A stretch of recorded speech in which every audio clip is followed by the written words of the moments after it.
Audiobooks full length, your favorite audiobooks for sleeping and relaxing, starts now. The War of the Worlds by H.G. Wells. Book 1, The Coming of the Martians, the Eve of the War.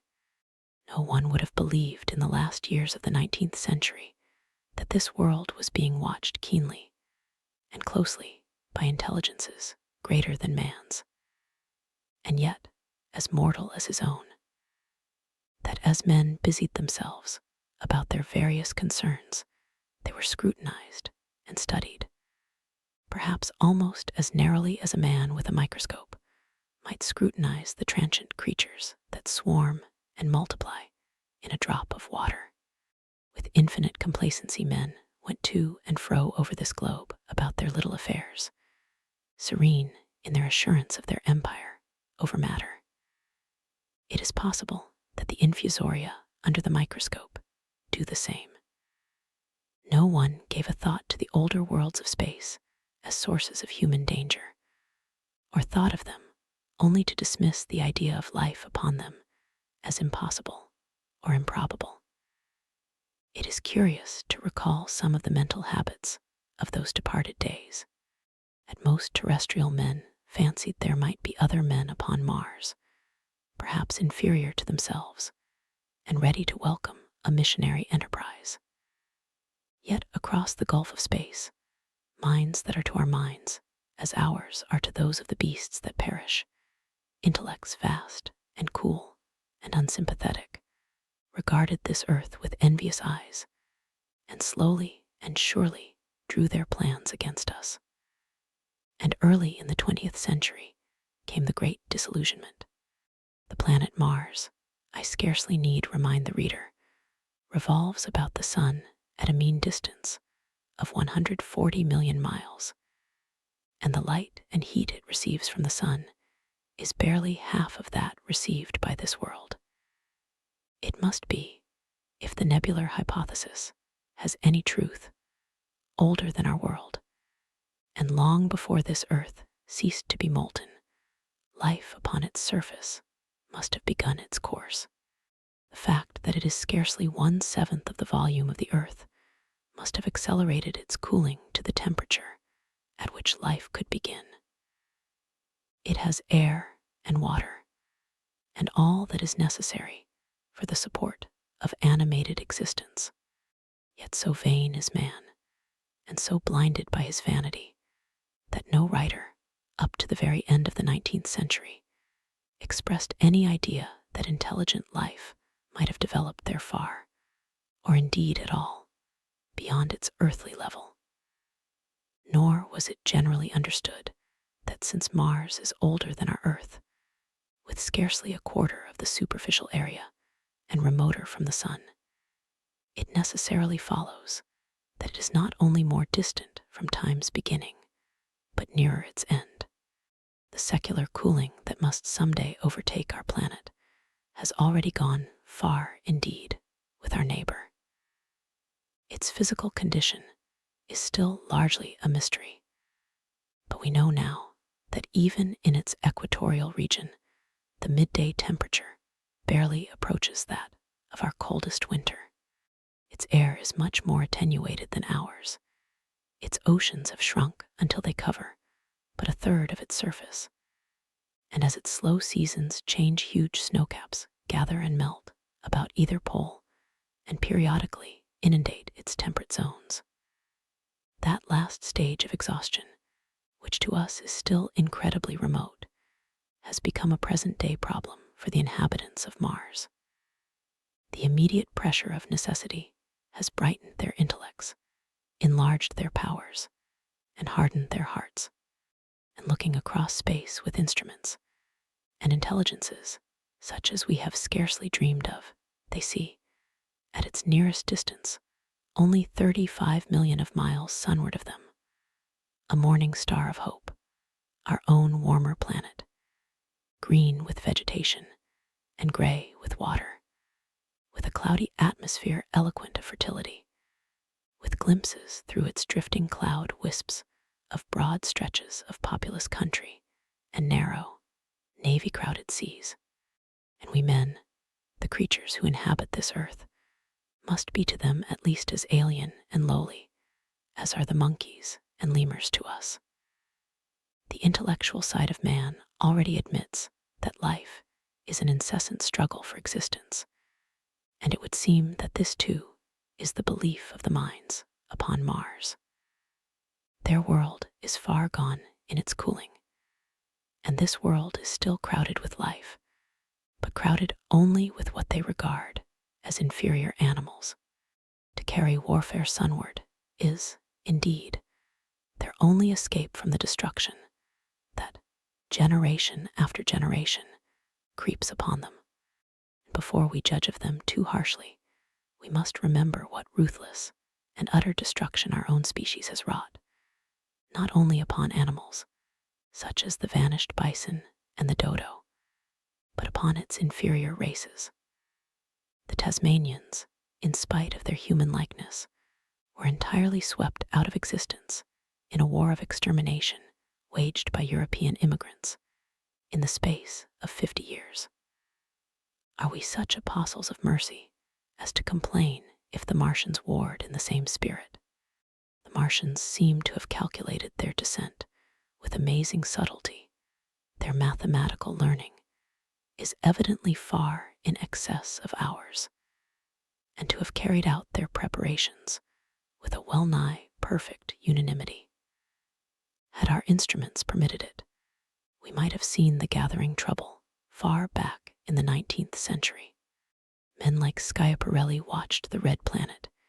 It is odd, by the by, that for countless centuries Mars has been the star of war, but failed to interpret the fluctuating appearances of the markings they mapped so well. All that time, the Martians must have been getting ready. During the opposition of 1894, a great light was seen on the illuminated part of the disk, first at the Lick Observatory, then by Perrotin of Nice, and then by other observers.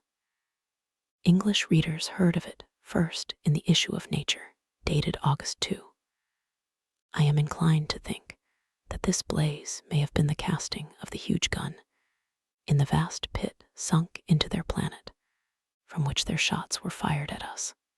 Peculiar markings, as yet unexplained, were seen near the site of that outbreak during the next 2 oppositions. The storm burst upon us 6 years ago now.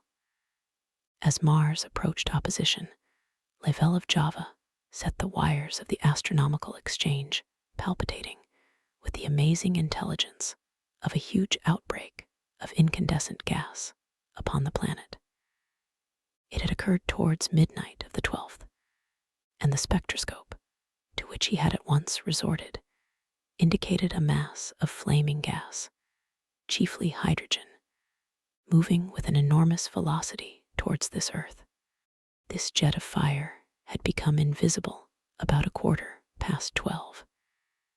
He compared it to a colossal puff of flame suddenly and violently squirted out of the planet, as flaming gases rushed out of a gun. Singularly appropriate phrase it proved. Yet the next day there was nothing of this in the papers, except a little note in the Daily Telegraph, and the world went in ignorance of one of the gravest dangers that ever threatened the human race. I might not have heard of the eruption at all, had I not met Ogilvy, the well-known astronomer at Ottershaw. He was immensely excited at the news, and in the excess of his feelings invited me up to take a turn with him that night in a scrutiny of the red planet. In spite of all that has happened since, I still remember that vigil very distinctly. The black and silent observatory, the shadowed lantern throwing a feeble glow upon the floor in the corner, the steady ticking of the clockwork of the telescope, the little slit in the roof, an oblong profundity with the stardust streaked across it. Ogilvy moved about, invisible but audible. Looking through the telescope, one saw a circle of deep blue and the little round planet swimming in the field. It seemed such a little thing, so bright and small and still, faintly marked with transverse stripes and slightly flattened from the perfect round. But so little it was, so silvery warm, a pin's head of light. It was as if it quivered, but really this was the telescope vibrating with the activity of the clockwork that kept the planet in view.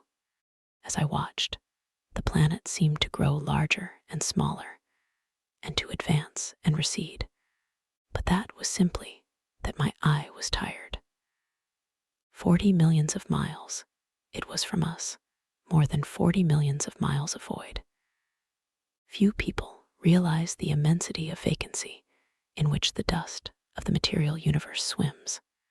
Near it in the field, I remember, were 3 faint points of light, 3 telescopic stars infinitely remote, and all around it was the unfathomable darkness of empty space. You know how that blackness looks on a frosty starlight night? In a telescope, it seems far profounder and invisible to me because it was so remote and small, flying swiftly and steadily towards me across that incredible distance, drawing nearer every minute by so many thousands of miles, came the thing they were sending us, the thing that was to bring so much struggle and calamity and death to the earth. I never dreamed of it then as I watched. No one on earth dreamed of that unerring missile. At night, too, there was another jetting out of gas from the distant planet. I saw it. A reddish flash at the edge, the slightest projection of the outline just as the chronometer struck midnight. And at that, I told Ogilvy, and he took my place. The night was warm and I was thirsty, and I went stretching my legs clumsily and feeling my way in the darkness to the little table where the siphon stood, while Ogilvy exclaimed at the streamer of gas that came out towards us. At night, another invisible missile started on its way to the Earth from Mars, just a second or so under 24 hours after the first one. I remember how I sat on the table there in the blackness, with patches of green and crimson swimming before my eyes. I wished I had a light to smoke by, little suspecting the meaning of the minute gleam I had seen and all that it would presently bring me. Ogilvy watched till 1, and then gave it up, and we lit the lantern and walked over to his house. Down below in the darkness were Ottershaw and Chertsey, and all their hundreds of people, sleeping in peace. He was full of speculation that night about the condition of Mars, and scoffed at the vulgar idea of its having inhabitants who were signaling us. His idea was that meteorites might be falling in a heavy shower upon the planet, or that a huge volcanic explosion was in progress. He pointed out to me how unlikely it was that organic evolution had taken the same direction in the 2 adjacent planets. The chances against anything manlike on Mars are 1,000,000 to 1, he said. Hundreds of observers saw the flame that night and the night after about midnight, and again the night after, and so for 10 nights, a flame each night. Why the shots ceased after the 10th, no one on Earth has attempted to explain. It may be the gases of the firing caused the Martians inconvenience. Dense clouds of smoke or dust, visible through a powerful telescope on Earth as little gray, fluctuating patches, spread through the clearness of the planet's atmosphere and obscured its more familiar features. Even the daily papers woke up to the disturbances at last, and popular notes appeared here, there, and everywhere concerning the volcanoes upon Mars. The serio-comic periodical Punch, I remember, made a happy use of it in the political cartoon. And all unsuspected, those missiles the Martians had fired at us drew earthward, rushing now at a pace of many miles a second through the empty gulf of space, hour by hour and day by day, nearer and nearer. It seems to me now almost incredibly wonderful that, with that swift fate hanging over us, men could go about their petty concerns as they did. I remember how jubilant Markham was at securing a new photograph of the planet for the illustrated paper he edited in those days. People in these latter times scarcely realize the abundance and enterprise of our 19th century papers. For my own part, I was much occupied in learning to ride the bicycle and busy upon a series of papers discussing the probable developments of moral ideas as civilization progressed. One night, the first missile then could scarcely have been 10 million miles away. I went for a walk with my wife.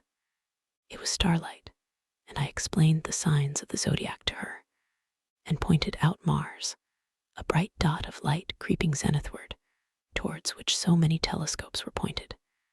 It was a warm night. Coming home, a party of excursionists from Chertsey or Isleworth passed us singing and playing music. There were lights in the upper windows of the houses as the people went to bed. From the railway station in the distance came the sound of shunting trains, ringing and rumbling, softened almost into melody by the distance. My wife pointed out to me the brightness of the red, green, and yellow signal lights hanging in a framework against the sky. It seemed so safe and tranquil. The falling star. Then came the night of the first falling star. It was seen early in the morning, rushing over Winchester eastward, a line of flame high in the atmosphere. Hundreds must have seen it and taken it for an ordinary falling star. Albin described it as leaving a greenish streak behind it that glowed for some seconds.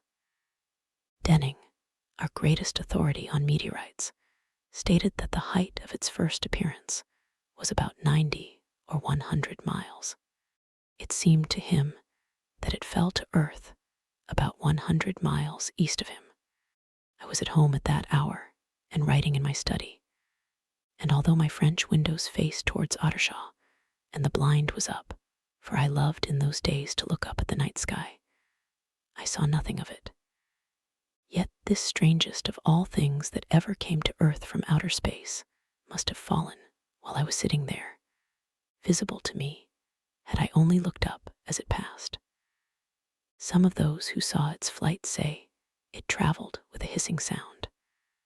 I myself heard nothing of that. Many people in Berkshire, Surrey, and Middlesex must have seen the fall of it, and at most have thought that another meteorite had descended. No one seems to have troubled to look for the fallen mass that night, but very early in the morning poor Ogilvy, who had seen the shooting star and who was persuaded that a meteorite lay somewhere on the common between Horsell, Ottershaw, and Woking, rose early with the idea of finding it. Find it he did, soon after dawn, and not far from the sand pits. An enormous hole had been made by the impact of the projectile, and the sand and gravel had been flung violently in every direction over the heath, forming heaps visible a mile and a half away. The heather was on fire eastward, and a thin blue smoke rose against the dawn. The thing itself lay almost entirely buried in sand. Amidst the scattered splinters of a fir tree, it had shivered to fragments in its descent. The uncovered part had the appearance of a huge cylinder, caked over, and its outline softened by a thick, scaly, dun-colored incrustation. It had a diameter of about 30 yards. He approached the mass, surprised at the size, and more so at the shape, since most meteorites are rounded more or less completely. It was, however, still so hot from its flight through the air as to forbid his near approach. A stirring noise within its cylinder he ascribed to the unequal cooling of its surface, for at that time it had not occurred to him that it might be hollow. He remained standing at the edge of the pit that the thing had made for itself, staring at its strange appearance, astonished chiefly at its unusual shape and color, and dimly perceiving even then some evidence of design in its arrival. The early morning was wonderfully still, and the sun, just clearing the pine trees towards Weybridge, was already warm. He did not remember hearing any birds that morning. There was certainly no breeze stirring, and the only sounds were the faint movements from within the cindery cylinder. He was all alone on the common.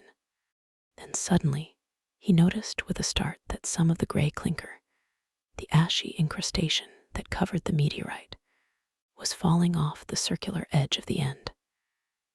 It was dropping off in flakes and raining down upon the sand. A large piece suddenly came off and fell with a sharp noise that brought his heart into his mouth. For a minute, he scarcely realized what this meant, and although the heat was excessive, he clambered down into the pit close to the bulk to see the thing more clearly. He fancied even then that the cooling of the body might account for this, but what disturbed that idea was the fact that the ash was falling only from the end of the cylinder. And then he perceived that very slowly the circular top of the cylinder was rotating on its body.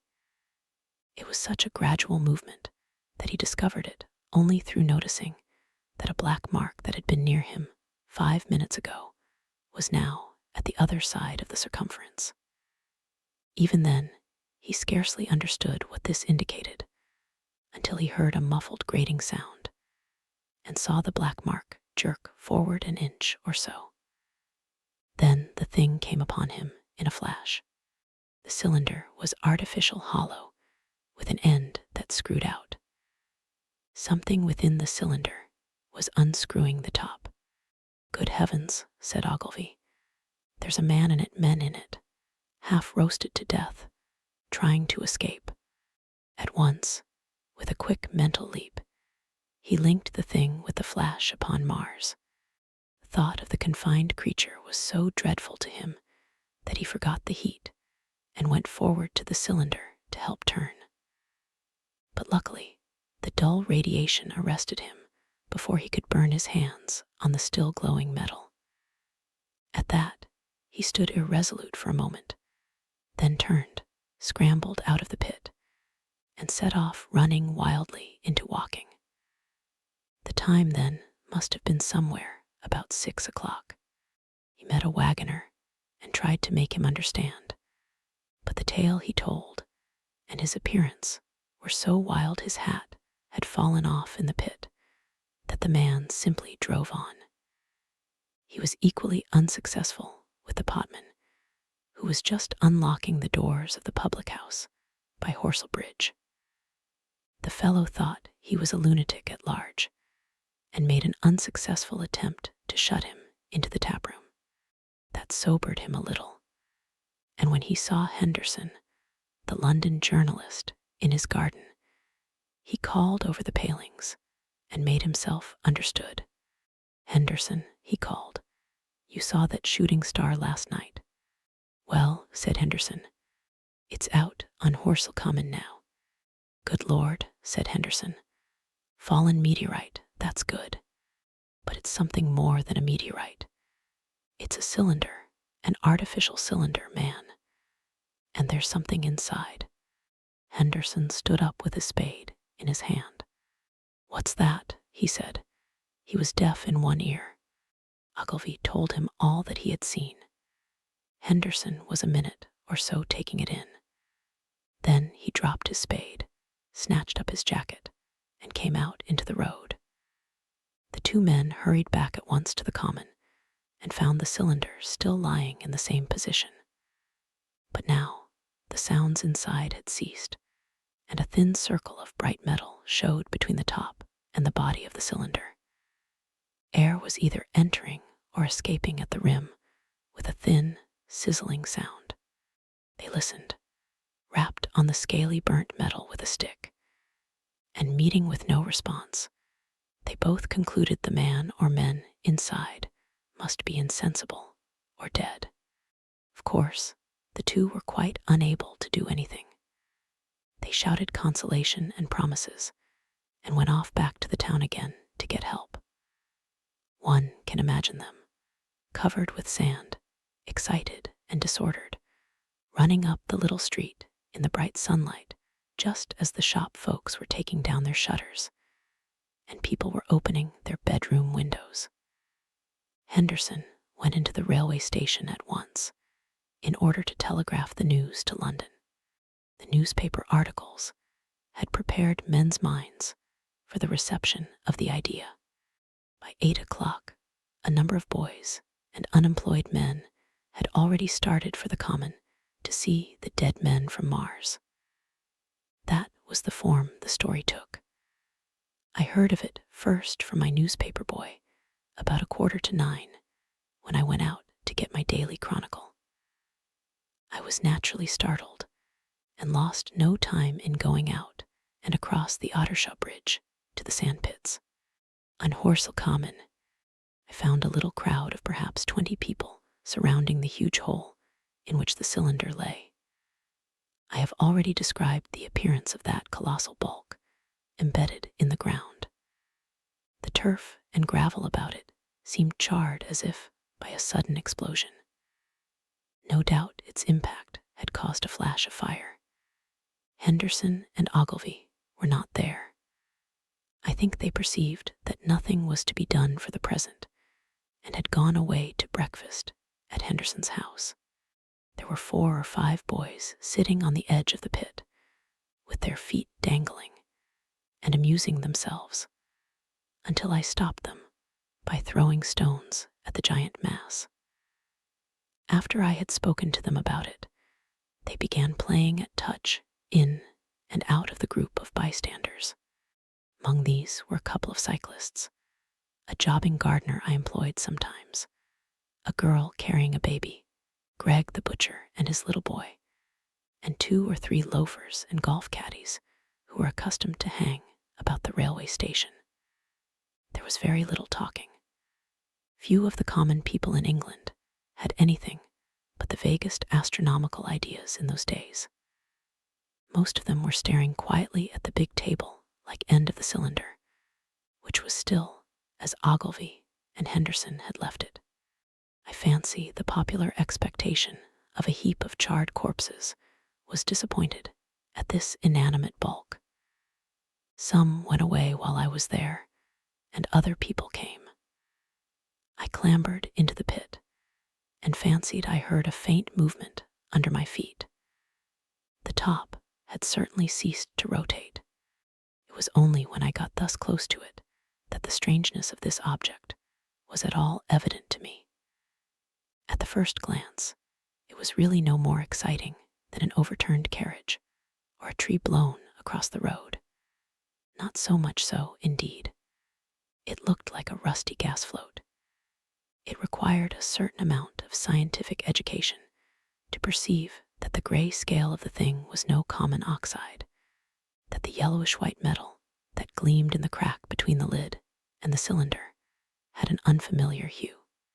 Extraterrestrial had no meaning for most of the onlookers. At that time, it was quite clear in my own mind that the thing had come from the planet Mars, but I judged it improbable that it contained any living creature. I thought the unscrewing might be automatic. In spite of Ogilvy, I still believed that there were men in Mars. My mind ran fancifully on the possibilities of its containing manuscript, on the difficulties in translation that might arise, whether we should find coins and models in it, and so forth. Yet it was a little too large for assurance on this idea. I felt an impatience to see it opened. About 11, as nothing seemed happening, I walked back, full of such thought, to my home in Maybury. But I found it difficult to get to work upon my abstract investigations. In the afternoon, the appearance of the common had altered very much. The early editions of the evening papers had startled London with enormous headlines. A message received from Mars, remarkable story from Woking, and so forth. In addition, Ogilvy's wire to the astronomical exchange had roused every observatory in the three kingdoms.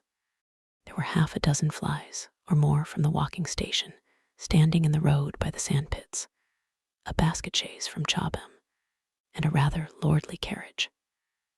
Besides that, there was quite a heap of bicycles.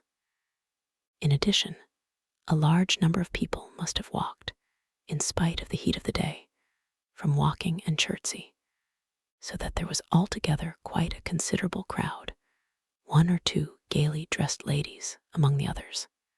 It was glaringly hot, not a cloud in the sky nor a breath of wind, and the only shadow was that of the few scattered pine trees. The burning heather had been extinguished, but the level ground towards Ottershaw was blackened as far as one could see, and still giving off vertical streamers of smoke.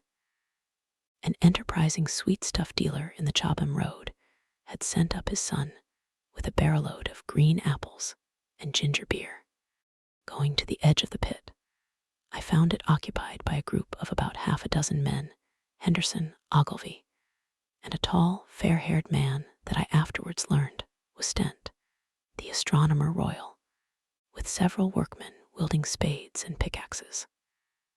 Stent was giving directions in a clear, high-pitched voice. He was standing on the cylinder, which was now evidently much cooler. His face was crimson and streaming with perspiration, and something seemed to have irritated him. A large portion of the cylinder had been uncovered, though its lower end was still embedded. As soon as Ogilvy saw me among the staring crowd on the edge of the pit, he called to me to come down, and asked me if I would mind going over to see Lord Hilton, the lord of the manor. The growing crowd, he said, was becoming a serious impediment to their excavations, especially the boys. They wanted a light railing put up and help to keep the people back. He told me that a faint stirring was occasionally still audible within the case, but that the workmen had failed to unscrew the top, as it afforded no grip to them.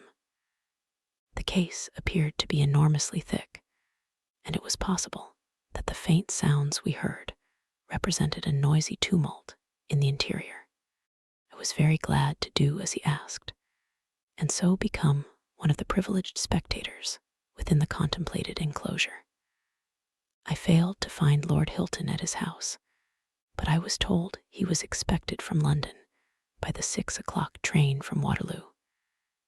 And as it was then about 5:15, I went home, had some tea, and walked up to the station to waylay him. The cylinder opens. When I returned to the common, the sun was setting.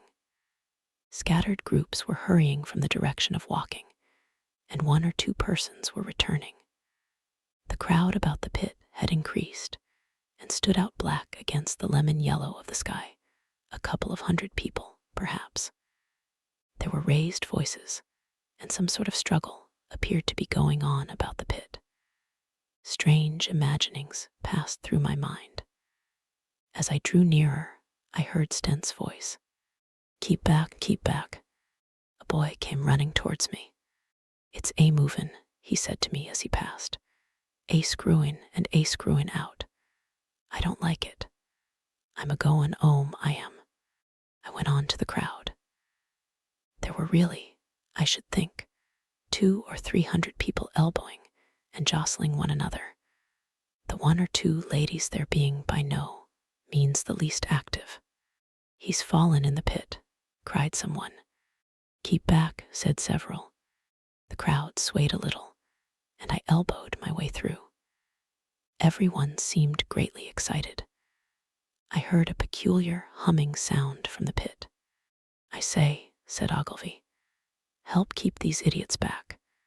We don't know what's in the confounded thing, you know." I saw a young man, a shop assistant in Woking I believe he was, standing on the cylinder and trying to scramble out of the hole again. The crowd had pushed him in, and of the cylinder was being screwed out from within. Nearly 2 feet of shining screw projected. Somebody blundered against me, and I narrowly missed being pitched onto the top of the screw. I turned, and as I did so, the screw must have come out, for the lid of the cylinder fell upon the gravel with a ringing concussion. I stuck my elbow into the person behind me and turned my head towards the thing again. For a moment, that circular cavity seemed perfectly black. I had the sunset in my eyes. I think everyone expected to see a man emerge, possibly something a little unlike us terrestrial men, but in all essentials a man. I know I did. But looking, I presently saw something stirring within the shadow, grayish billowy movements, one above another, and then two luminous discs like eyes. Then something resembling a little gray snake, about the thickness of a walking stick, coiled up out of the writhing middle, and wriggled in the air towards me, and then another. A sudden chill came over me. There was a loud shriek from a woman behind. I half turned, keeping my eyes fixed upon the cylinder still, from which other tentacles were now projecting, and began pushing my way back from the edge of the pit. I saw astonishment giving place to horror on the faces of the people about me. I heard inarticulate exclamations on all sides. There was a general movement backwards. I saw the shopman struggling still on the edge of the pit. I found myself alone and saw the people on the other side of the pit running off, Stent among them. I looked again at the cylinder, and ungovernable terror gripped me. I stood petrified and staring. A big grayish rounded bulk, the size, perhaps, of a bear, was rising slowly and painfully out of the cylinder. As it bulged up and caught the light, it glistened like wet leather. Two large, dark-colored eyes were regarding me steadfastly. The mass that framed them, the head of the thing, was rounded, and had, one might say, a face. There was a mouth under the eyes, the lipless brim of which quivered and panted, and dropped saliva. The whole creature heaved and pulsated convulsively. A lank tentacular appendage gripped the edge of the cylinder. Another swayed in the air. Those who have never seen a living Martian can scarcely imagine the strange horror of its appearance. The peculiar V-shaped mouth with its pointed upper lip, the absence of brow ridges, the absence of a chin beneath the wedge-like lower lip, the incessant quivering of this mouth, the gorgon groups of tentacles, the tumultuous breathing of the lungs in a strange atmosphere, the evident heaviness and painfulness of movement, due to the greater gravitational energy of the earth above all, the extraordinary intensity of the immense eyes, were at once vital, intense, inhuman, crippled, and monstrous. There was something fungoid in the oily brown skin, something in the clumsy deliberation of the tedious movements, unspeakably nasty. Even at this first encounter, this first glimpse, I was overcome with disgust and dread. Suddenly, the monster vanished. It had toppled over the brim of the cylinder and fallen into the pit, with a thud like the fall of a great mass of leather. I heard it give a peculiar thick cry, and forthwith another of these creatures appeared darkly in the deep shadow of the aperture. I turned and, running madly, made for the first group of trees, perhaps 100 yards away. But I ran slantingly and stumbling, for I could not avert my face from these things. There, among some young pine trees and furze bushes, I stopped, panting, and waited further developments. The common round the sandpits was dotted with people, standing like myself in a half-fascinated terror, staring at these creatures, or rather at the heaped gravel at the edge of the pit in which they lay. And then, with a renewed horror, I saw a round, black object bobbing up and down on the edge of the pit. It was the head of the shopman who had fallen in, but showing as a little black object against the hot western sun. Now He got his shoulder and knee up, and again he seemed to slip back until only his head was visible. Suddenly he vanished, and I could have fancied a faint shriek had reached me. I had a momentary impulse to go back and help him that my fears overruled. Everything was then quite invisible, hidden by the deep pit and the heap of sand that the fall of the cylinder had made. Anyone coming along the road from Chobham or walking would have been amazed at the sight. A dwindling multitude of perhaps 100 people or more, standing in a great irregular circle, in ditches, behind bushes, behind gates and hedges, saying little to one another, and that in short, excited shouts, and staring hard at a few heaps of sand. The barrow of ginger beer stood, a queer derelict, black against the burning sky, and in the sand pits was a row of deserted vehicles, with their horses feeding out of nose bags or pawing the ground. The heat-ray, after the glimpse I had had of the Martians emerging from the cylinder in which they had come to the Earth from their planet, a kind of fascination paralyzed my actions. I remained standing knee-deep in the heather, staring at the mound that hid them. I was a battleground of fear and curiosity. I did not dare to go back towards the pit, but I felt a passionate longing to peer into it. I began walking, therefore, in a big curve, seeking some point of vantage, and continually looking at the sand heaps that hid these newcomers to our Earth.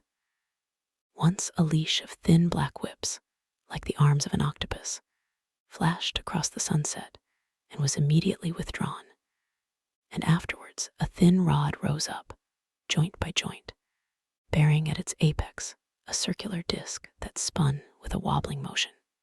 What could be going on there? Most of the spectators had gathered in one or two groups, one a little crowd towards walking, the other a knot of people in the direction of Chobham. Evidently, they shared my mental conflict. There were few near me. One man I approached, he was, I perceived, a neighbor of mine, though I did not know his name, and accosted. But it was scarcely a time for articulate conversation. "What ugly brutes," he said. "Good God, what ugly brutes." He repeated this over and over again. "Did you see a man in the pit?" I said, but he made no answer to that.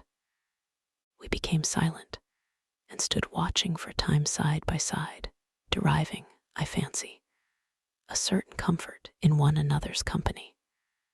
Then I shifted my position to a little knoll that gave me the advantage of a yard or more of elevation, and when I looked for him, presently, he was walking towards walking. The sunset faded to twilight before anything further happened. The crowd far away on the left, towards walking, seemed to grow, and I heard now a faint murmur from it.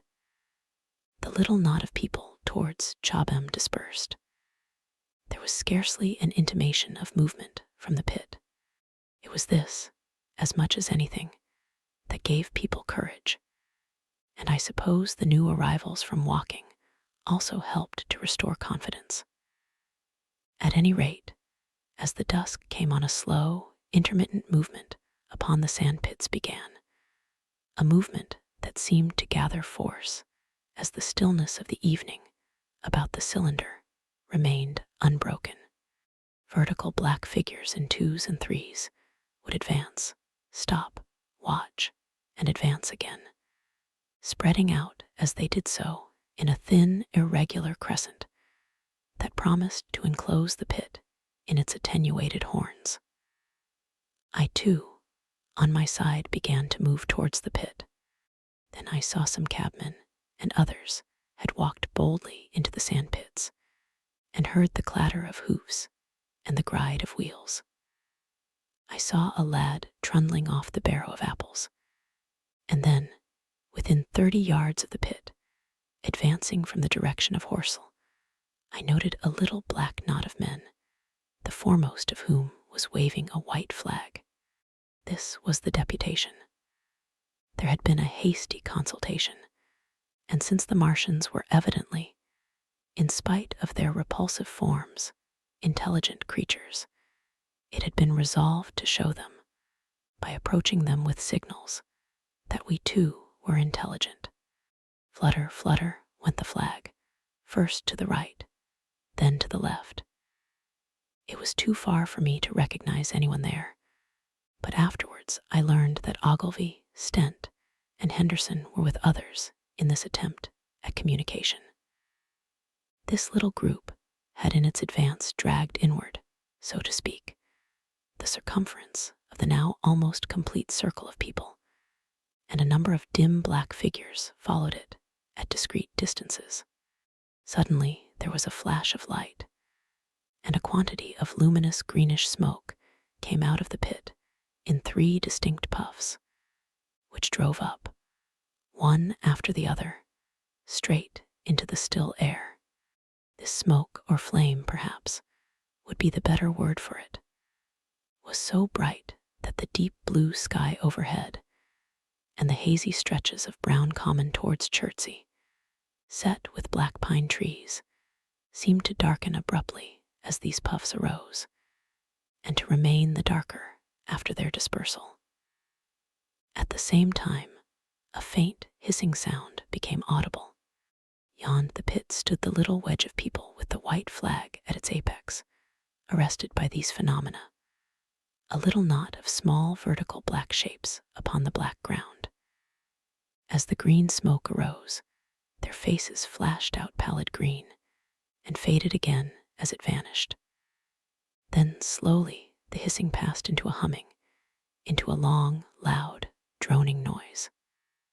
Slowly, a humped shape rose out of the pit, and the ghost of a beam of light seemed to flicker out from it. Forthwith flashes of actual flame, a bright glare leaping from one to another, sprang from the scattered group of men. It was as if some invisible jet impinged upon them and flashed into white flame. It was as if each man were suddenly and momentarily turned to fire. Then, by the light of their own destruction, I saw them staggering and falling, and their supporters turning to run. I stood staring, not as yet realizing that this was death leaping from man to man in that little distant crowd. All I felt was that it was something very strange, an almost noiseless and blinding flash of light, and a man fell headlong and lay still. And as the unseen shaft of heat passed over them, pine trees burst into fire, and every dry furze bush became with one dull thud a mass of flames. And far away towards Naphil, I saw the flashes of trees and hedges and wooden buildings suddenly set alight. It was sweeping round swiftly and steadily, this flaming death, this invisible, inevitable sword of heat. I perceived it coming towards me by the flashing bushes it touched, and was too astounded and stupefied to stir. I heard the crackle of fire in the sandpits, and the sudden squeal of a horse that was as suddenly stilled. Then it was as if an invisible yet intensely heated finger were drawn through the heather between me and the Martians, and all along a curving line beyond the sandpits, the dark ground smoked and crackled.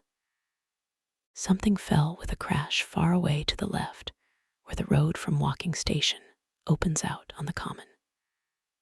Forth, with the hissing and humming ceased, and the black, dome-like object sank slowly out of sight into the pit. All this had happened with such swiftness that I had stood motionless, dumbfounded and dazzled by the flashes of light. Had that death swept through a full circle, it must inevitably have slain me in my surprise. But it passed and spared me, and left the night about me suddenly dark and unfamiliar. The undulating common seemed now dark almost to blackness, except where its roadways lay gray and pale under the deep blue sky of the early night. It was dark and suddenly void of men. Overhead, the stars were mustering, and in the west, the sky was still a pale, bright, almost greenish blue. The tops of the pine trees and the roofs of Horsell came out sharp and black against the western afterglow. The Martians and their appliances were altogether invisible, save for that thin mast upon which their restless mirror wobbled. Patches of bush and isolated trees here, and there smoked and glowed still, and the houses towards Walking Station were sending up spires of flame into the stillness of the evening air. Nothing was changed save for that, and a terrible astonishment. The little group of black specks with the flag of white had been swept out of existence, and the stillness of the evening, so it seemed to me, had scarcely been broken. It came to me that I was upon this dark common, helpless, unprotected, and alone. Suddenly, like a thing falling upon me from without, came fear. With an effort I turned and began a stumbling run through the heather. The fear I felt was no rational fear, but a panic terror not only of the Martians, but of the dusk and stillness all about me. Such an extraordinary effect in unmanning me it had that I ran weeping silently as a child might do.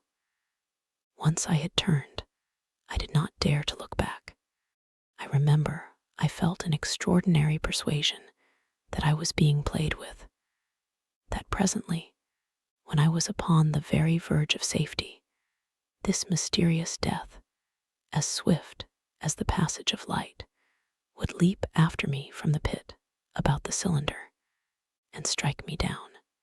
The heat tray in the Chobham Road. It is still a matter of wonder how the Martians are able to slay men so swiftly and so silently.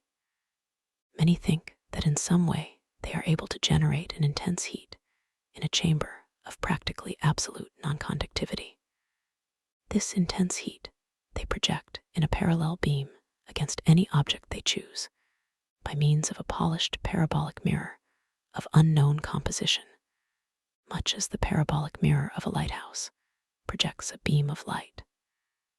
But no one has absolutely proved these details. However it is done, it is certain that a beam of heat is the essence of the matter. Heat and invisible, instead of visible, light. Whatever is combustible flashes into flame at its touch. Lead runs like water. It softens iron, cracks, and melts glass. And when it falls upon water, incontinently that explodes into steam. That night, nearly 40 people lay under the starlight about the pit, charred and distorted beyond recognition. And all night long the common from Horsell to Maybury was deserted and brightly ablaze.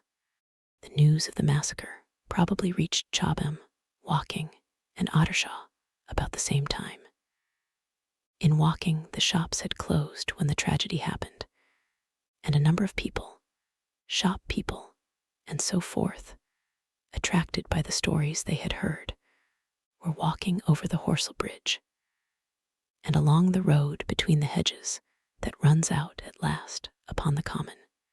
You may imagine the young people brushed up after the labors of the day, and making this novelty, as they would make any novelty, the excuse for walking together and enjoying a trivial flirtation. You may figure to yourself the hum of voices along the road in the gloaming. As yet, of course, few people in Walking even knew that the cylinder had opened, though poor Henderson had sent a messenger on a bicycle to the post office with a special wire to an evening paper. As these folks came out by twos and threes upon the open, they found little knots of people talking excitedly and peering at the spinning mirror over the sandpits. And the newcomers were, no doubt, soon infected by the excitement of the occasion. By 8:30, when the deputation was destroyed, there may have been a crowd of 300 people or more at this place, besides those who had left the road to approach the Martians nearer. There were 3 policemen, too, one of whom was mounted, doing their best, under instructions from Stent, to keep the people back and deter them from approaching the cylinder. There was some booing from those more thoughtless and excitable souls, to whom a crowd is always an occasion for noise and horseplay. Stent and Ogilvy, anticipating some possibilities of a collision, had telegraphed from Horsell to the barracks as soon as the Martians emerged, for the help of a company of soldiers to protect these strange creatures from violence. After that, they returned to lead that ill-fated advance.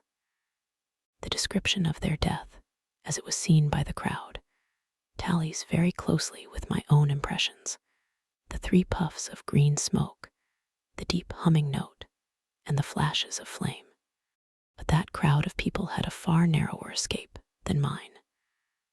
Only the fact that a hummock of heathery sand intercepted the lower part of the heat tray saved them. Had the elevation of the parabolic mirror been a few yards higher, none could have lived to tell the tale. They saw the flashes and the men falling, and an invisible hand, as it were, lit the bushes as it hurried towards them through the twilight. Then, with a whistling note that rose above the droning of the pit, the beam swung close over their heads, lighting the tops of the beech trees that line the road, and splitting the bricks, smashing the windows, firing the window frames, and bringing down in crumbling ruin a portion of the gable of the house nearest the corner. In the sudden thud, hiss, and glare of the igniting trees, the panic-stricken crowd seems to have swayed hesitatingly for some moments. Sparks and burning twigs began to fall into the road, and single leaves like puffs of flame. Hats and dresses caught fire. Then came a crying from the common. There were shrieks and shouts, and suddenly a mounted policeman came galloping through the confusion, with his hands clasped over his head, screaming. "They're coming," a woman shrieked, and incontinently everyone was turning and pushing at those behind, in order to clear their way to walking again. They must have bolted as blindly as a flock of sheep. Where the road grows narrow and black between the high banks, the crowd jammed, and a desperate struggle occurred. All that crowd did not escape. 3 persons at least, 2 women and a little boy, were crushed and trampled there, and left to die amid the terror and the darkness. How I reached home, for my own part, I remember nothing of my flight except the stress of blundering against trees and stumbling through the heather. All about me gathered the invisible terrors of the Martians.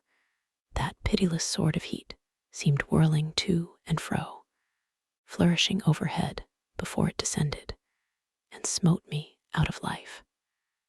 I came into the road between the crossroads and Horsell, and ran along this to the crossroads.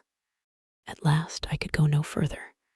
I was exhausted with the violence of my emotion and of my flight, and I staggered and fell by the wayside.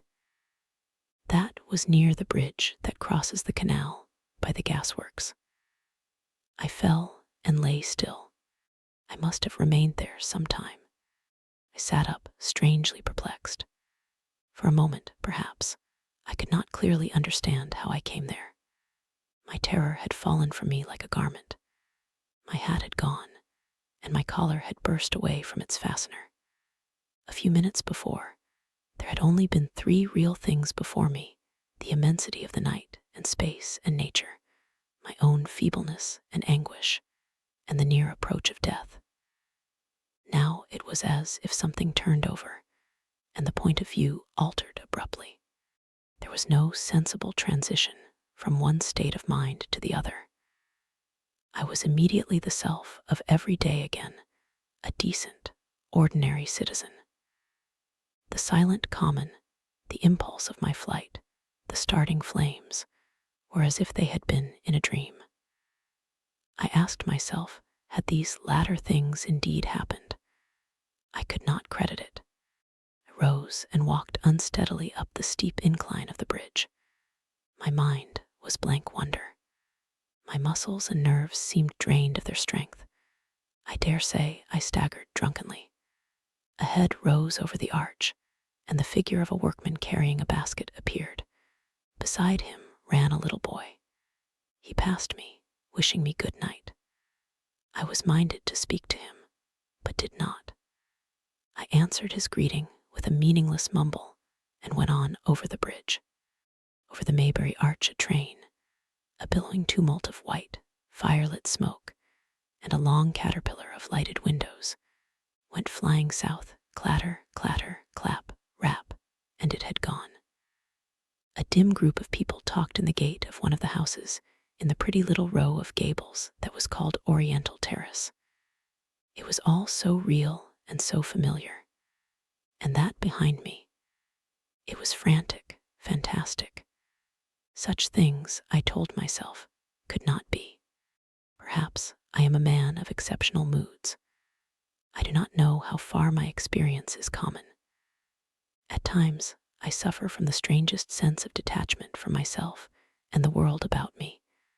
I seem to watch it all from the outside, from somewhere inconceivably remote, out of time, out of space, out of the stress and tragedy of it all. This feeling was very strong upon me that night. Here was another side to my dream. But the trouble was the blank incongruity of this serenity and the swift death flying yonder, not 2 miles away. There was a noise of business from the gasworks, and the electric lamps were all alight. I stopped at the group of people. "What news from the common?" said I. There were 2 men and a woman at the gate. "Eh," said one of the men, turning. "What news from the common?" I said. "Ain't yer just been there?" asked the men. "People seem fair silly about the common," said the woman over the gate. "What's it all about?" "Haven't you heard of the men from Mars?" said I. "The creatures from Mars." "Quite enough," said the woman over the gate. "Thanks," and all 3 of them laughed. I felt foolish and angry. I tried and found I could not tell them what I had seen. They laughed again at my broken sentences. "You'll hear more yet," I said, and went on to my home. I startled my wife at the doorway. So haggard was I went into the dining room, sat down, drank some wine, and so soon as I could collect myself sufficiently, I told her the things I had seen. The dinner, which was a cold one, had already been served, and remained neglected on the table while I told my story. "There is one thing," I said, to allay the fears I had aroused. "They are the most sluggish things I ever saw crawl. They may keep the pit and kill people who come near them, but they cannot get out of it. But the horror of them—" "Don't, dear," said my wife, knitting her brows and putting her hand on mine. "Poor Ogilvy," I said, "to think he may be lying dead there." My wife, at least, did not find my experience incredible. When I saw how deadly white her face was, I ceased abruptly. "They may come here," she said again and again.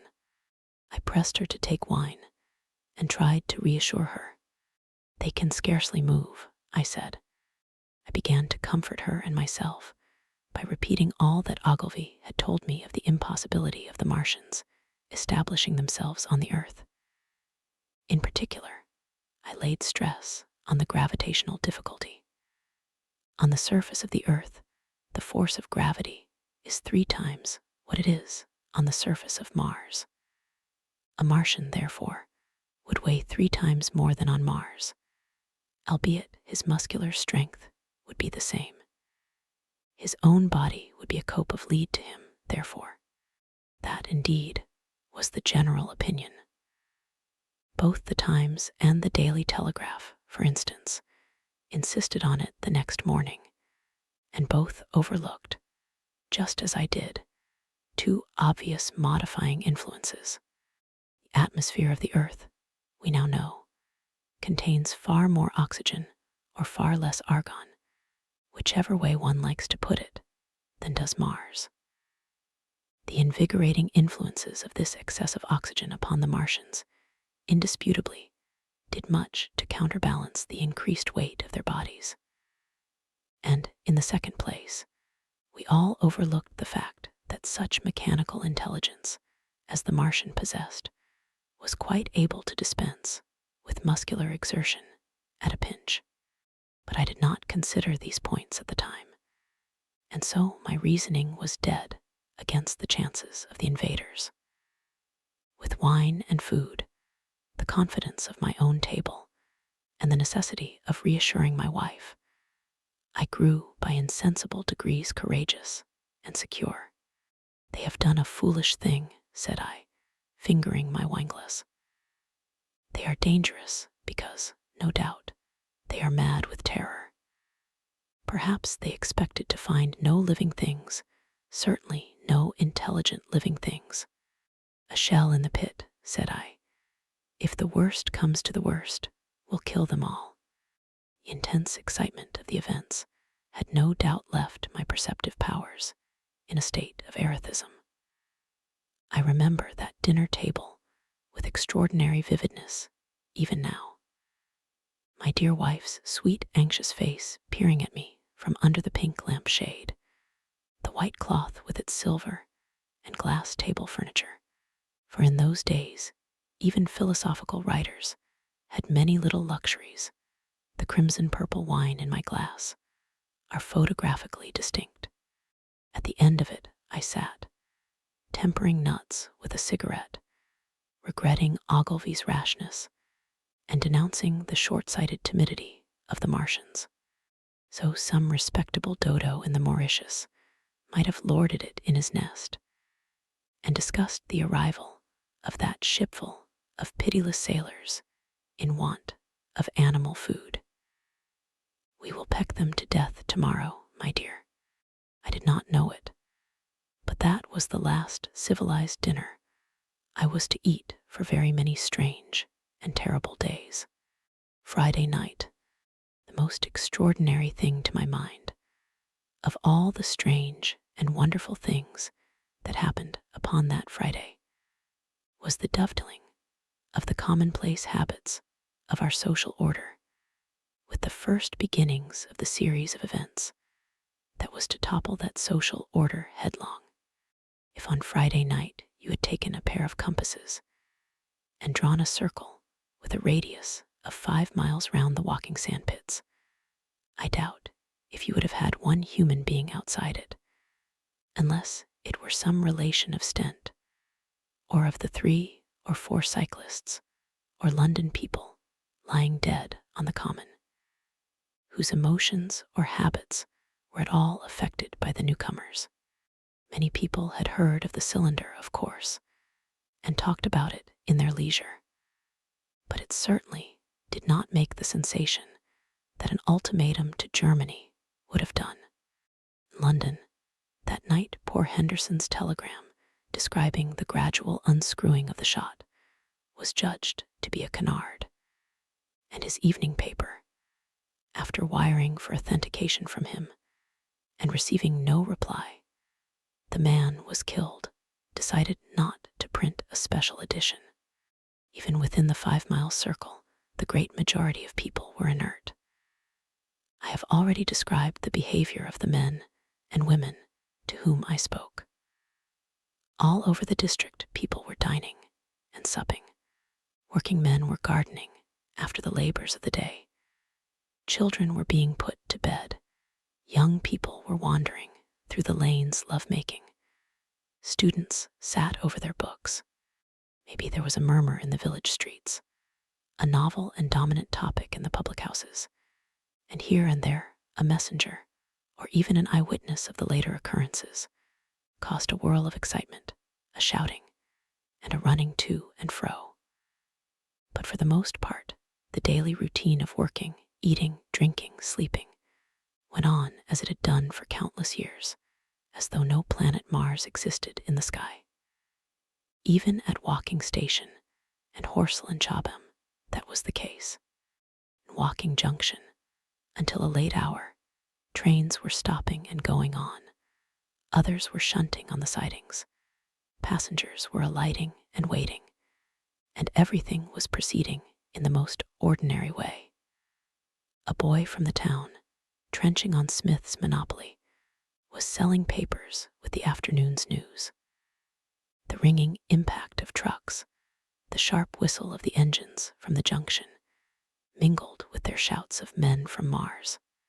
Excited men came into the station about 9 o'clock with incredible tidings, and caused no more disturbance than drunkards might have done. People rattling Londonwards peered into the darkness outside the carriage windows and saw only a rare, flickering, vanishing spark dance up from the direction of Horsell, a red glow and a thin veil of smoke driving across the stars, and thought that nothing more serious than a heath fire was happening. It was only round the edge of the common that any disturbance was perceptible. There were half a dozen villas burning on the walking border. There were lights in all the houses on the common side of the three villages, and the people there kept awake till dawn. A curious crowd lingered restlessly, people coming and going, but the crowd remaining, both on the Chobham and Horsell bridges.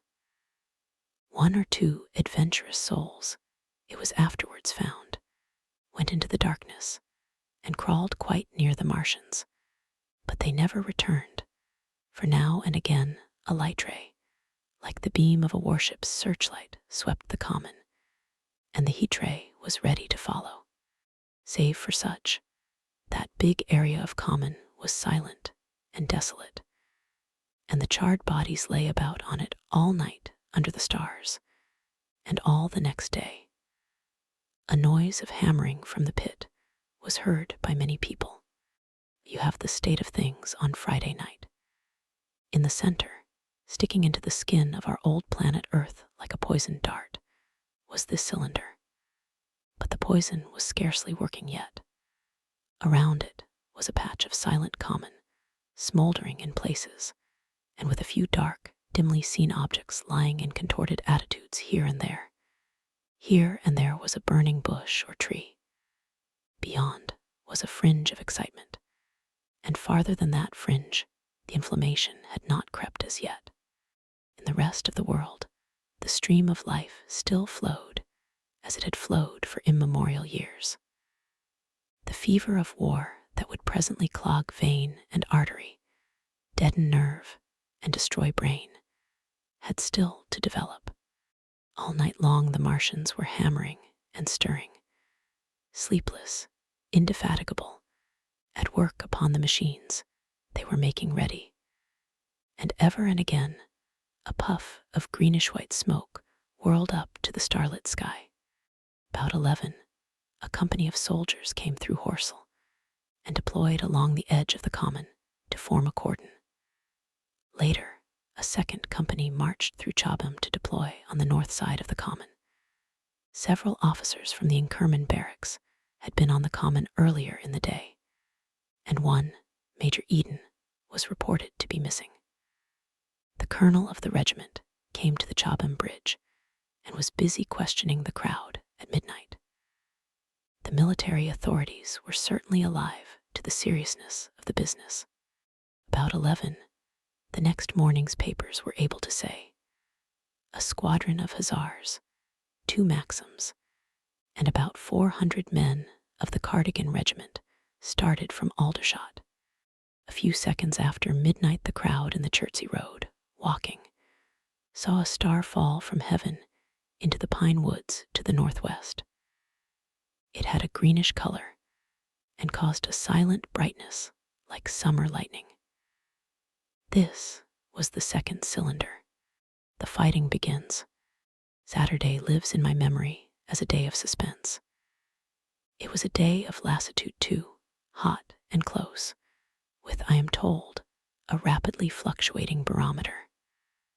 I had slept but little, though my wife had succeeded in sleeping, and I rose early. I went into my garden before breakfast and stood listening. But towards the common, there was nothing stirring but a lark. The milkman came as usual. I heard the rattle of his chariot, and I went round to the side gate to ask the latest news. He told me that during the night the Martians had been surrounded by troops, and that guns were expected. Then, a familiar, reassuring note, I heard a train running towards Walking. "They aren't to be killed," said the milkman, "if that can possibly be avoided." I saw my neighbor gardening, chatted with him for a time, and then strolled in to breakfast. It was a most unexceptional morning.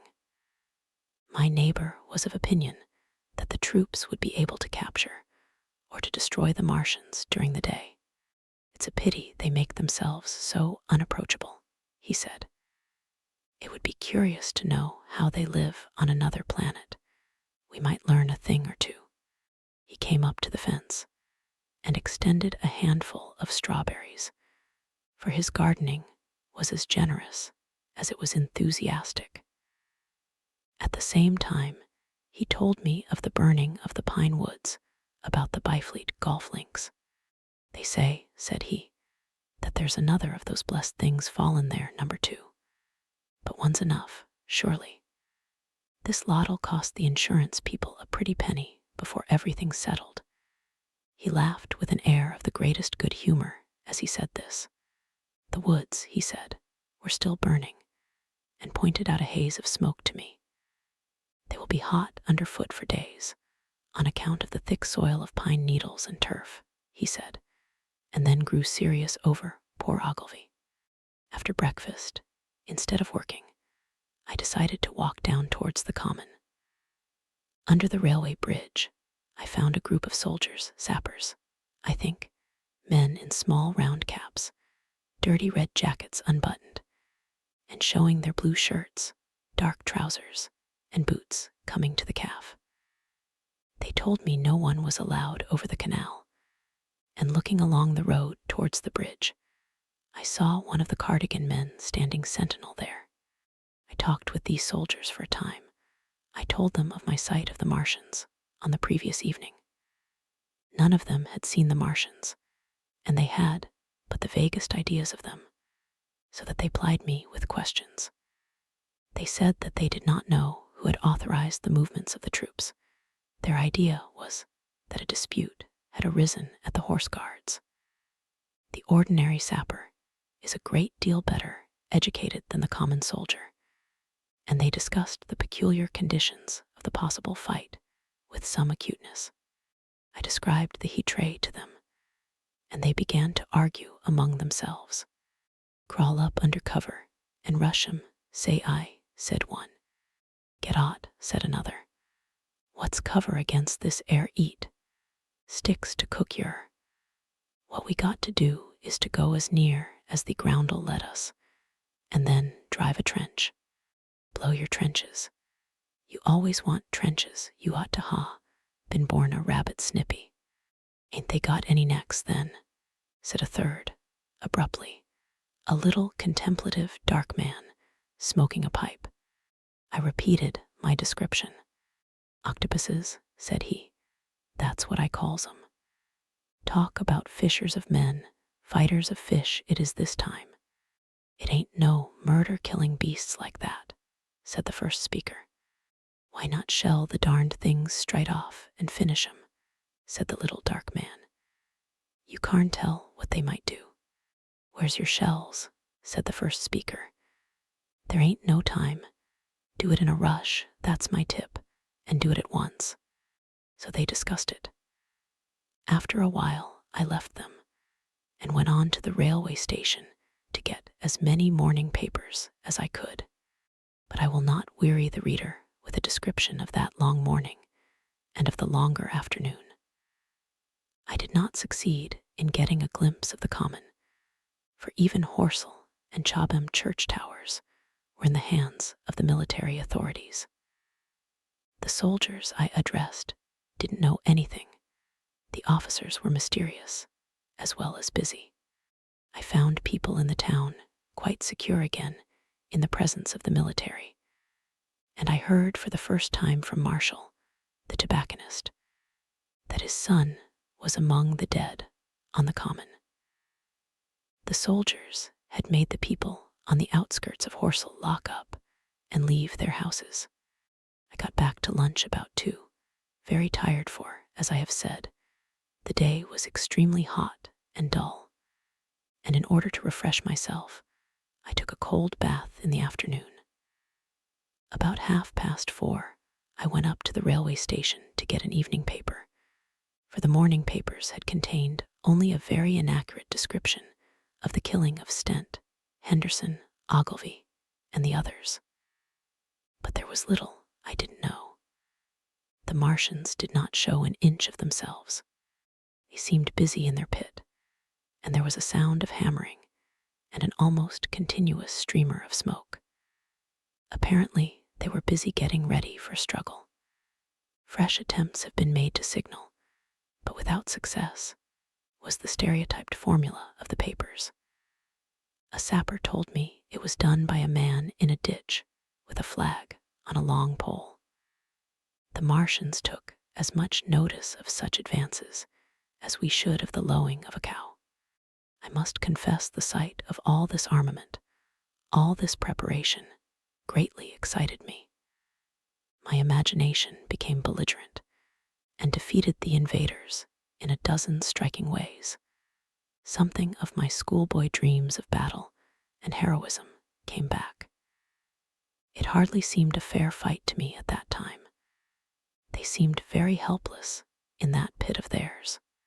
About 3:00, there began the thud of a gun at measured intervals from Chertsey or Addlestone. I learned that the smoldering pine wood into which the second cylinder had fallen was being shelled, in the hope of destroying that object before it opened. It was only about 5, however, that a field gun reached Chobham for use against the first body of Martians. About 6 in the evening, as I sat at tea with my wife in the summer house, talking vigorously about the battle that was lowering upon us, I heard a muffled detonation from the common, and immediately after a gust of firing. Close on the heels of that came a violent rattling crash, quite close to us, that shook the ground, and starting out upon the lawn, I saw the tops of the trees about the Oriental College burst into smoky red flame, and the tower of the little church beside it slide down into ruin. The pinnacle of the mosque had vanished, and the roof line of the college itself looked as if a 100-ton gun had been at work upon it. One of our chimneys cracked as if a shot had hit it, flew, and a piece of it came clattering down the tiles and made a heap of broken red fragments upon the flower bed by my study window. I and my wife stood amazed. Then I realized that the crest of Maybury Hill must be within range of the Martians' heat ray, now that the college was cleared out of the way. At that I gripped my wife's arm, and without ceremony ran her out into the road. Then I fetched out the servant, telling her I would go upstairs myself for the box she was clamoring for. "We can't possibly stay here," I said, and as I spoke the firing reopened for a moment upon the common. "But where are we to go?" said my wife in terror. I thought perplexed. Then I remembered her cousins at Leatherhead. "Leatherhead?" I shouted above the sudden noise. She looked away from me downhill. The people were coming out of their houses, astonished. "How are we to get to Leatherhead?" she said. Down the hill, I saw a bevy of hussars ride under the railway bridge. 3 galloped through the open gates of the Oriental College. 2 others dismounted and began running from house to house. The sun, shining through the smoke that drove up from the tops of the trees, seemed blood red, and threw an unfamiliar lurid light upon everything. "Stop here," said I, "you are safe here," and I started off at once for the Spotted Dog, for I knew the landlord had a horse and dog cart. I ran, for I perceived that in a moment everyone upon this side of the hill would be moving. I found him in his bar, quite unaware of what was going on behind his house. A man stood with his back to me, talking to him. "I must have £1," said the landlord, "and I've no one to drive it." "I'll give you 2, said I, over the stranger's shoulder. "What for?" "And I'll bring it back by midnight," I said. "Lord," said the landlord, "what's the hurry? I'm selling my bit of a pig. £2, and you bring it back. What's going on now?" I explained hastily that I had to leave my home, and so secured the dog cart. At the time it did not seem to me nearly so urgent that the landlord should leave his. I took care to have the cart there, and then drove it off down the road, and leaving it in charge of my wife and servant, rushed into my house and packed a few valuables, such plate as we had, and so forth. The beech trees below the house were burning while I did this, and the palings up the road glowed red.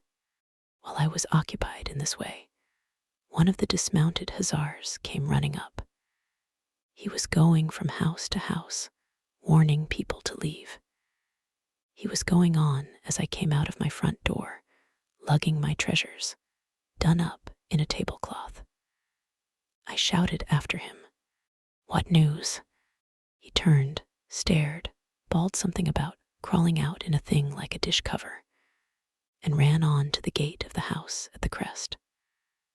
A sudden whirl of black smoke, driving across the road, hid him for a moment.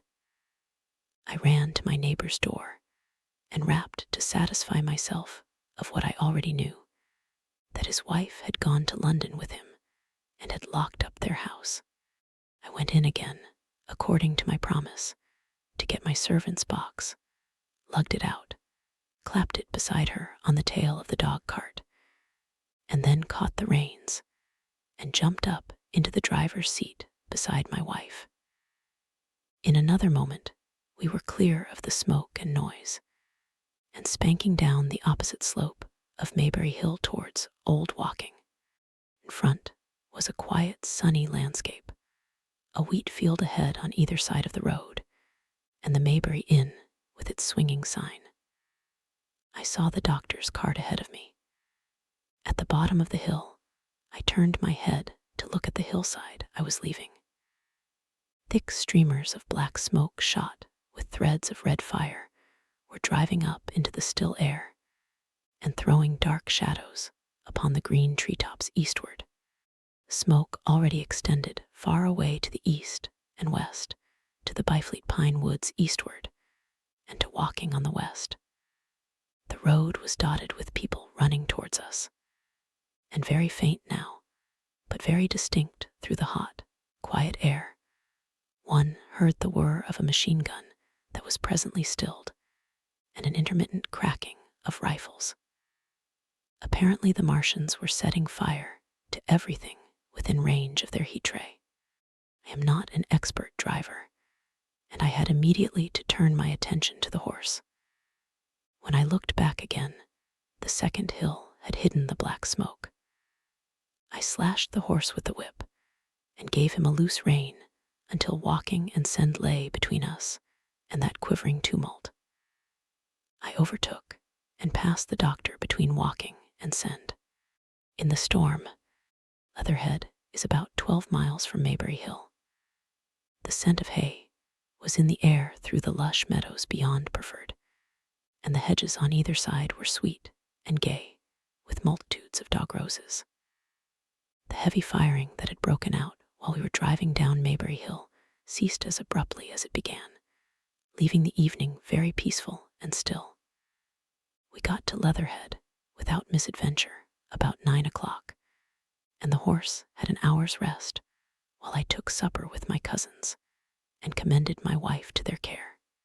My wife was curiously silent throughout the drive and seemed oppressed with forebodings of evil. I talked to her reassuringly, pointing out that the Martians were tied to the pit by sheer heaviness, and at the utmost could but crawl a little out of it, but she answered only in monosyllables. Had it not been for my promise to the innkeeper, she would, I think, have urged me to stay in Leatherhead that night. Would that I had. Her face, I remember, was very white as we parted. For my own part, I had been feverishly excited all day. Something very like the war fever that occasionally runs through a civilized community had got into my blood, and in my heart, I was not so very sorry that I had to return to Maybury that night. I was even afraid that that last fusillade I had heard might mean the extermination of our invaders from Mars. I can best express my state of mind by saying that I wanted to be in at the death. It was nearly 11 when I started to return. The night was unexpectedly dark. To me, walking out of the lighted passage of my cousin's house, it seemed indeed black, and it was as hot and close as the day. Overhead, the clouds were driving fast, albeit not a breath stirred the shrubs about us. My cousin's man lit both lamps. Happily, I knew the road intimately. My wife stood in the light of the doorway and watched me until I jumped up into the dog cart. Then abruptly she turned and went in, leaving my cousin's side by side, wishing me good hap. I was a little depressed at first with the contagion of my wife's fears, but very soon my thoughts reverted to the Martians. At that time, I was absolutely in the dark as to the course of the evening's fighting.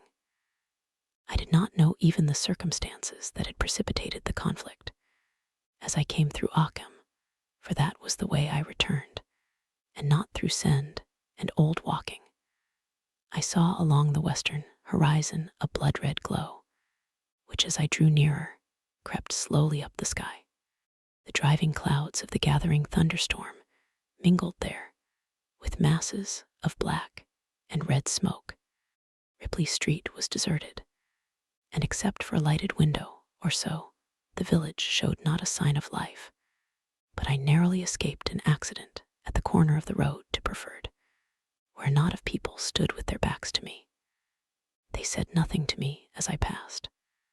I do not know what they knew of the things happening beyond the hill, nor do I know if the silent houses I passed on my way were sleeping securely, or deserted and empty, or harassed and watching against the terror of the night. From Ripley until I came through Preferred, I was in the valley of the way, and the red glare was hidden from me. As I ascended the little hill beyond Preferred Church, the glare came into view again, and the trees about me shivered with the first intimation of the storm that was upon me. Then I heard midnight pealing out from Preferred Church behind me, and then came the silhouette of Maybury Hill, with its treetops and roofs black and sharp against the red. Even as I beheld this, a lurid green glare lit the road about me and showed the distant woods towards Addlestone. I felt a tug at the reins. I saw that the driving clouds had been pierced, as it were, by a thread of green fire, suddenly lighting their confusion and falling into the field to my left. It was the third falling star, close on its apparition, and blindingly violet by contrast, danced out the first lightning of the gathering storm, and the thunder burst like a rocket overhead. The horse took the bit between his teeth and bolted. Moderate incline runs towards the foot of Maybury Hill, and down this we clattered. Once the lightning had begun, it went on in as rapid a succession of flashes as I have ever seen. The thunderclaps, treading one on the heels of another, and with a strange crackling accompaniment, sounded more like the working of a gigantic electric machine than the usual detonating reverberations. The flickering light was blinding and confusing, and a thin hail smote gustily at my face as I drove down the slope. At first I regarded little but the road before me, and then abruptly my attention was arrested by something that was moving rapidly down the opposite slope of Maybury Hill. At first, I took it for the wet roof of a house, but one flash following another showed it to be in swift, rolling movement. It was an elusive vision, a moment of bewildering darkness. And then, in a flash like daylight, the red masses of the orphanage near the crest of the hill, the green tops of the pine trees, and this problematical object came out clear and sharp and bright. This thing I saw, how can I describe it? A monstrous tripod, higher than many houses, striding over the young pine trees and smashing them aside in its career.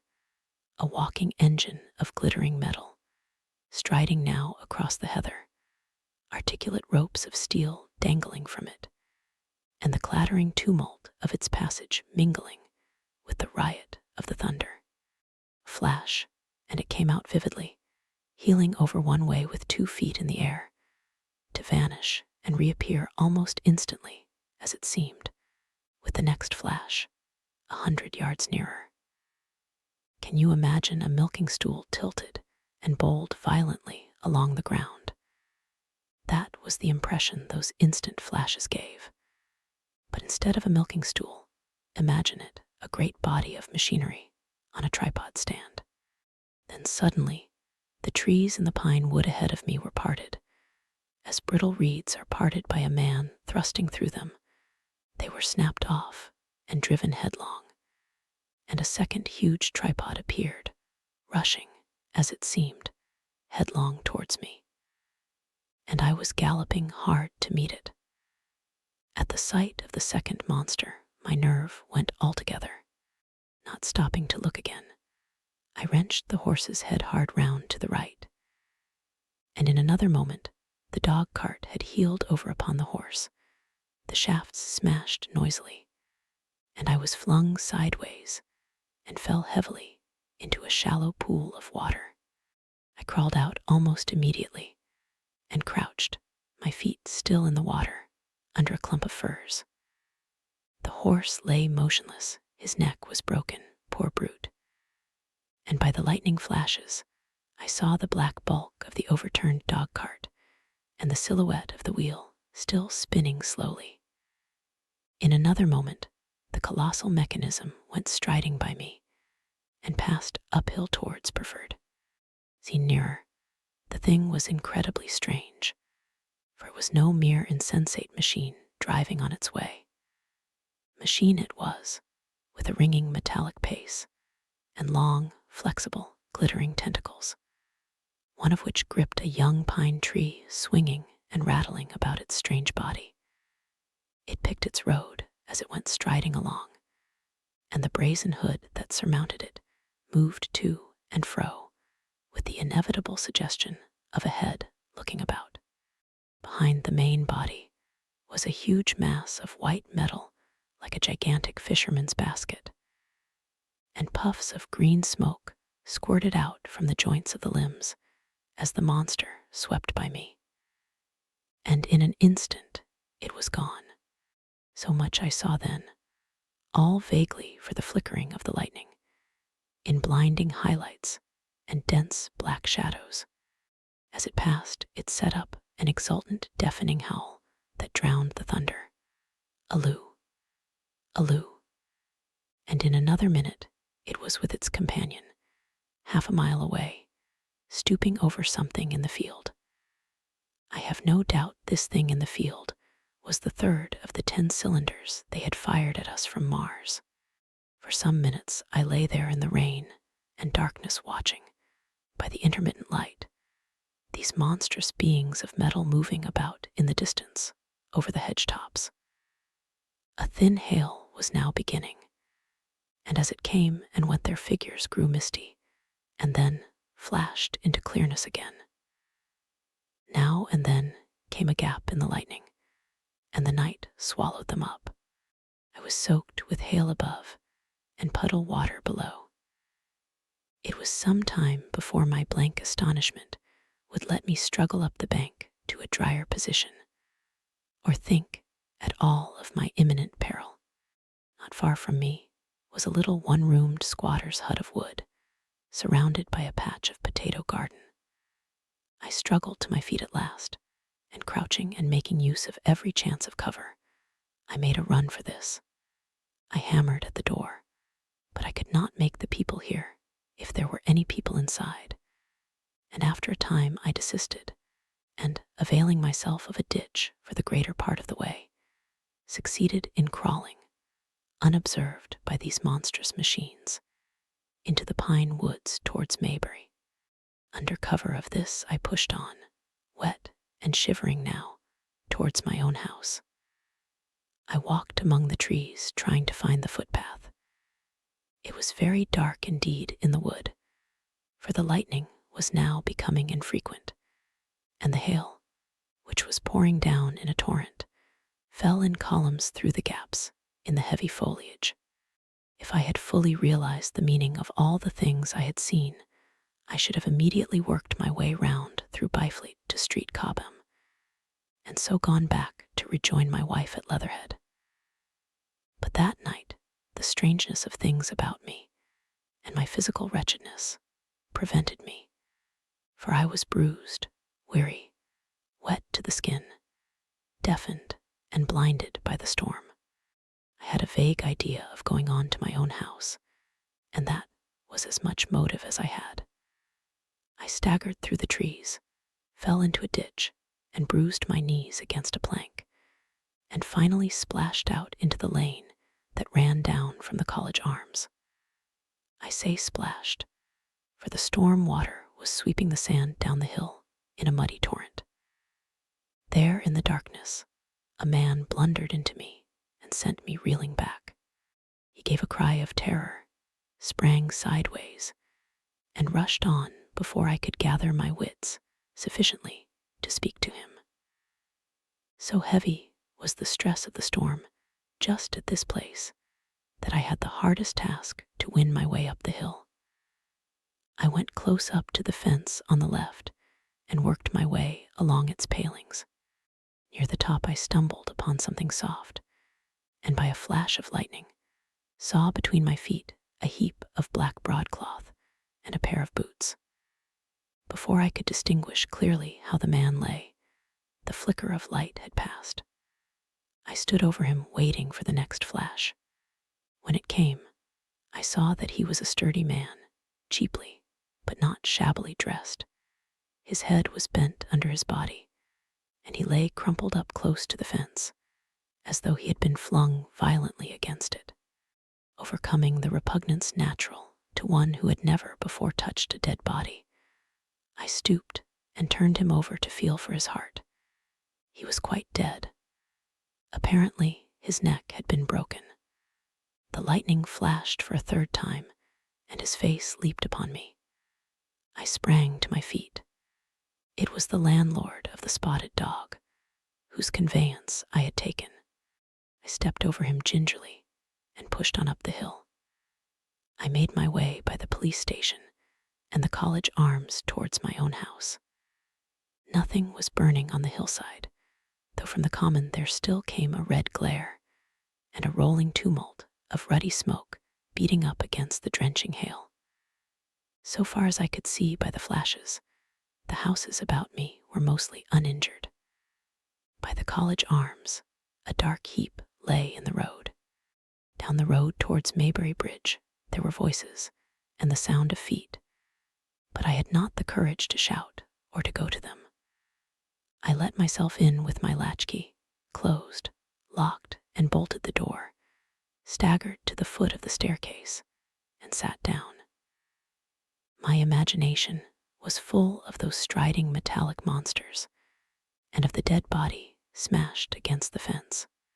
I crouched at the foot of the staircase, with my back to the wall, shivering violently. At the window, I have already said that my storms of emotion have a trick of exhausting themselves.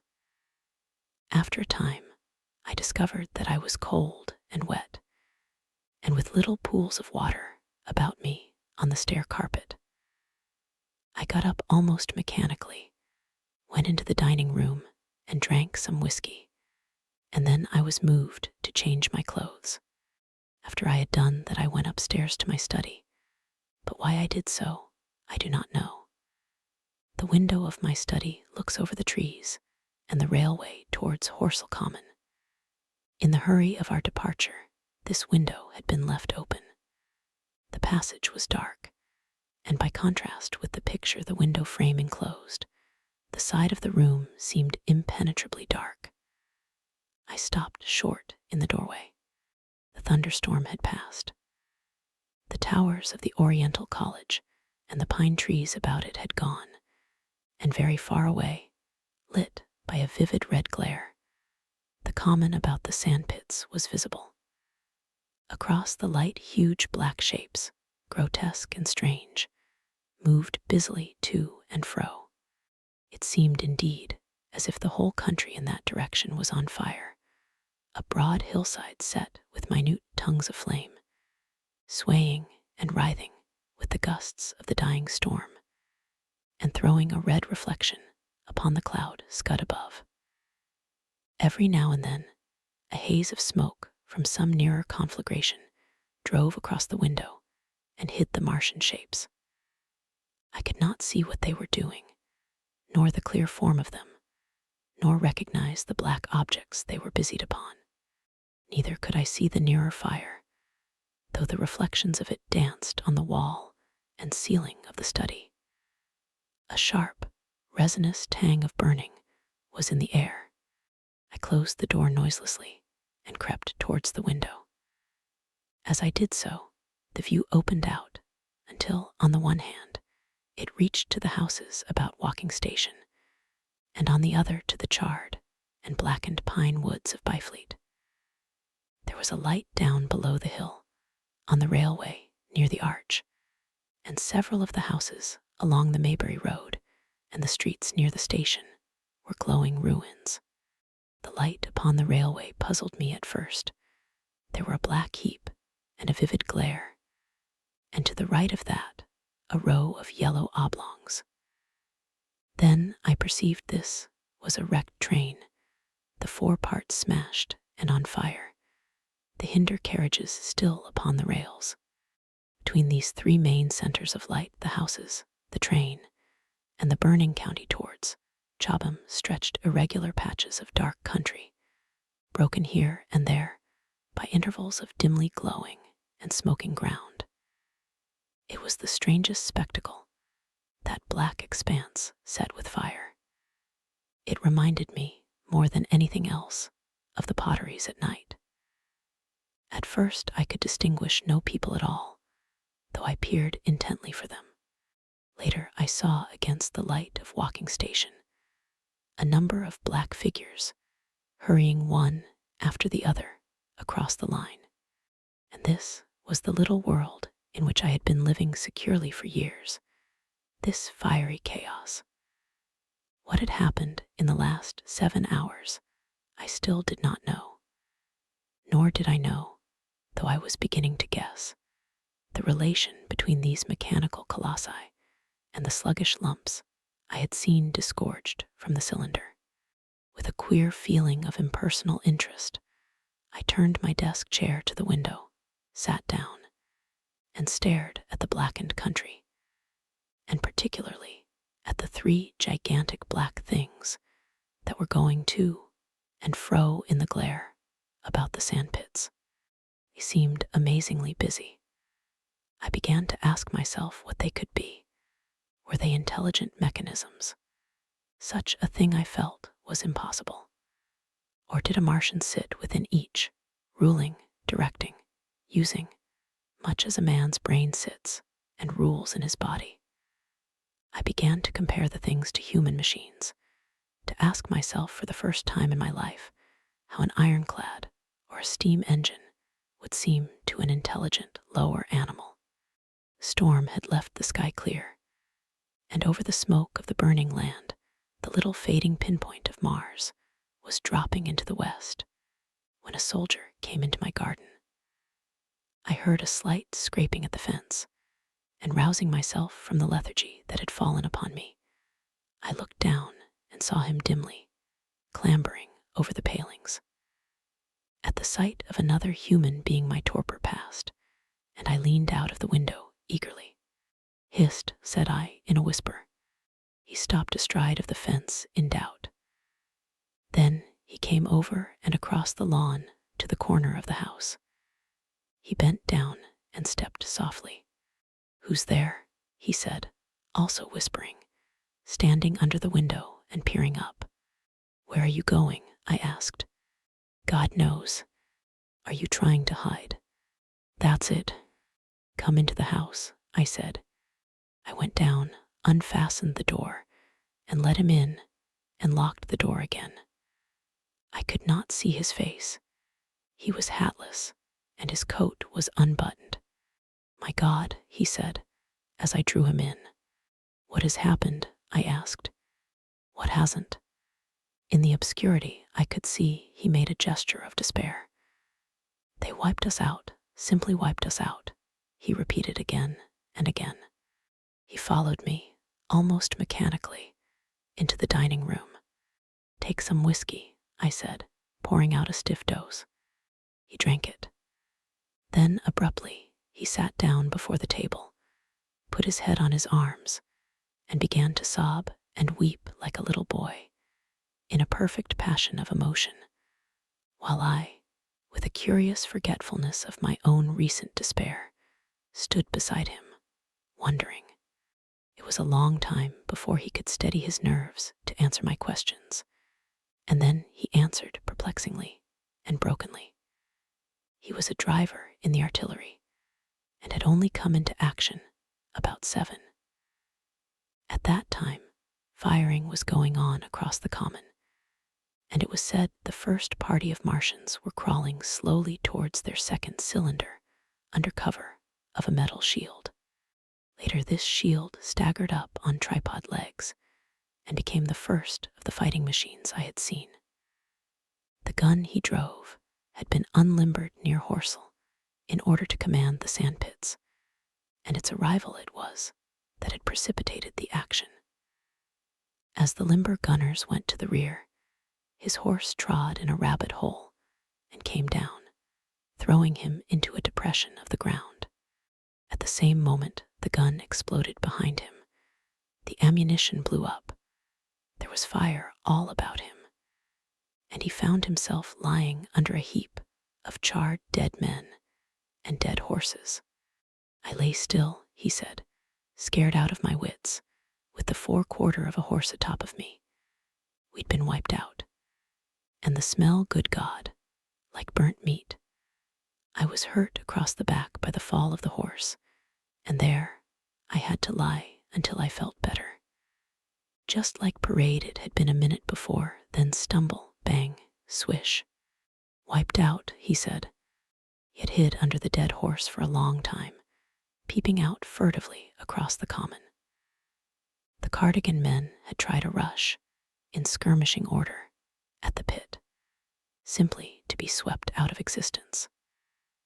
Then the monster had risen to its feet and had begun to walk leisurely to and fro across the common among the few fugitives, with its head like hood turning about exactly like the head of a cowled human being. A kind of arm carried a complicated metallic case, about which green flashes scintillated, and out of the funnel of this there smoked the heat tray. In a few minutes there was, so far as the soldier could see, not a living thing left upon the common, and every bush and tree upon it that was not already a blackened skeleton was burning. The hussars had been on the road beyond the curvature of the ground, and he saw nothing of them. He heard the Maxims rattle for a time, and then become still. The giant saved walking station and its cluster of houses until the last. Then, in a moment, the heat tray was brought to bear, and the town became a heap of fiery ruins. Then the thing shut off the heat tray, and turning its back upon the artilleryman, began to waddle away towards the smoldering pine woods that sheltered the second cylinder. As it did so, a second glittering titan built itself up out of the pit. The second monster followed the first, and at that, the artilleryman began to crawl very cautiously across the hot heather ash towards Horsell. He managed to get alive into the ditch by the side of the road, and so escaped to walking. There his story became ejaculatory. The place was impassable. It seems there were few people alive there, frantic for the most part, and many burned and scalded. He was turned aside by the fire, and hid among some almost scorching heaps of broken wall, as one of the Martian giants returned. He saw this one pursue a man, catch him up in one of its steely tentacles, and knock his head against the trunk of a pine tree. At last, after nightfall, the artilleryman made a rush for it and got over the railway embankment. Since then, he had been skulking along towards Maybury, in the hope of getting out of danger Londonward. People were hiding in trenches and cellars, and many of the survivors had made off towards Woking Village and Send.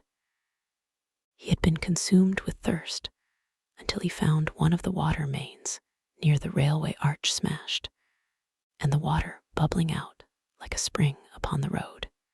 That was the story I got from him, bit by bit. He grew calmer telling me, and trying to make me see the things he had seen. He had eaten no food since midday. He told me early in his narrative, and I found some mutton and bread in the pantry and brought it into the room. We lit no lamp for fear of attracting the Martians, and ever and again our hands would touch upon bread or meat. As he talked, things about us came darkly out of the darkness, and the trampled bushes and broken rose trees outside the window grew distinct.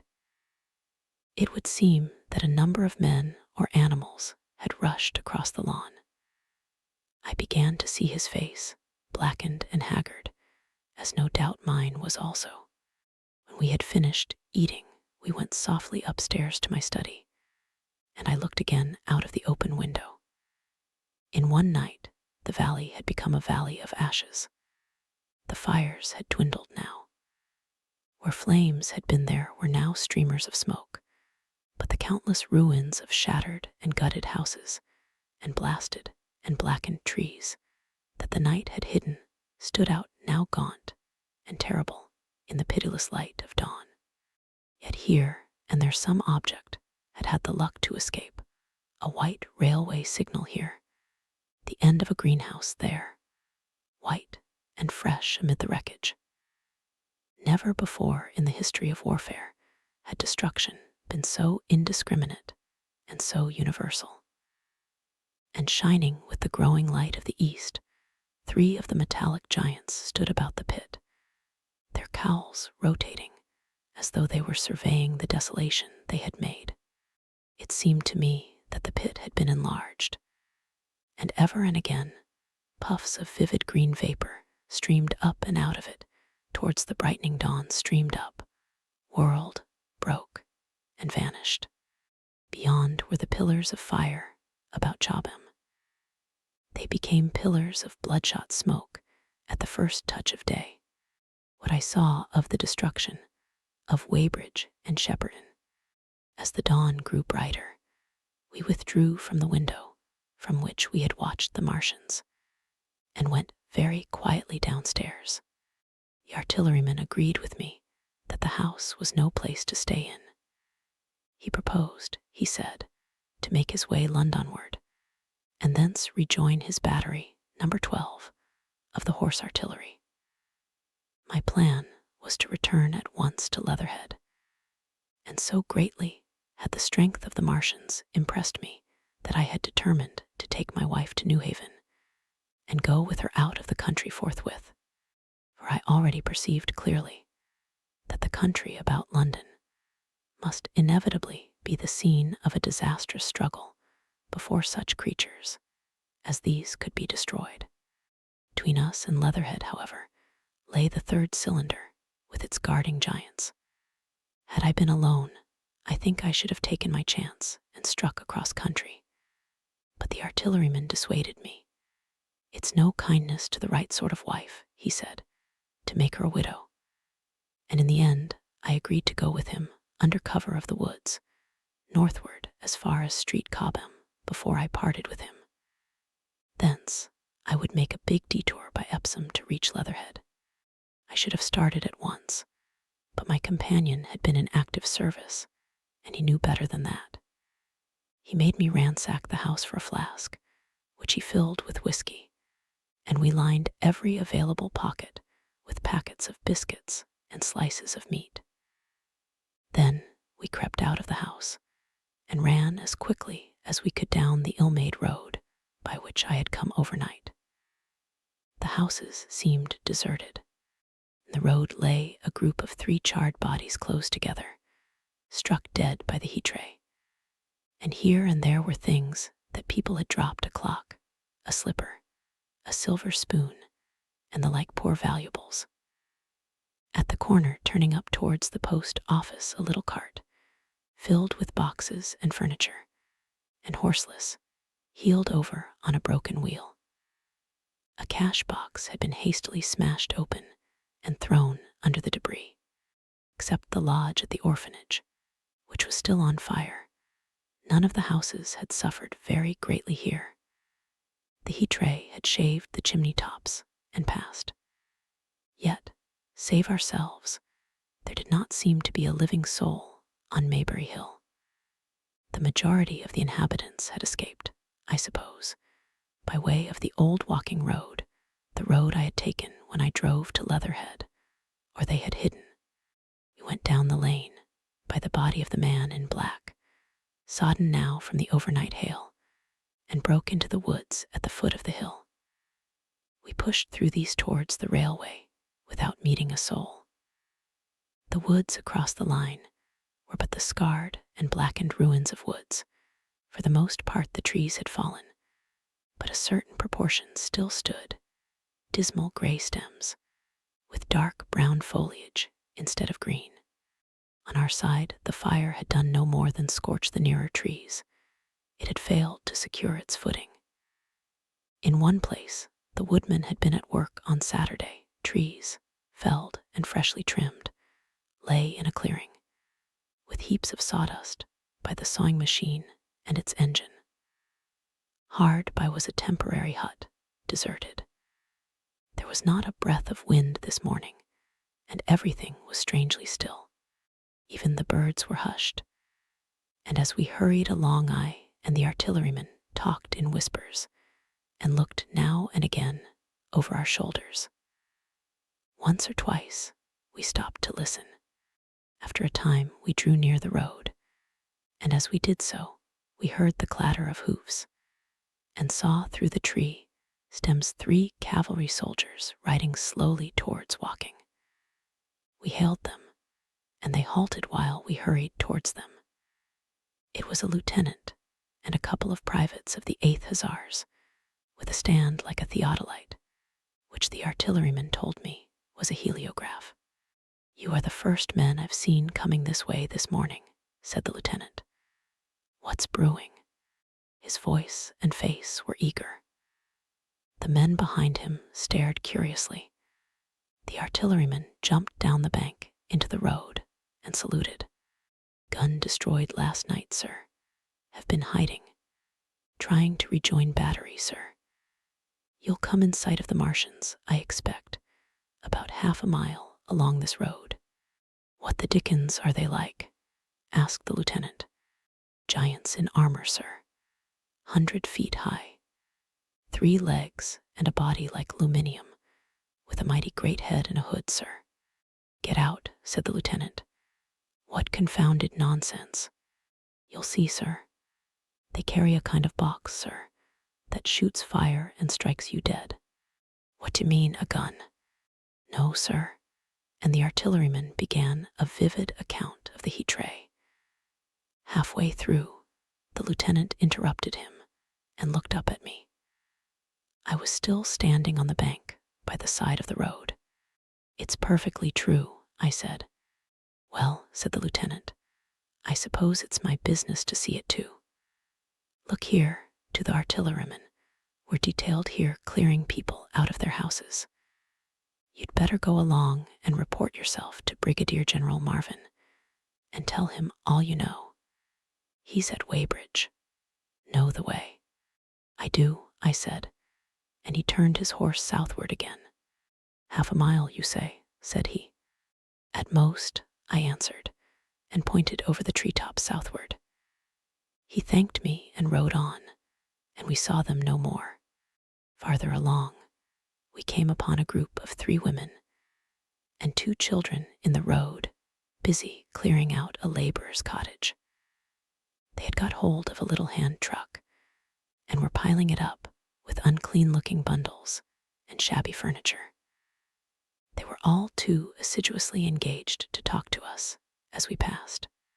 By Byfleet Station, we emerged from the pine trees and found the country calm and peaceful under the morning sunlight.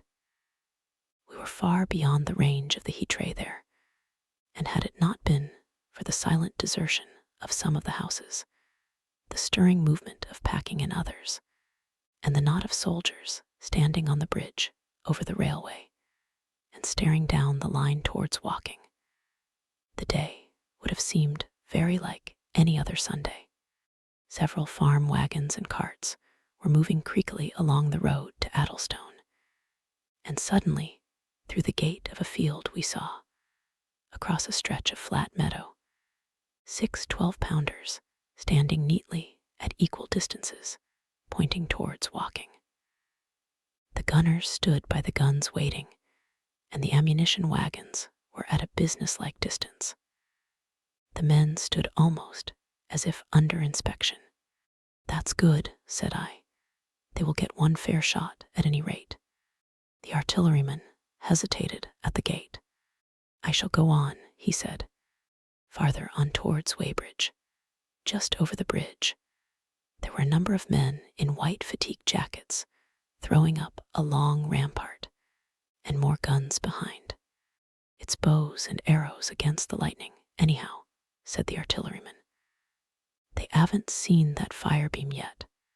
The officers, who were not actively engaged, stood and stared over the treetops southwestward, and the men digging would stop every now and again to stare in the same direction. Byfleet was in a tumult, people packing, and a score of hussars, some of them dismounted, some on horseback, were hunting them about. 3 or 4 black government wagons, with crosses in white circles, and an old omnibus, among other vehicles, were being loaded in the village street.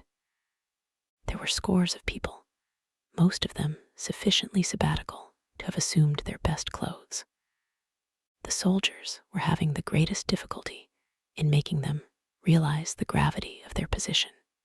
We saw one shriveled old fellow with a huge box, and a score or more of flower pots containing orchids, angrily expostulating with the corporal who would leave them behind. I stopped and gripped his arm. Do you know what's over there? I said, pointing at the pine tops that hid the Martians. Said he, turning. I was explainin' these is fallible. Death, I shouted. Death is coming. Death. And leaving him to digest that if he could, I hurried on after the artilleryman. At the corner, I looked back. The soldier had left him, and he was still standing by his box, with the pots of orchids on the lid of it, and staring vaguely over the trees. No one in Weybridge could tell us where the headquarters were established. The whole place was in such confusion as I had never seen in any town before. Carts, carriages everywhere, the most astonishing miscellany of conveyances and horseflesh. The respectable inhabitants of the place, men in golf and boating costumes, wives prettily dressed, were packing, riverside loafers energetically helping, children excited, and for the most part, highly delighted at this astonishing variation of their Sunday experiences. In the midst of it, all the worthy vicar was very pluckily holding an early celebration, and his bell was jangling out above the excitement. I and the artilleryman, seated on the step of the drinking fountain, made a very passable meal upon what we had brought with us. Patrols of soldiers, here no longer hussars, but grenadiers in white, were warning people to move now, or to take refuge in their cellars as soon as the firing began. We saw as we crossed the railway bridge that a growing crowd of people had assembled in and about the railway station, and the swarming platform was piled with boxes and packages. The ordinary traffic had been stopped, I believe, in order to allow of the passage of troops and guns to Chertsey, and I have heard since that a savage struggle occurred for places in the special trains that were put on at a later hour. We remained at Weybridge until midday, and at that hour we found ourselves at the place near Shepperton Lock where the Wey and Thames join. Part of the time we spent helping 2 old women to pack a little cart. The Wey has a treble mouth, and at this point boats are to be hired, and there was a ferry across the river. On the Shepperton side was an inn with a lawn, and beyond that the tower of Shepperton Church. It has been replaced by a spire rose above the trees. Here we found an excited and noisy crowd of fugitives. As yet the flight had not grown to panic, but there were already far more people than all the boats going to and fro could enable to cross. People came panting along under heavy burdens. One husband and wife were even carrying a small outhouse door between them, with some of their household goods piled thereon. One man told us he meant to try to get away from Shepperton Station. There was a lot of shouting, and one man was even jesting. The idea people seemed to have here was that the Martians were simply formidable human beings who might attack and sack the town, to be certainly destroyed in the end. Every now and then, people would glance nervously across the way at the meadows towards Chertsey, but everything over there was still. Across the Thames, except just where the boats landed, everything was quiet, in vivid contrast with the Surrey side. The people who landed there from the boats went tramping off down the lane. The big ferryboat had just made a journey.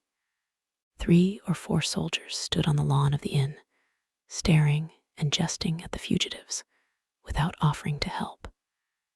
The inn was closed, as it was now within prohibited hours.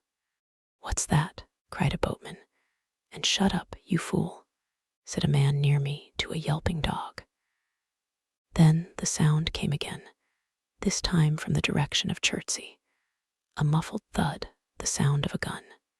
Fighting was beginning. Almost immediately unseen batteries across the river to our right, unseen because of the trees, took up the chorus, firing heavily one after the other. A woman screamed. Everyone stood arrested by the sudden stir of battle, near us, and yet invisible to us. Nothing was to be seen save flat meadows, cows feeding unconcernedly for the most part, and silvery pollard willows motionless in the warm sunlight. "These soldiers'll stop 'em," said a woman beside me, doubtfully. A haziness rose over the treetops. Then suddenly we saw a rush of smoke far away up the river, a puff of smoke that jerked up into the air and hung. And forthwith the ground heaved underfoot, and a heavy explosion shook the air, smashing 2 or 3 windows in the houses near, and leaving us astonished. "Here they are," shouted a man in a blue jersey. "Yonder, d'ye see them? Yonder." Quickly, one after the other, 1, 2, 3, 4 of the armored Martians appeared, far away over the little trees, across the flat meadows that stretched towards Chertsey, and striding hurriedly towards the river.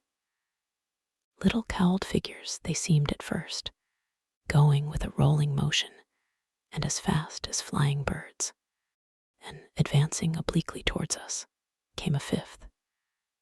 Their armored bodies glittered in the sun as they swept swiftly forward upon the guns, growing rapidly larger as they drew nearer.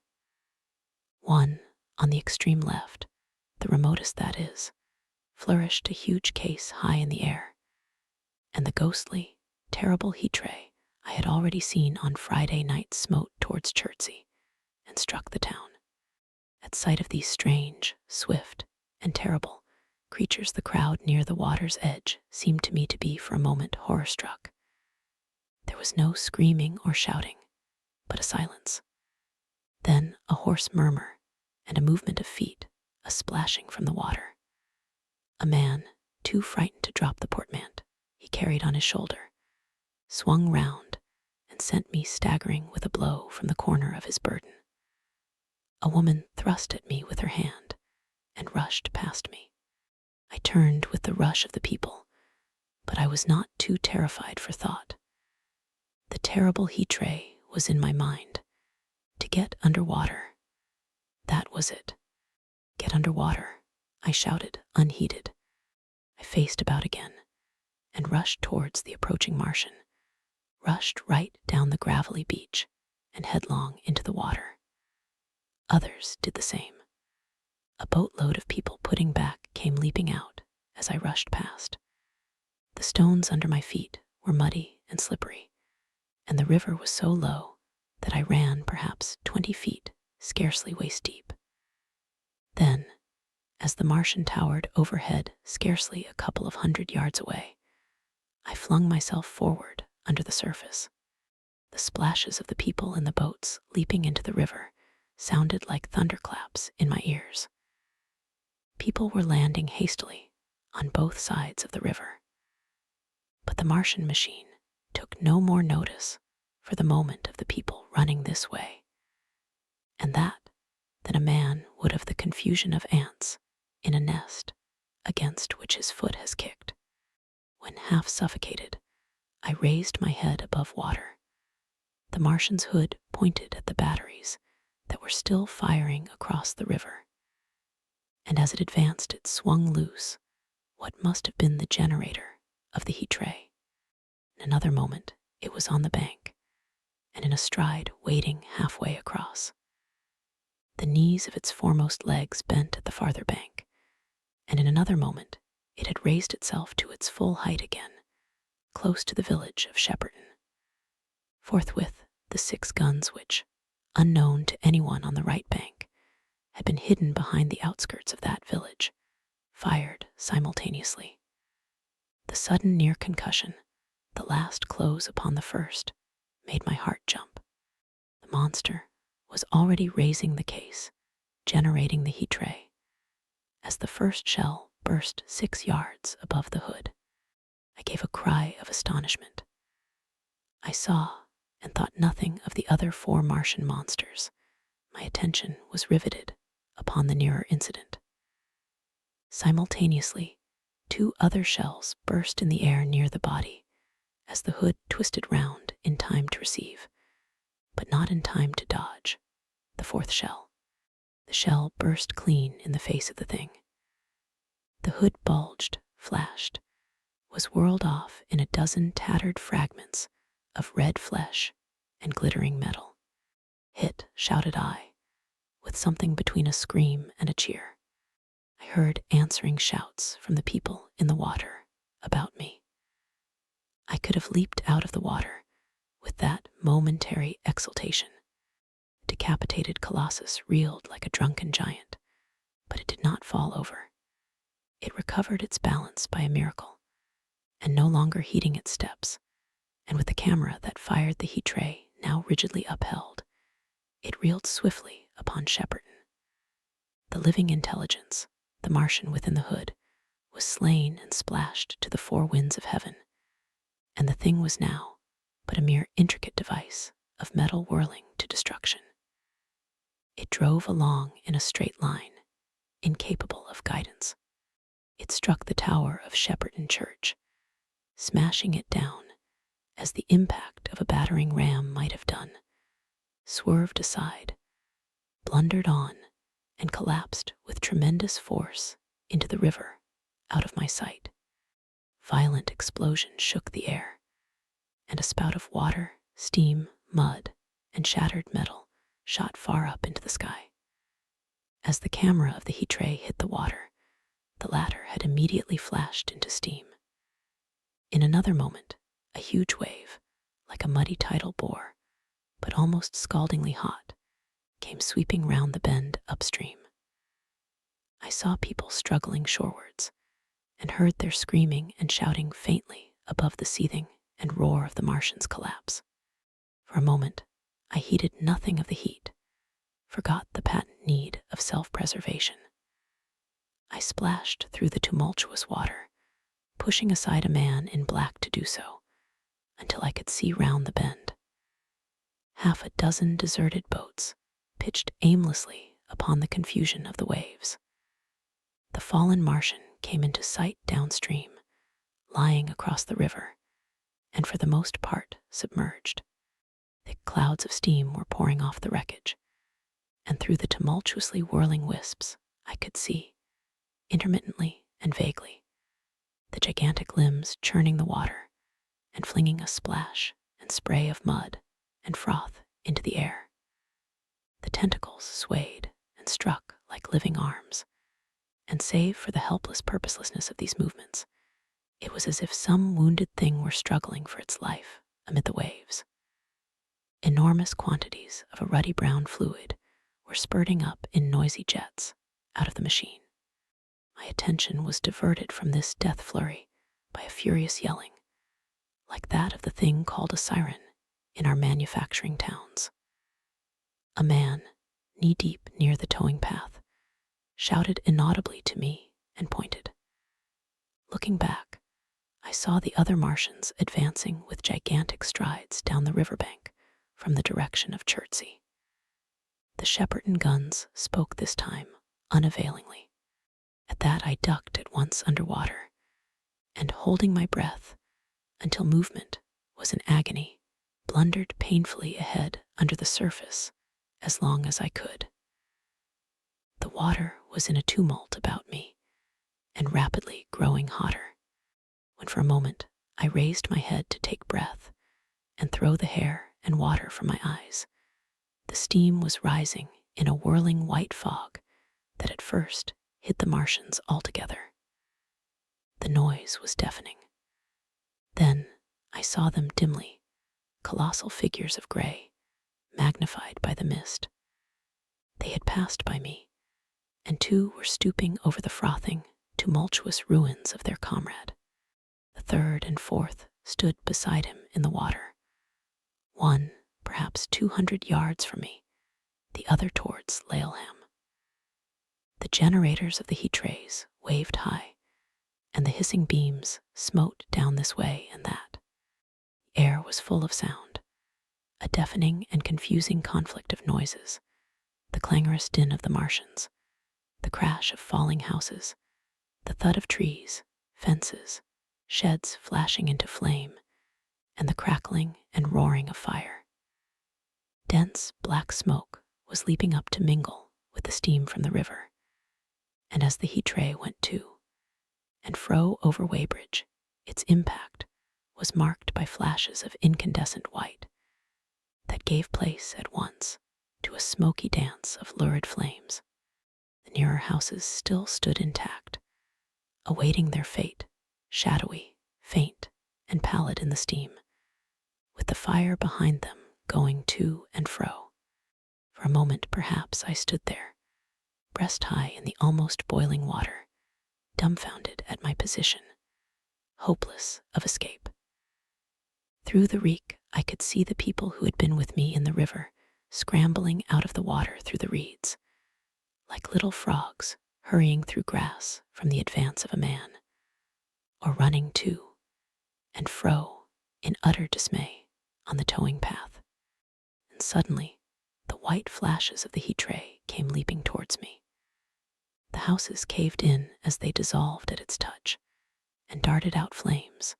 The trees changed to fire with a roar.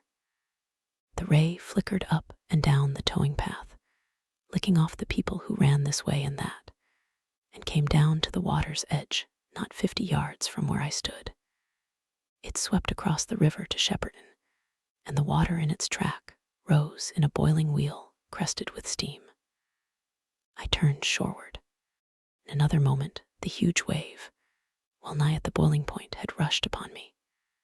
I screamed aloud and scalded, half-blinded, agonized. I staggered through the leaping, hissing water towards the shore. Had my foot stumbled, it would have been the end. I fell helplessly, in full sight of the Martians, upon the broad, bare, gravelly spit that runs down to mark the angle of the way in Thames. I expected nothing but death. I have a dim memory of the foot of a Martian coming down within a score of yards of my head, driving straight into the loose gravel, whirling it this way and that, and lifting again. Of a long suspense, and then of the four carrying the debris of their comrade between them, now clear, and then presently faint through a veil of smoke, receding interminably, as it seemed to me, across a vast space of river and meadow. And then, very slowly, I realized that by a miracle I had escaped. How I fell in with the curate. After getting this sudden lesson in the power of terrestrial weapons, the Martians retreated to their original position upon Horsell Common, and in their haste, and encumbered with the debris of their smashed companion, they no doubt overlooked many such a stray and negligible victim as myself. Had they left their comrade and pushed on forthwith, there was nothing at that time between them and London but batteries of 12-pounder guns, and they would certainly have reached the capital in advance of the tidings of their approach. As sudden, dreadful, and destructive, their advent would have been as the earthquake that destroyed Lisbon a century ago. But they were in no hurry. Cylinder followed cylinder on its interplanetary flight. Every 24 hours brought them reinforcement. And meanwhile the military and naval authorities, now fully alive to the tremendous power of their antagonists, worked with furious energy.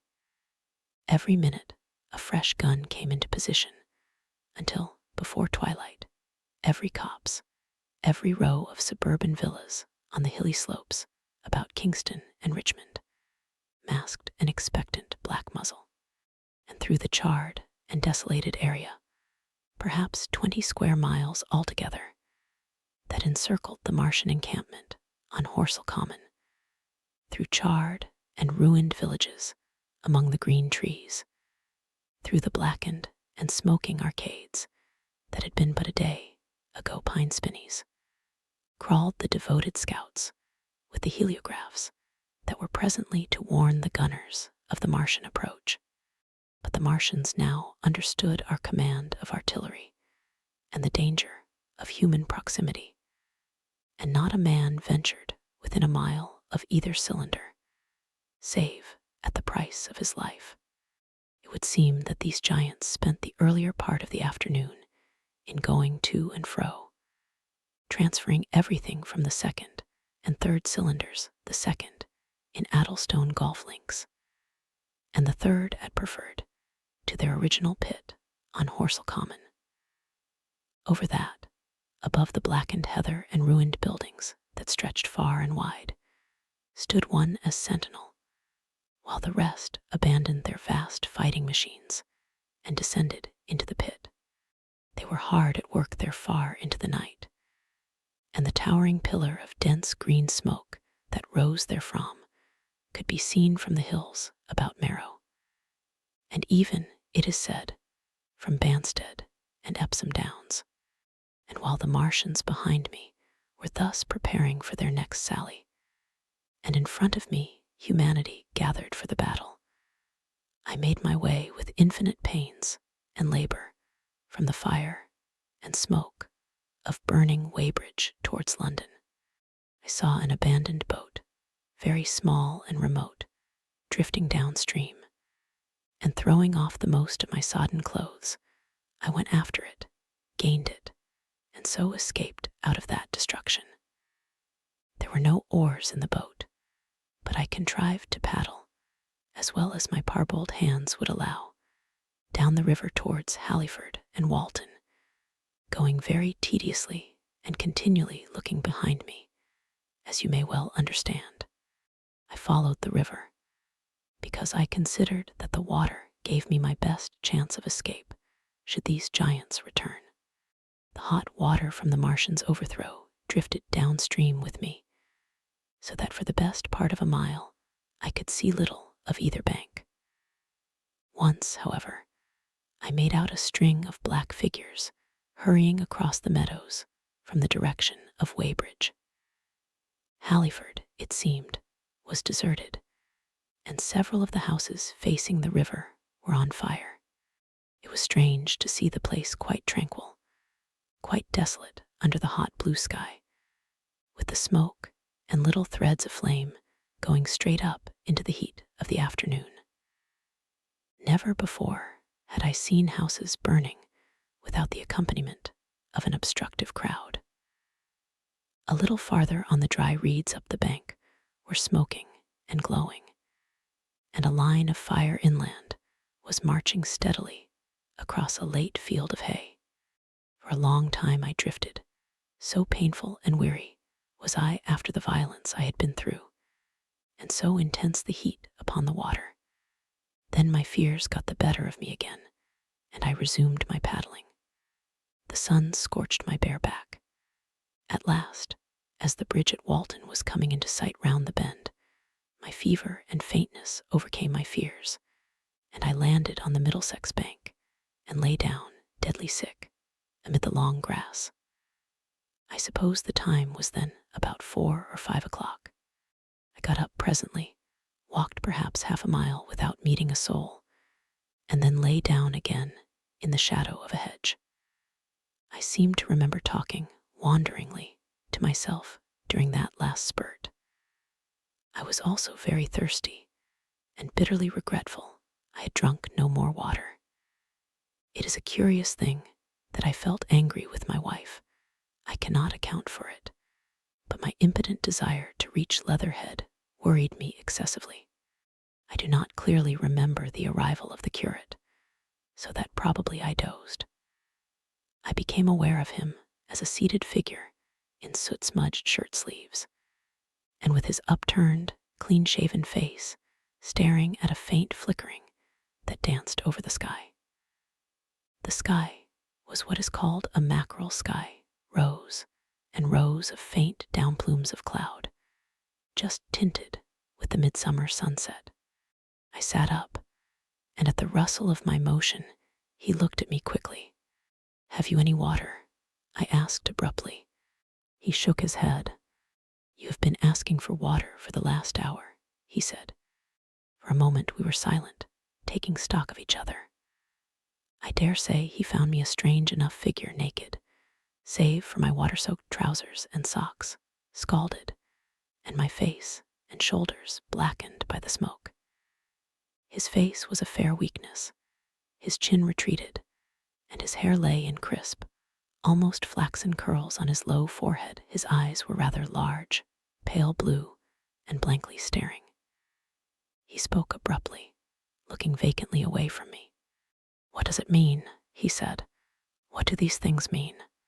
I stared at him and made no answer. He extended a thin white hand and spoke in almost a complaining tone. "Why are these things permitted? What sins have we done?" The morning service was over. I was walking through the roads to clear my brain for the afternoon, and then fire, earthquake, death, as if it were Sodom and Gomorrah. All our work undone, all the work. What are these Martians? "What are we?" I answered, clearing my throat. He gripped his knees and turned to look at me again. For half a minute, perhaps, he stared silently. "I was walking through the roads to clear my brain," he said. And suddenly, fire, earthquake, death. He relapsed into silence, with his chin now sunken almost to his knees. Presently, he began waving his hand. "All the work, all the Sunday schools. What have we done? What has Weybridge done? Everything gone, everything destroyed. The church. We rebuilt it only 3 years ago. Gone, swept out of existence. Why? Another pause, and he broke out again like one demented. The smoke of her burning goeth up for ever and ever, he shouted. His eyes flamed, and he pointed a lean finger in the direction of Weybridge. By this time, I was beginning to take his measure. The tremendous tragedy in which he had been involved, it was evident he was a fugitive from Weybridge, had driven him to the very verge of his reason. Are we far from Sunbury? I said, in a matter-of-fact tone. What are we to do? He asked. Are these creatures everywhere? Has the earth been given over to them? Are we far from Sunbury? Only this morning I officiated at early celebration. Things have changed, I said quietly. You must keep your head. There is still hope. Hope.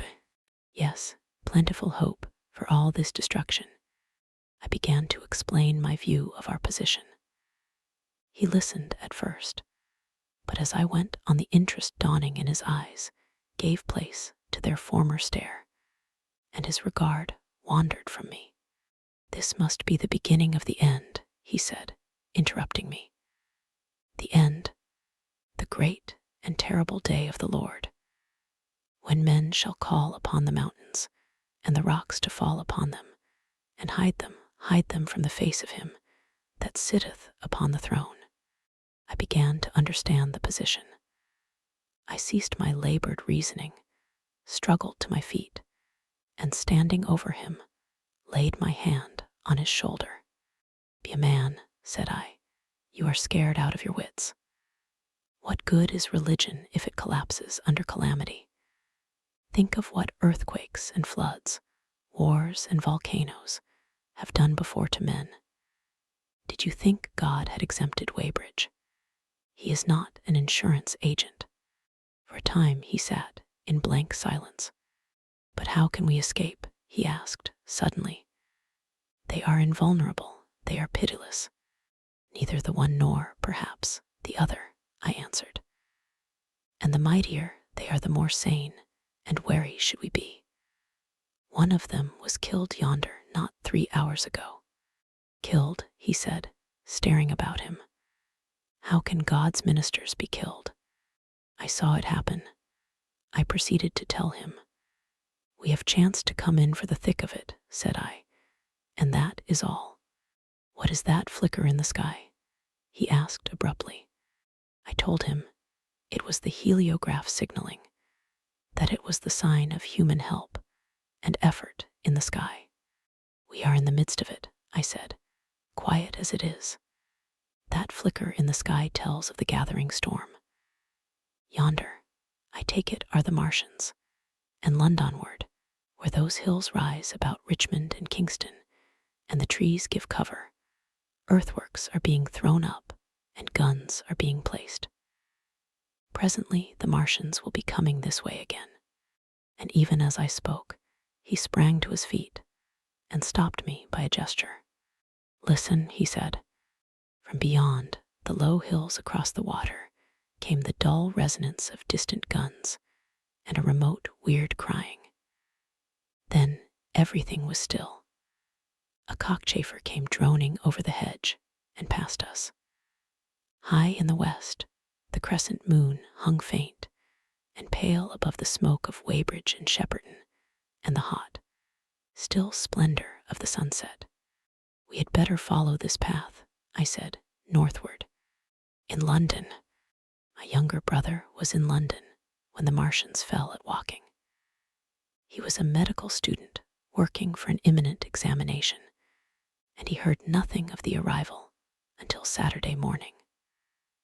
The morning papers on Saturday contained, in addition to lengthy special articles on the planet Mars, on life in the planets, and so forth, a brief and vaguely worded telegram, all the more striking for its brevity.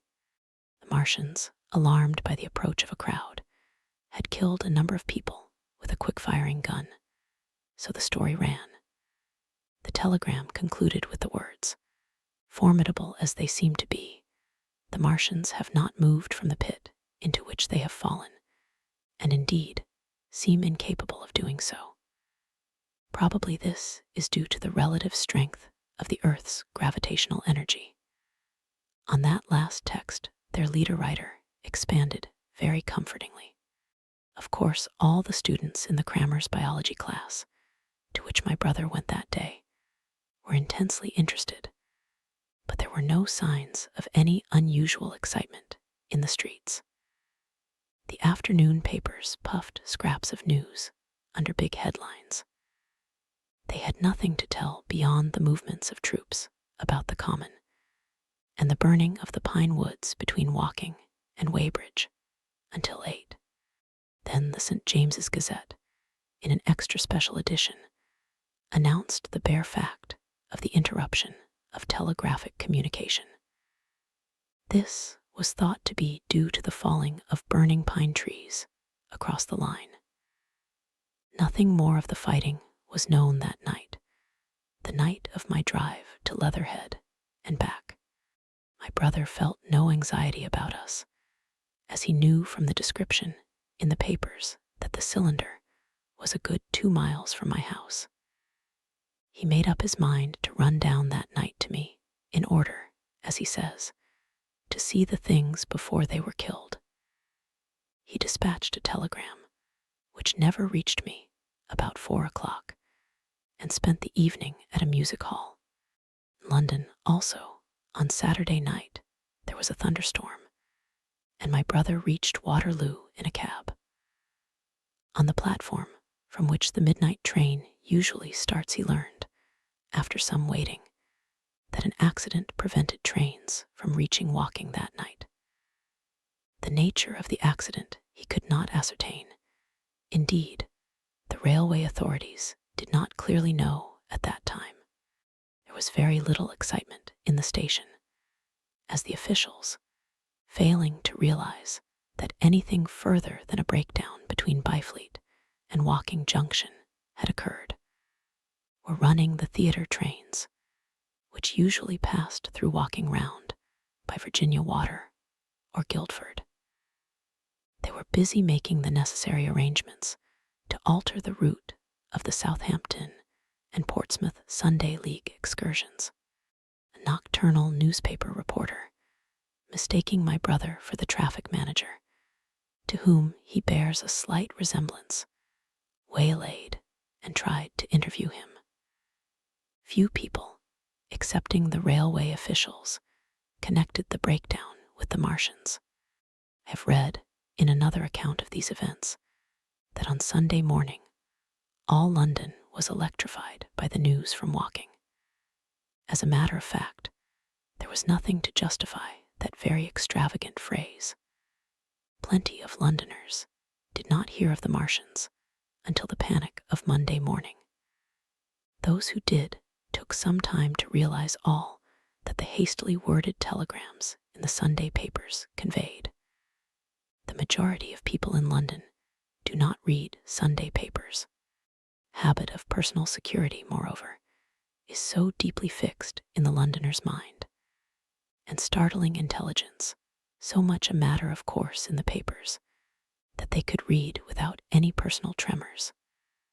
About 7 o'clock last night, the Martians came out of the cylinder, and moving about under an armor of metallic shields, have completely wrecked Woking Station with the adjacent houses, and massacred an entire battalion of the Cardigan Regiment. No details are known. Maxims have been absolutely useless against their armor. The field guns have been disabled by them. Flying hussars have been galloping into Chertsey. The Martians appear to be moving slowly towards Chertsey or Windsor. Great anxiety prevails in West Surrey, and earthworks are being thrown up to check the advance Londonward. That was how the Sunday Sun put it, and a clever and remarkably prompt handbook article in the Referee compared the affair to a menagerie suddenly let loose in a village. No one in London knew positively of the nature of the armored Martians, and there was still a fixed idea that these monsters must be sluggish, crawling, creeping painfully. Such expressions occurred in almost all the earlier reports. None of the telegrams could have been written by an eyewitness of their advance. The Sunday papers printed separate editions as further news came to hand, some even in default of it. But there was practically nothing more to tell people until late in the afternoon, when the authorities gave the press agencies the news in their possession. It was stated that the people of Walton and Weybridge and all the district were pouring along the roads Londonward, and that was all. My brother went to church at the Foundling Hospital in the morning, still in ignorance of what had happened on the previous night. There he heard allusions made to the invasion and a special prayer for peace.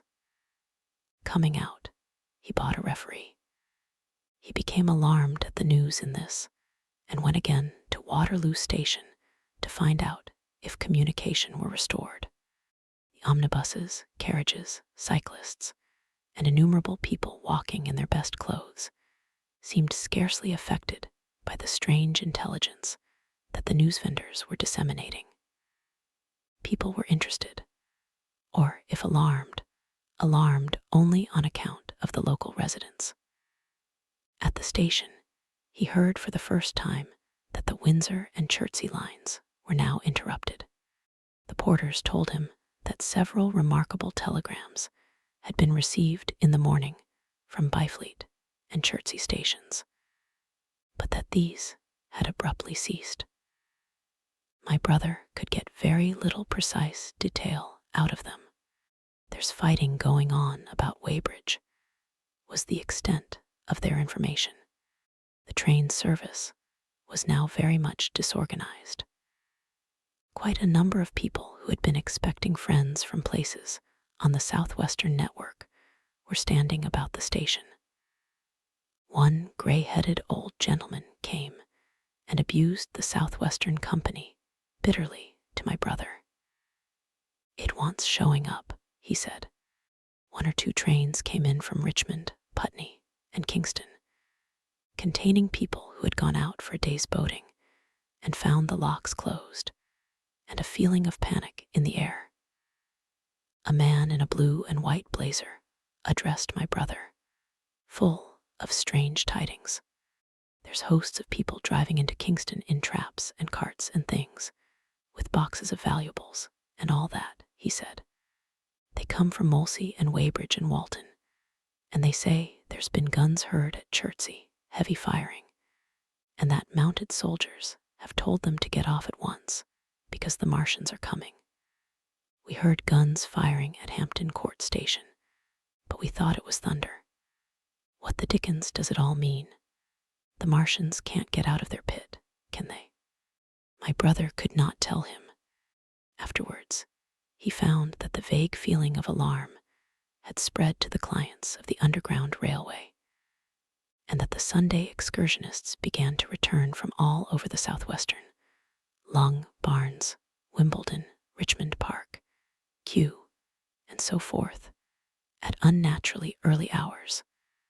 But not a soul had anything more than vague hearsay to tell of. Everyone connected with the terminus seemed ill-tempered. About 5 o'clock, the gathering crowd in the station was immensely excited by the opening of the line of communication, which is almost invariably closed between the southeastern and the southwestern stations, and the passage of carriage trucks bearing huge guns and carriages crammed with soldiers. These were the guns that were brought up from Woolwich and Chatham to cover Kingston. There was an exchange of pleasantries. "You'll get eaten. We're the beast tamers," and so forth.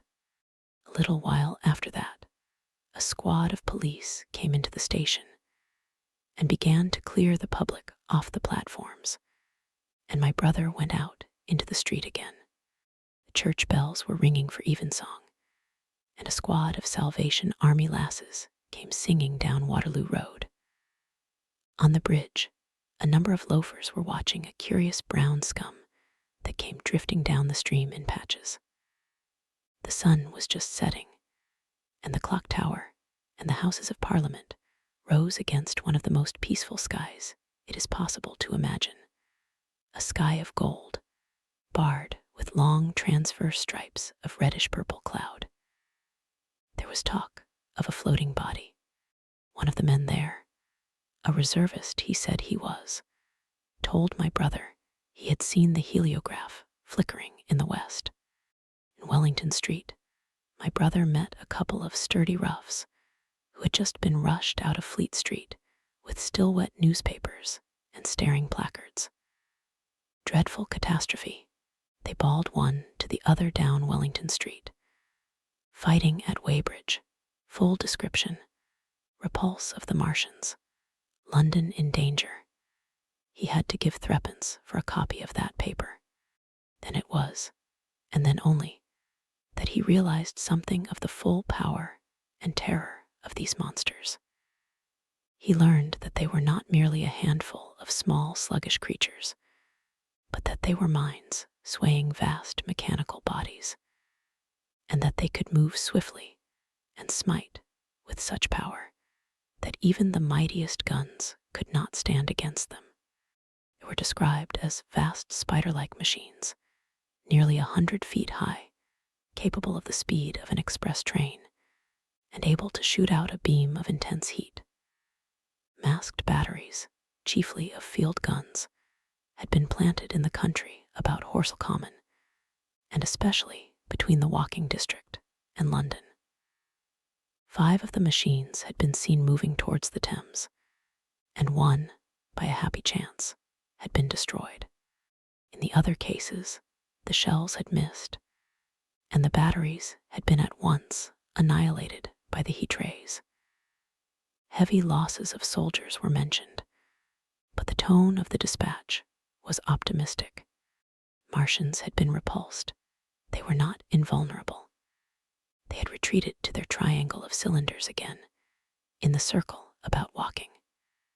Signalers with heliographs were pushing forward upon them from all sides. Guns were in rapid transit from Windsor, Portsmouth, Aldershot, Woolwich, even from the north, among others. Long wire guns of 95 tons from Woolwich. Altogether, 116 were in position or being hastily placed, chiefly covering London. Never before in England had there been such a vast or rapid concentration of military material. Any further cylinders that fell, it was hoped, could be destroyed at once by high explosives, which were being rapidly manufactured and distributed. No doubt, ran the report, the situation was of the strangest and gravest description, but the public was exhorted to avoid and discourage panic. No doubt the Martians were strange and terrible in the extreme, but at the outside, there could not be more than 20 of them against our millions. The authorities had reason to suppose, from the size of the cylinders, that at the outside, there could not be more than 5 in each cylinder, 15 altogether.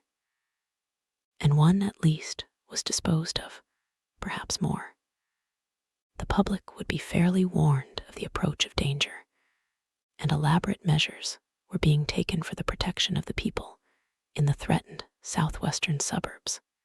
And so, with reiterated assurances of the safety of London and the ability of the authorities to cope with the difficulty, this quasi-proclamation closed.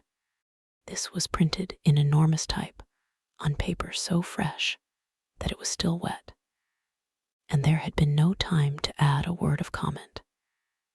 It was curious, my brother said, to see how ruthlessly the usual contents of the paper had been hacked and taken out to give this place.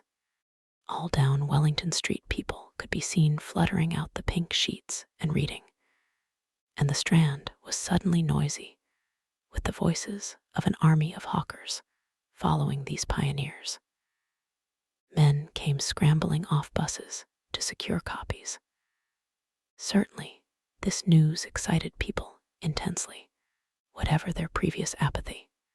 The shutters of a map shop in the Strand were being taken down, my brother said, and a man in his Sunday raiment, lemon yellow gloves even, was visible inside the window, hastily fastening maps of Surrey to the glass. Going on along the Strand to Trafalgar Square, the paper in his hand, my brother saw some of the fugitives from West Surrey.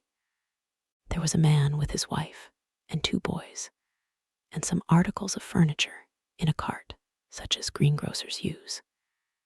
He was driving from the direction of Westminster Bridge, and close behind him came a hay wagon with 5 or 6 respectable-looking people in it, and some boxes and bundles.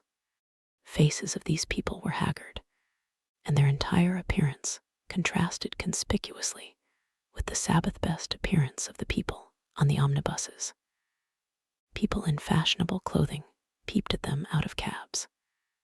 They stopped at the square, as if undecided which way to take, and finally turned eastward along the Strand. Some way behind these came a man in workday clothes, riding one of those old-fashioned tricycles with a small front wheel. He was dirty and white in the face. My brother turned down towards Victoria and met a number of such people. He had a vague idea that he might see something of me. He noticed an unusual number of police regulating the traffic. Some of the refugees were exchanging news with the people on the omnibuses. One was professing to have seen the Martians. Boilers on stilts, I tell you, striding along like men. Most of them were excited and animated by their strange experience. Beyond Victoria, the public houses were doing a lively trade with these arrivals. At all the street corners, groups of people were reading papers, talking excitedly, or staring at these unusual Sunday visitors. They seemed to increase as night drew on, until at last the roads, my brother said, were like Epsom High Street on a Derby day. My brother addressed several of these fugitives and got unsatisfactory answers from most. None of them could tell him any news of Woking, except one man, who assured him that Woking had been entirely destroyed on the previous night. I come from Byfleet, he said. A man on a bicycle came through the place in the early morning and ran from door to door warning us to come away. Then came soldiers. We went out to look, and there were clouds of smoke to the south, nothing but smoke, and not a soul coming that way. Then we heard the guns at Chertsey and folks coming from Weybridge. So I've locked up my house and come on. At that time, there was a strong feeling in the streets that the authorities were to blame for their incapacity to dispose of the invaders without all this inconvenience. About 8 o'clock, a noise of heavy firing was distinctly audible all over the south of London. My brother could not hear it for the traffic in the main thoroughfares, but by striking through the quiet back streets to the river, he was able to distinguish it quite plainly. He walked from Westminster to his apartments near Regent's Park, about 2. He was now very anxious on my account, and disturbed at the evident magnitude of the trouble. His mind was inclined to run, even as mine had run on Saturday, on military details. He thought of all those silent, expectant guns, of the suddenly nomadic countryside. He tried to imagine boilers on stilts, 100 feet high. There were 1 or 2 cartloads of refugees passing along Oxford Street, and several in the Marylebone Road. But so slowly was the news spreading that Regent Street and Portland Place were full of their usual Sunday night promenaders. Albeit, they talked in groups, and along the edge of Regent's Park, there were as many silent couples walking out together under the scattered gas lamps as ever there had been. The night was warm and still, and a little oppressive. The sound of guns continued intermittently, and after midnight, there seemed to be sheet lightning in the south. He read and reread the paper, fearing the worst had happened to me. He was restless, and after supper prowled out again aimlessly. He returned and tried in vain to divert his attention to his examination notes. He went to bed a little after midnight and was awakened from lurid dreams in the small hours of Monday by the sound of door knockers, feet running in the street, distant drumming, and a clamor of bells. Red reflections danced on the ceiling. For a moment he lay astonished, wondering whether day had come or the world gone mad. Then he jumped out of bed and ran to the window. His room was an attic, and as he thrust his head out, up and down the street, there were a dozen echoes to the noise of his window sash, and heads in every kind of night disarray appeared. Inquiries were being shouted. "They are coming," bawled a policeman, hammering at the door. "The Martians are coming," and hurried to the next door. The sound of drumming and trumpeting came from the Albany Street barracks, and every church within earshot was hard at work killing sleep with a vehement, disorderly tocsin. There was a noise of doors opening, and window after window in the houses opposite flashed from darkness into yellow illumination. Up the street came galloping a closed carriage, bursting abruptly into noise at the corner, rising to a clattering climax under the window, and dying away slowly in the distance. Close on the rear of this came a couple of cabs, the forerunners of a long procession of flying vehicles, going for the most part to Chalk Farm Station, where the Northwestern special trains were loading up, instead of coming down the gradient into Euston. For a long time my brother stared out of the window in blank astonishment, watching the policemen hammering at door after door and delivering their incomprehensible message. Then the door behind him opened, and the man who lodged across the landing came in, dressed only in shirt, trousers, and slippers, his braces loose about his waist, his hair disordered from his pillow. "What the devil is it?" he asked. "A fire. What a devil of a row." They both craned their heads out of the window, straining to hear what the policemen were shouting. People were coming out of the side streets and standing in groups at the corners talking.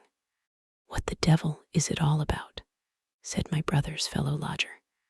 My brother answered him vaguely and began to dress, running with each garment to the window in order to miss nothing of the growing excitement. And presently men selling unnaturally early newspapers came bawling into the street. London in danger of suffocation. The Kingston and Richmond defenses forced. Fearful massacres in the Thames Valley, and all about him in the rooms below, in the houses on each side and across the road, and behind in the park terraces, and in the 100 other streets of that part of Marylebone, and the Westbourne Park district, and St. Pancras, and westward and northward in Kilburn, and St. John's Wood and Hampstead, and eastward in Shoreditch and Highbury, and Haggerston and Hoxton. And indeed, through all the vastness of London, from Ealing to East Ham, people were rubbing their eyes, and opening windows to stare out and ask aimless questions, dressing hastily as the first breath of the coming storm of fear blew through the streets. It was the dawn of the Great Panic. London, which had gone to bed on Sunday night oblivious and inert, was awakened in the small hours of Monday morning to a vivid sense of danger. Unable from his window to learn what was happening, my brother went down and out into the street, just as the sky between the parapets of the houses grew pink with the early dawn. The flying people on foot and in vehicles grew more numerous every moment. Black smoke, he heard people crying, and again black smoke. The contagion of such a unanimous fear was inevitable. As my brother hesitated on the doorstep, he saw another news vendor approaching and got a paper forthwith. The man was running away with the rest and selling his papers for $1 each as he ran, a grotesque mingling of profit and panic. And from this paper, my brother read that catastrophic dispatch of the commander-in-chief. The Martians are able to discharge enormous clouds of a black and poisonous vapor by means of rockets. They have smothered our batteries, destroyed Richmond, Kingston, and Wimbledon, and are advancing slowly towards London, destroying everything on the way. It is impossible to stop them. There is no safety from the black smoke, but an instant flight. That was all, but it was enough. The whole population of the great 6 million city was stirring, slipping, running. Presently, it would be pouring en masse northward. Black smoke, the voices cried, fire. The bells of the neighboring church made a jangling tumult. A cart carelessly driven smashed, amid shrieks and curses, against the water trough up the street. Sickly yellow lights went to and fro in the houses, and some of the passing cabs flaunted unextinguished lamps. And overhead, the dawn was growing brighter, clear and steady and calm. He heard footsteps running to and fro in the rooms, and up and down stairs behind him. His landlady came to the door, loosely wrapped in dressing gown and shawl. Her husband followed, ejaculating. As my brother began to realize the import of all these things, he turned hastily to his own room, put all his available money, some £10 altogether, into his pockets, and went out again into the streets. What had happened in Surrey? It was while the curate had sat and talked so wildly to me under the hedge in the flat meadows near Halliford, and while my brother was watching the fugitives stream over Westminster Bridge, that the Martians had resumed the offensive. So far as one can ascertain from the conflicting accounts that have been put forth, the majority of them remained busied with preparations in the Horsell pit until 9 that night, hurrying on some operation that disengaged huge volumes of green smoke. But 3 certainly came out about 8 o'clock, and advancing slowly and cautiously, made their way through Byfleet and preferred towards Ripley and Weybridge, and so came in sight of the expectant batteries against the setting sun. These Martians did not advance in a body, but in a line, each perhaps 1.5 miles from his nearest fellow. They communicated with one another by means of siren-like howls, running up and down the scale from one note to another. It was this howling and firing of the guns at Ripley and St. George's Hill that we had heard at Upper Halliford. Ripley gunners, unseasoned artillery volunteers, who ought never to have been placed in such a position, fired one wild, premature, ineffectual volley, and bolted on horse and foot through the deserted village, while the Martian, without using his heat tray, walked serenely over their guns, stepped gingerly among them, passed in front of them, and so came unexpectedly upon the guns in Paintshill Park, which he destroyed. The St. George's Hill men, however, were better led, or of a better mettle. Hidden by a pine wood as they were, they seemed to have been quite unsuspected by the Martian nearest to them. They laid their guns as deliberately as if they had been on parade, and fired at about 1,000 yards range. The shells flashed all round him, and he was seen to advance a few paces, stagger, and go down. Everybody yelled together, and the guns were reloaded in frantic haste. The overthrown Martian set up a prolonged ululation, and immediately a second glittering giant, answering him, appeared over the trees to the south. It would seem that a leg of the tripod had been smashed by one of the shells. The whole of the second volley flew wide of the Martian on the ground, and simultaneously, both his companions brought their heat rays to bear on the battery. The ammunition blew up. The pine trees all about the guns flashed into fire, and only one or two of the men, who were already running over the crest of the hill, escaped. After this, it would seem that the three took counsel together and halted, and the scouts who were watching them report that they remained absolutely stationary for the next half hour. The Martian who had been overthrown crawled tediously out of his hood, a small brown figure, oddly suggestive from that distance of a speck of blight, and apparently engaged in the repair of his support. About 9, he had finished, for his cowl was then seen above the trees again. It was a few minutes past 9 that night when these 3 sentinels were joined by 4 other Martians, each carrying a thick black tube. A similar tube was handed to each of the 3, and the 7 proceeded to distribute themselves at equal distances along a curved line between St. George's Hill, Weybridge, and the village of Send, southwest of Ripley. A dozen rockets sprang out of the hills before them so soon as they began to move, and warned the waiting batteries about Ditton and Esher. At the same time, 4 of their fighting machines, similarly armed with tubes, crossed the river, and 2 of them, black against the western sky, came into sight of myself and the curate as we hurried wearily and painfully along the road that runs northward out of Halliford. They moved, as it seemed to us, upon a cloud, for a milky mist covered the fields and rose to a third of their height. At this sight, the curate cried faintly in his throat and began running. But I knew it was no good running from a Martian, and I turned aside and crawled through dewy nettles and brambles into the broad ditch by the side of the road. He looked back, saw what I was doing, and turned to join me. The 2 halted, the nearer to us standing and facing Sunbury, the remoter being a gray indistinctness towards the evening star, away towards Staines. The occasional howling of the Martians had ceased. They took up their positions in the huge crescent about their cylinders in absolute silence. It was a crescent with 12 miles between its horns.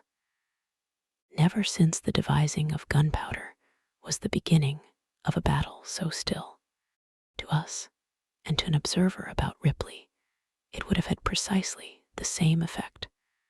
The Martians seemed in solitary possession of the darkling night, lit only as it was by the slender moon, the stars, the afterglow of the daylight, and the ruddy glare from St. George's Hill and the woods of Paintshill, but facing that crescent everywhere, at Staines, Hounslow, Ditton, Esher, Ockham, behind hills and woods south of the river, and across the flat grass meadows to the north of it, wherever a cluster of trees or village houses gave sufficient cover, the guns were waiting. The signal rockets burst and rained their sparks through the night and vanished, and the spirit of all those watching batteries rose to a tense expectation.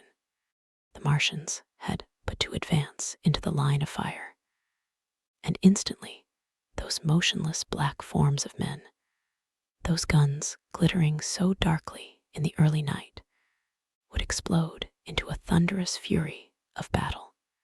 No doubt the thought that was uppermost in 1,000 of those vigilant minds, even as it was uppermost in mine, was the riddle how much they understood of us. Did they grasp that we in our millions were organized, disciplined, working together?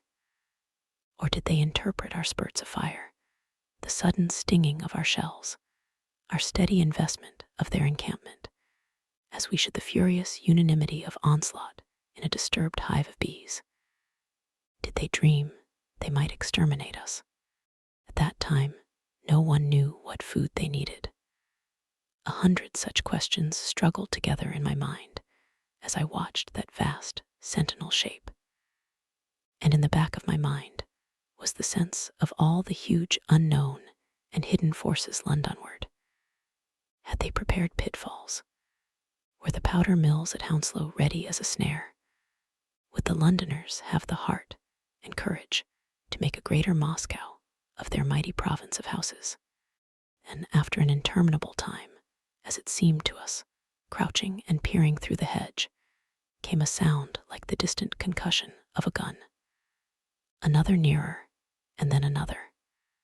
And then the Martian beside us raised his tube on high and discharged it gunwise, with a heavy report that made the ground heave. The one towards Staines answered him. There was no flash, no smoke, simply that loaded detonation. I was so excited by these heavy minute guns, following one another, that I so far forgot my personal safety and my scalded hands as to clamber up into the hedge and stare towards Sunbury. As I did so, a second report followed, and a big projectile hurtled overhead towards Hounslow. I expected at least to see smoke or fire, or some such evidence of its work.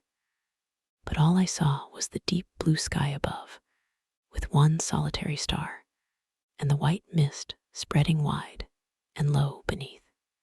And there had been no crash, no answering explosion. The silence was restored, the minute lengthened to 3. "What has happened?" said the curate, standing up beside me. "Heaven knows," said I. A bat flickered by and vanished. A distant tumult of shouting began and ceased. I looked again at the Martian and saw he was now moving eastward along the riverbank with a swift, rolling motion. Every moment I expected the fire of some hidden battery to spring upon him, but the evening calm was unbroken. The figure of the Martian grew smaller as he receded, and presently the mist and the gathering night had swallowed him up. By a common impulse, we clambered higher. Towards Sunbury was a dark appearance, as though a conical hill had suddenly come into being there, hiding our view of the farther country. And then, remoter across the river, over Walton, we saw another such summit. These hill-like forms grew lower and broader, even as we stared. Moved by a sudden thought, I looked northward, and there I perceived a third of these cloudy black copies had risen. Everything had suddenly become very still. Far away to the southeast, marking the quiet, we heard the Martians hooting to one another, and then the air quivered again with the distant thud of their guns. But the earthly artillery made no reply. Now at the time, we could not understand these things, but later I was to learn the meaning of these ominous copies that gathered in the twilight. Each of the Martians, standing in the great crescent I have described, had discharged, by means of the gun-like tube he carried, a huge canister over whatever hill, copse, cluster of houses, or other possible cover for guns chanced to be in front of him. Some fired only one of these, some two, as in the case of the one we had seen. The one at Ripley is said to have discharged no fewer than 5 at that time. These canisters smashed on striking the ground. They did not explode, and incontinently disengaged an enormous volume of heavy, inky vapor, coiling and pouring upward in a huge and ebony cumulus cloud. A gaseous hill that sank and spread itself slowly over the surrounding country, and the touch of that vapor, the inhaling of its pungent wisps, was death to all that breathes. It was heavy, this vapor, heavier than the densest smoke, so that, after the first tumultuous uprush and outflow of its impact, it sank down through the air and poured over the ground in a manner rather liquid than gaseous, abandoning the hills and streaming into the valleys and ditches and watercourses, even as I have heard the carbonic acid gas that pours from volcanic clefts is wont to do.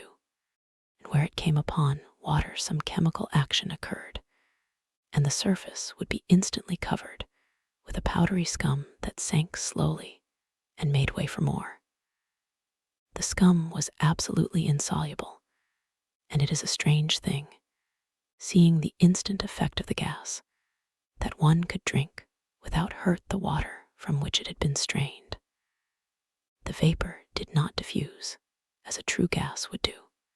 It hung together in banks, flowing sluggishly down the slope of the land, and driving reluctantly before the wind. And very slowly it combined with the mist and moisture of the air, and sank to the earth in the form of dust. Save that an unknown element giving a group of 4 lines in the blue of the spectrum is concerned, we are still entirely ignorant of the nature of this substance. Once the tumultuous upheaval of its dispersion was over, the black smoke clung so closely to the ground, even before its precipitation, that 50 feet up in the air, on the roofs and upper stories of high houses and on great trees, there was a chance of escaping its poison altogether, as was proved even that night at Street Cobham and Ditton. The man who escaped at the former place tells a wonderful story of the strangeness of its coiling flow, and how he looked down from the church spire and saw the houses of the village rising like ghosts out of its inky nothingness. For a day and a half he remained there, weary, starving, and sun-scorched, the earth under the blue sky, and against the prospect of the distant hills, a velvet black expanse, with red roofs, green trees, and later, black-veiled shrubs and gates, barns, outhouses, and walls, rising here and there into the sunlight. But that was at Street Cobham, where the black vapor was allowed to remain until it sank of its own accord into the ground.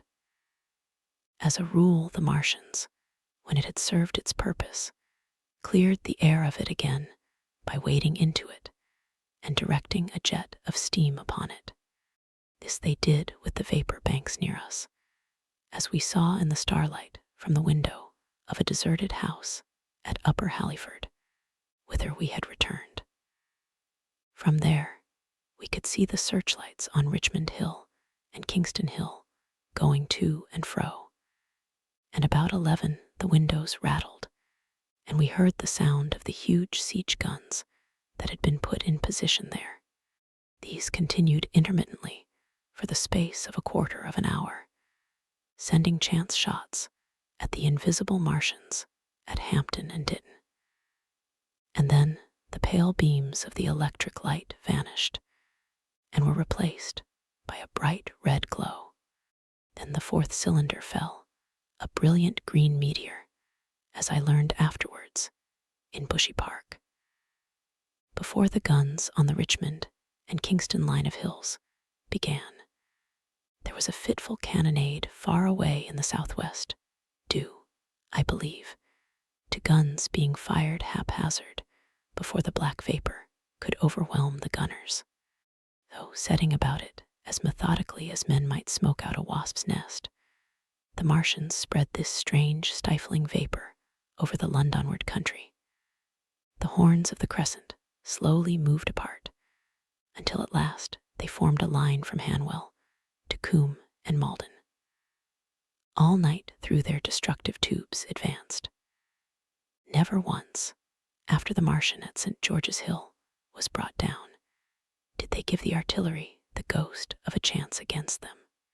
Wherever there was a possibility of guns being laid for them unseen, a fresh canister of the black vapor was discharged, and where the guns were openly displayed, the heat ray was brought to bear. By midnight, the blazing trees along the slopes of Richmond Park and the glare of Kingston Hill threw their light upon a network of black smoke, blotting out the whole valley of the Thames and extending as far as the eye could reach.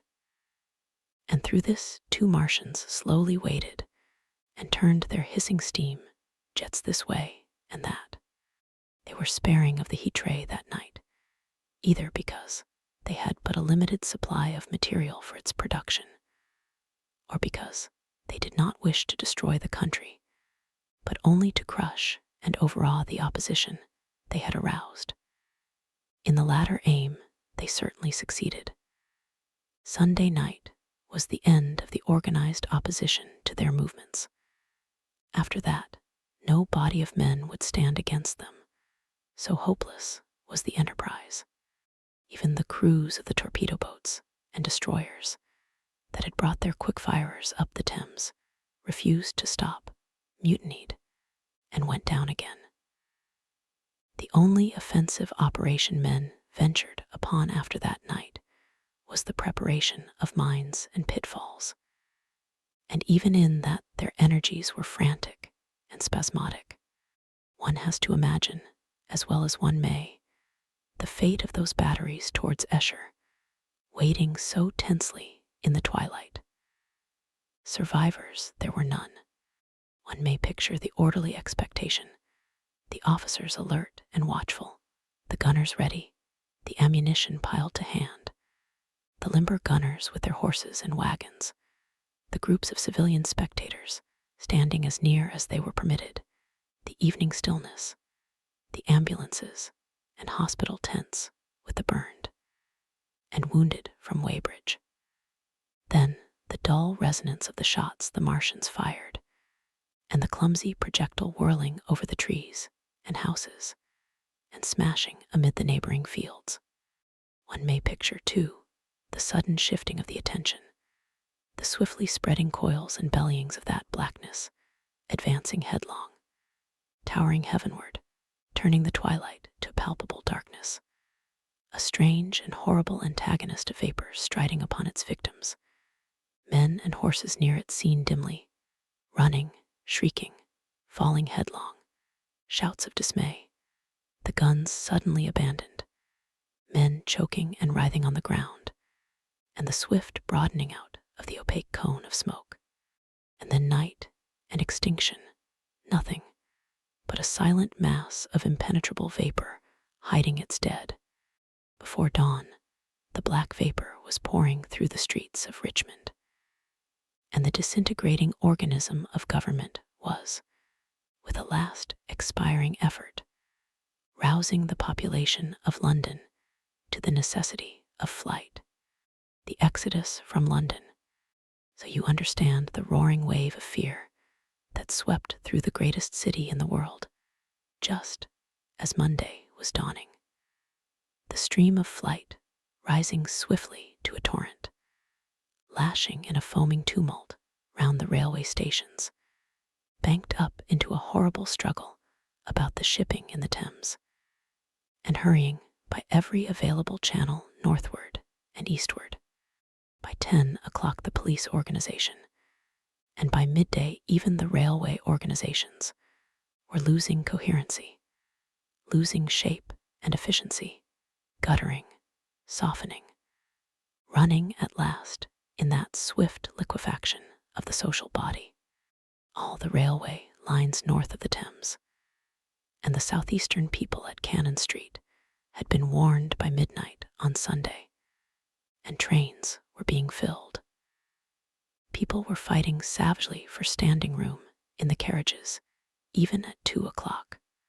By 3, people were being trampled and crushed even in Bishopsgate Street, a couple of 100 yards or more from Liverpool Street Station. Revolvers were fired, people stabbed, and the policemen who had been sent to direct the traffic, exhausted and infuriated, were breaking the heads of the people they were called out to protect. And as the day advanced, and the engine drivers and stokers refused to return to London, the pressure of the flight drove the people in an ever-thickening multitude away from the stations and along the northward running roads. By midday, a Martian had been seen at Barnes, and a cloud of slowly sinking black vapor drove along the Thames and across the flats of Lambeth, cutting off all escape over the bridges in its sluggish advance. Another bank drove over Ealing and surrounded a little island of survivors on Castle Hill, alive, but unable to escape. After a fruitless struggle to get aboard a northwestern train at Chalk Farm, the engines of the trains that had loaded in the goods yard, there plowed through shrieking people, and a dozen stalwart men fought to keep the crowd from crushing the driver against his furnace. My brother emerged upon the Chalk Farm road, dodged across through a hurrying swarm of vehicles, and had the luck to be foremost in the sack of a cycle shop. The front tire of the machine he got was punctured in dragging it through the window, but he got up and off, notwithstanding, with no further injury than a cut wrist.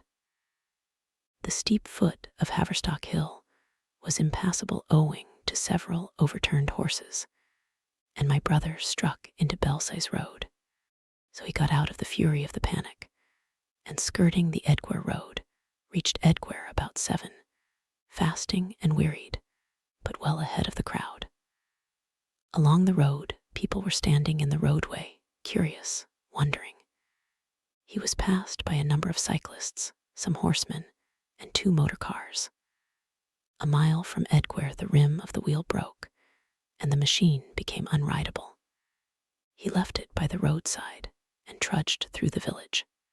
There were shops half opened in the main street of the place, and people crowded on the pavement and in the doorways and windows, staring, astonished, at this extraordinary procession of fugitives that was beginning.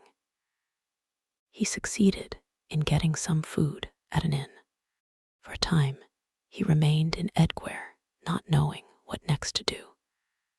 The flying people increased in number. Many of them, like my brother, seemed inclined to loiter in the place. There was no fresh news of the invaders from Mars.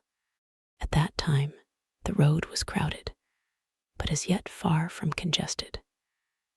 Most of the fugitives at that hour were mounted on cycles, but there were soon motor cars, hansom cabs, and carriages hurrying along, and the dust hung in heavy clouds along the road to St. Albans. It was perhaps a vague idea of making his way to Chelmsford, where some friends of his lived, that at last induced my brother to strike into a quiet lane running eastward. Presently he came upon a stile, and crossing it, followed a footpath northeastward. He passed near several farmhouses and some little places whose names he did not learn. He saw few fugitives until, in a grass lane towards High Barnet, he happened upon 2 ladies who became his fellow travelers. He came upon them just in time to save them. He heard their screams, and hurrying round the corner, saw a couple of men struggling to drag them out of the little pony chaise in which they had been driving, while a third with difficulty held the frightened pony's head. One of the ladies, a short woman dressed in white, was simply screaming. The other, a dark, slender figure, slashed at the man who gripped her arm with a whip she held in her disengaged hand. My brother immediately grasped the situation, shouted, and hurried towards the struggle. One of the men desisted and turned towards him, and my brother, realizing from his antagonist's face that a fight was unavoidable, and being an expert boxer, went into him forthwith and sent him down against the wheel of the chaise. It was no time for pugilistic chivalry, and my brother laid him quiet with a kick, and gripped the collar of the man who pulled at the slender lady's arm. He heard the clatter of hoofs. The whip stung across his face. A third antagonist struck him between the eyes, and the man he held wrenched himself free and made off down the lane in the direction from which he had come. Partly stunned, he found himself facing the man who had held the horse's head, and became aware of the chaise receding from him down the lane, swaying from side to side, and with the women in it looking back. The man before him, a burly rough, tried to close, and he stopped him with a blow in the face. Then, realizing that he was deserted, he dodged round and made off down the lane after the chaise, with the sturdy man close behind him, and the fugitive, who had turned now, following remotely. Suddenly he stumbled and fell. His immediate pursuer went headlong, and he rose to his feet to find himself with a couple of antagonists again. He would have had little chance against them had not the slender lady very pluckily pulled up and returned to his help. It seems she had had a revolver all this time, but it had been under the seat when she and her companion were attacked. She fired at 6 yards distance, narrowly missing my brother. The less courageous of the robbers made off, and his companion followed him, cursing his cowardice. They both stopped in sight down the lane, where the third man lay insensible. "Take this," said the slender lady, and she gave my brother her revolver. "Go back to the chaise," said my brother, wiping the blood from his split lip. She turned without a word. They were both panting, and they went back to where the lady in white struggled to hold back the frightened pony. The robbers had evidently had enough of it. When my brother looked again, they were retreating. "I'll sit here," said my brother, "if I may," and he got upon the empty front seat. The lady looked over her shoulder. "Give me the reins," she said, and laid the whip along the pony's side. In another moment, a bend in the road hid the 3 men from my brother's eyes. So quite unexpectedly, my brother found himself panting, with a cut mouth, a bruised jaw, and blood-stained knuckles, driving along an unknown lane with these 2 women. He learned they were the wife and the younger sister of a surgeon living at Stanmore, who had come in the small hours from a dangerous case at Pinner, and heard at some railway station on his way of the Martian advance. He had hurried home, roused the women. Their servant had left them 2 days before, packed some provisions, put his revolver under the seat, luckily for my brother, and told them to drive on to Edgware with the idea of getting a train there. He stopped behind to tell the neighbors. He would overtake them, he said, at about 4:30 in the morning, and now it was nearly 9, and they had seen nothing of him. They could not stop in Edgware because of the growing traffic through the place, and so they had come into this side lane. That was the story they told my brother in fragments, when presently they stopped again, nearer to New Barnet. He promised to stay with them, at least until they could determine what to do, or until the missing man arrived, and professed to be an expert shot with the revolver, a weapon strange to him, in order to give them confidence. They made a sort of encampment by the wayside, and the pony became happy in the hedge. He told them of his own escape out of London, and all that he knew of these Martians and their ways.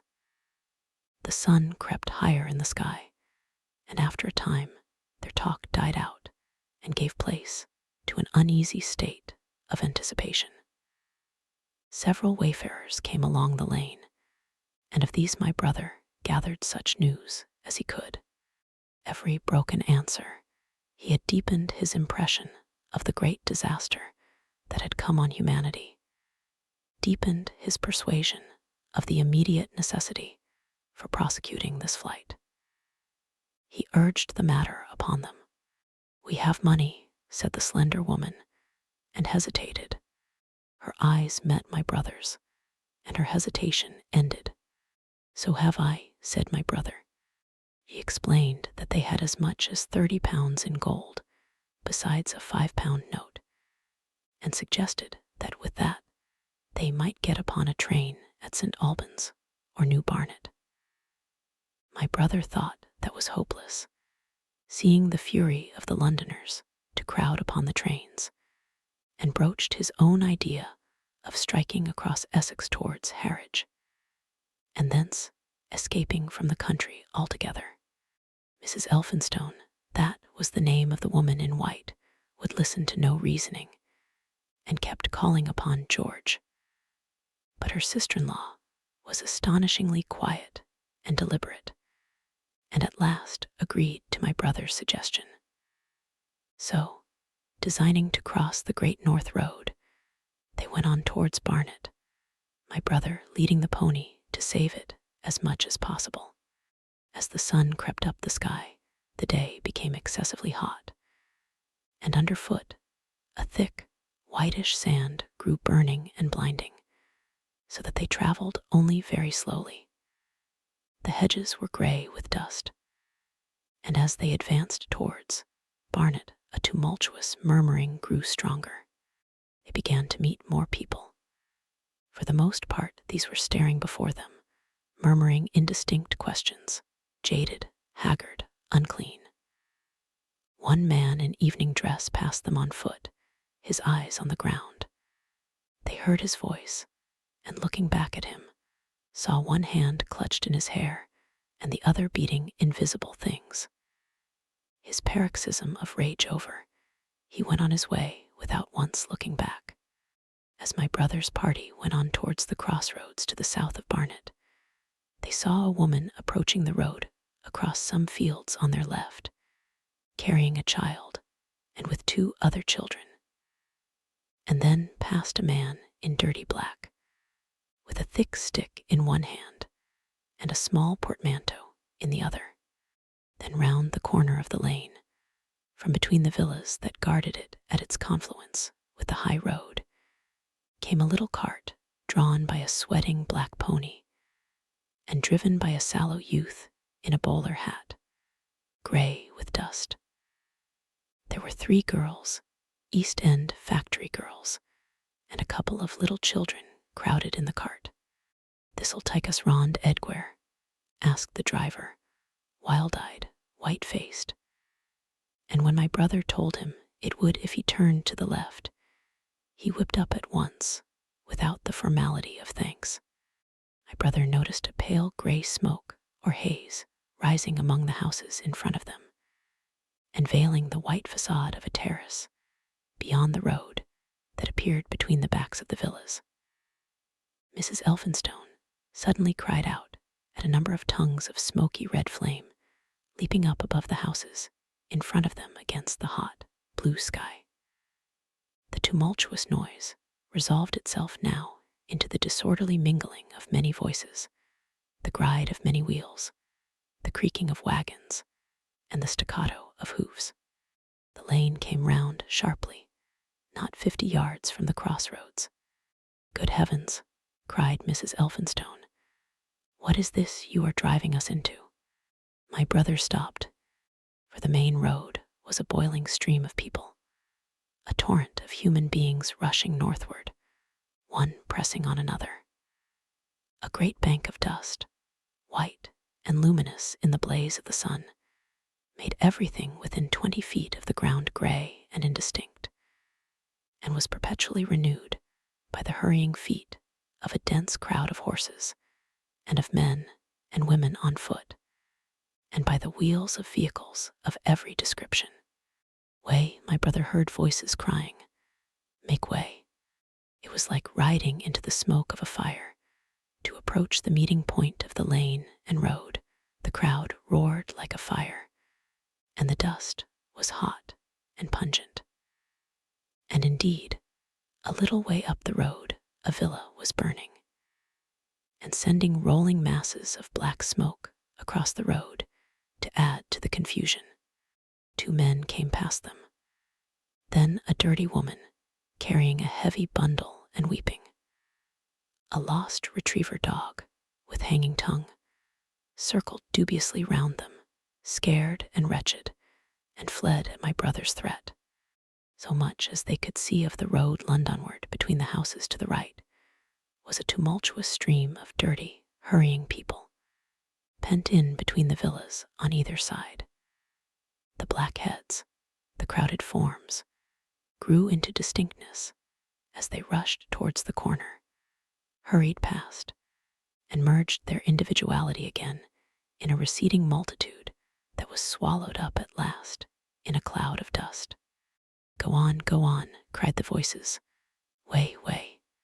One man's hands pressed on the back of another. My brother stood at the pony's head. Irresistibly attracted, he advanced slowly, pace by pace, down the lane.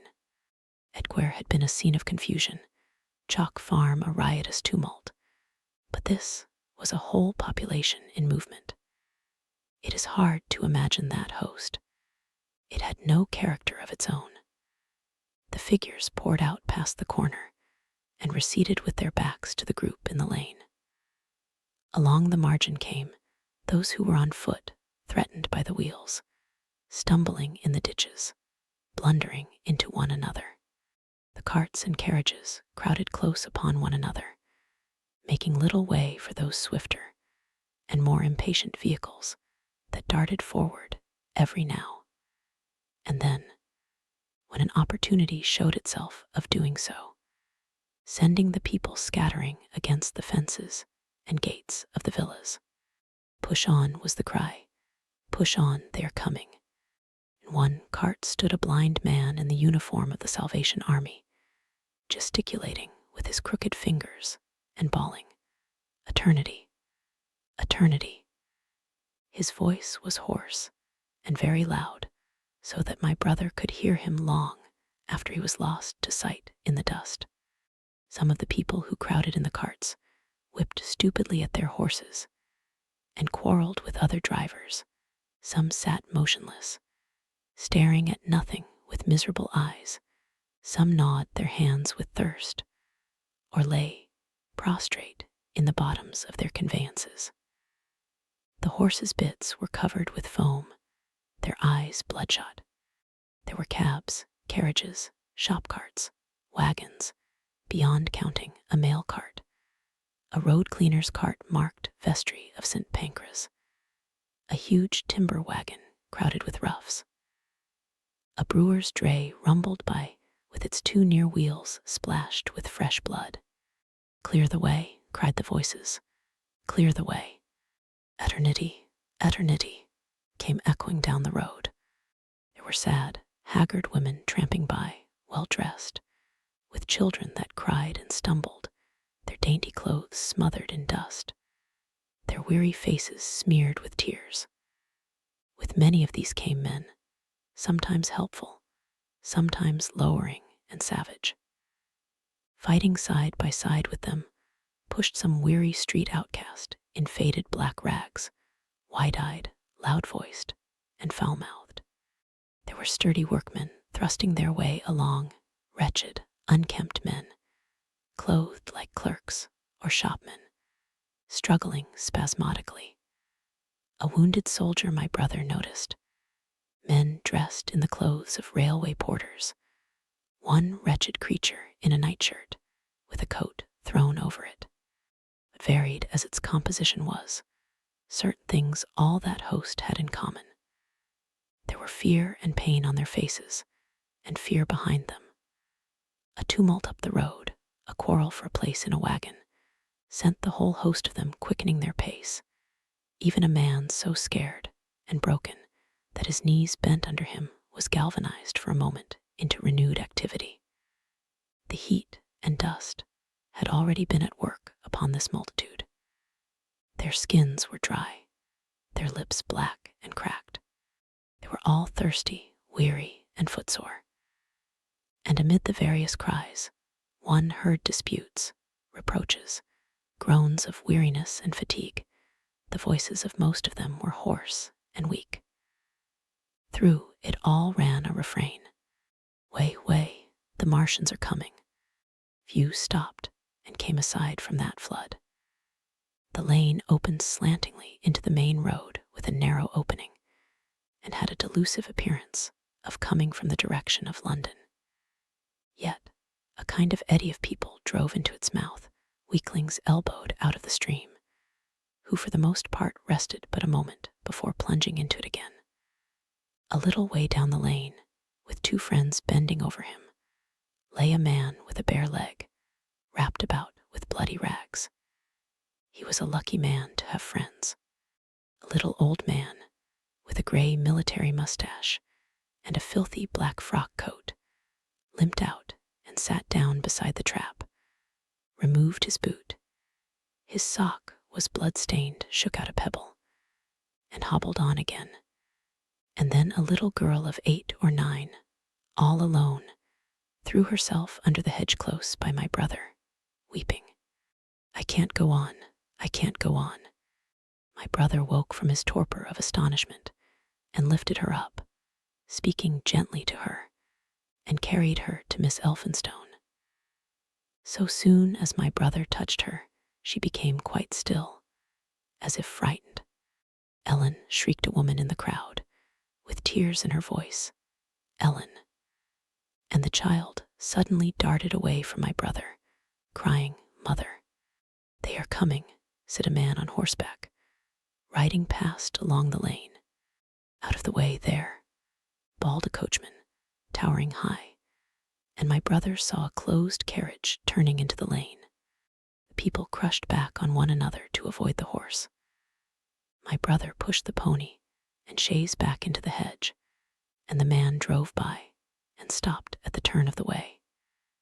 It was a carriage, with a pole for a pair of horses, but only one was in the traces. My brother saw dimly through the dust that 2 men lifted out something on a white stretcher and put it gently on the grass beneath the privet hedge. One of the men came running to my brother. "Where is there any water?" he said. "He is dying fast and very thirsty." "It is Lord Garrick." "Lord Garrick," said my brother, the Chief Justice. "The water," he said. "There may be a tap," said my brother, "in some of the houses. We have no water. I dare not leave my people." The man pushed against the crowd, towards the gate of the corner house. "Go on," said the people, thrusting at him. "They are coming. Go on." And my brother's attention was distracted by a bearded, eagle-faced man lugging a small handbag, which split even as my brother's eyes rested on it, and disgorged a mass of sovereigns that seemed to break up into separate coins as it struck the ground. They rolled hither and thither among the struggling feet of men and horses. The man stopped and looked stupidly at the heap, and the shaft of a cab struck his shoulder and sent him reeling. He gave a shriek and dodged back, and a cartwheel shaved him narrowly. "Way," cried the men all about him. "Make way." So soon as the cab had passed, he flung himself, with both hands open, upon the heap of coins, and began thrusting handfuls in his pocket. A horse rose close upon him, and in another moment, half rising, he had been borne down under the horse's hoofs. "Stop," screamed my brother, and pushing a woman out of his way, tried to clutch the bit of the horse. Before he could get to it, he heard a scream under the wheels, and saw through the dust the rim passing over the poor wretch's back. The driver of the cart slashed his whip at my brother, who ran round behind the cart. The multitudinous shouting confused his ears. The man was writhing in the dust among his scattered money, unable to rise, for the wheel had broken his back, and his lower limbs lay limp and dead. My brother stood up and yelled at the next driver, and a man on a black horse came to his assistance. "Get him out of the road," said he, and clutching the man's collar with his free hand, my brother lugged him sideways. But he still clutched after his money and regarded my brother fiercely, hammering at his arm with a handful of gold. "Go on, go on," shouted angry voices behind. "Way, way." There was a smash as the pole of a carriage crashed into the cart that the man on horseback stopped. My brother looked up, and the man with the gold twisted his head round and bit the wrist that held his collar. There was a concussion, and the black horse came staggering sideways, and the cart horse pushed beside it. A hoof missed my brother's foot by a hair's breadth. He released his grip on the fallen man and jumped back. He saw anger change to terror on the face of the poor wretch on the ground, and in a moment he was hidden, and my brother was borne backward and carried past the entrance of the lane, and had to fight hard in the torrent to recover it. He saw Miss Elphinstone covering her eyes, and a little child, with all a child's want of sympathetic imagination, staring with dilated eyes at a dusty something that lay black and still, ground and crushed under the rolling wheels. "Let us go back," he shouted, and began turning the pony round. "We cannot cross this hill," he said, and they went back 100 yards the way they had come, until the fighting crowd was hidden.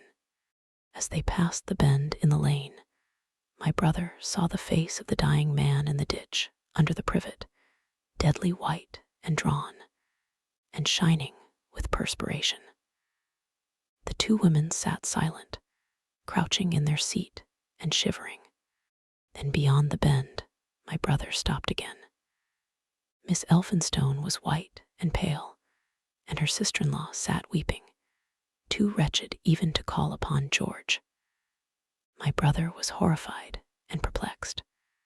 So soon as they had retreated, he realized how urgent and unavoidable it was to attempt this crossing. He turned to Miss Elphinstone, suddenly resolute. "We must go that way," he said, and led the pony round again. For the second time that day, this girl proved her quality. To force their way into the torrent of people, my brother plunged into the traffic and held back a cab horse, while she drove the pony across its head.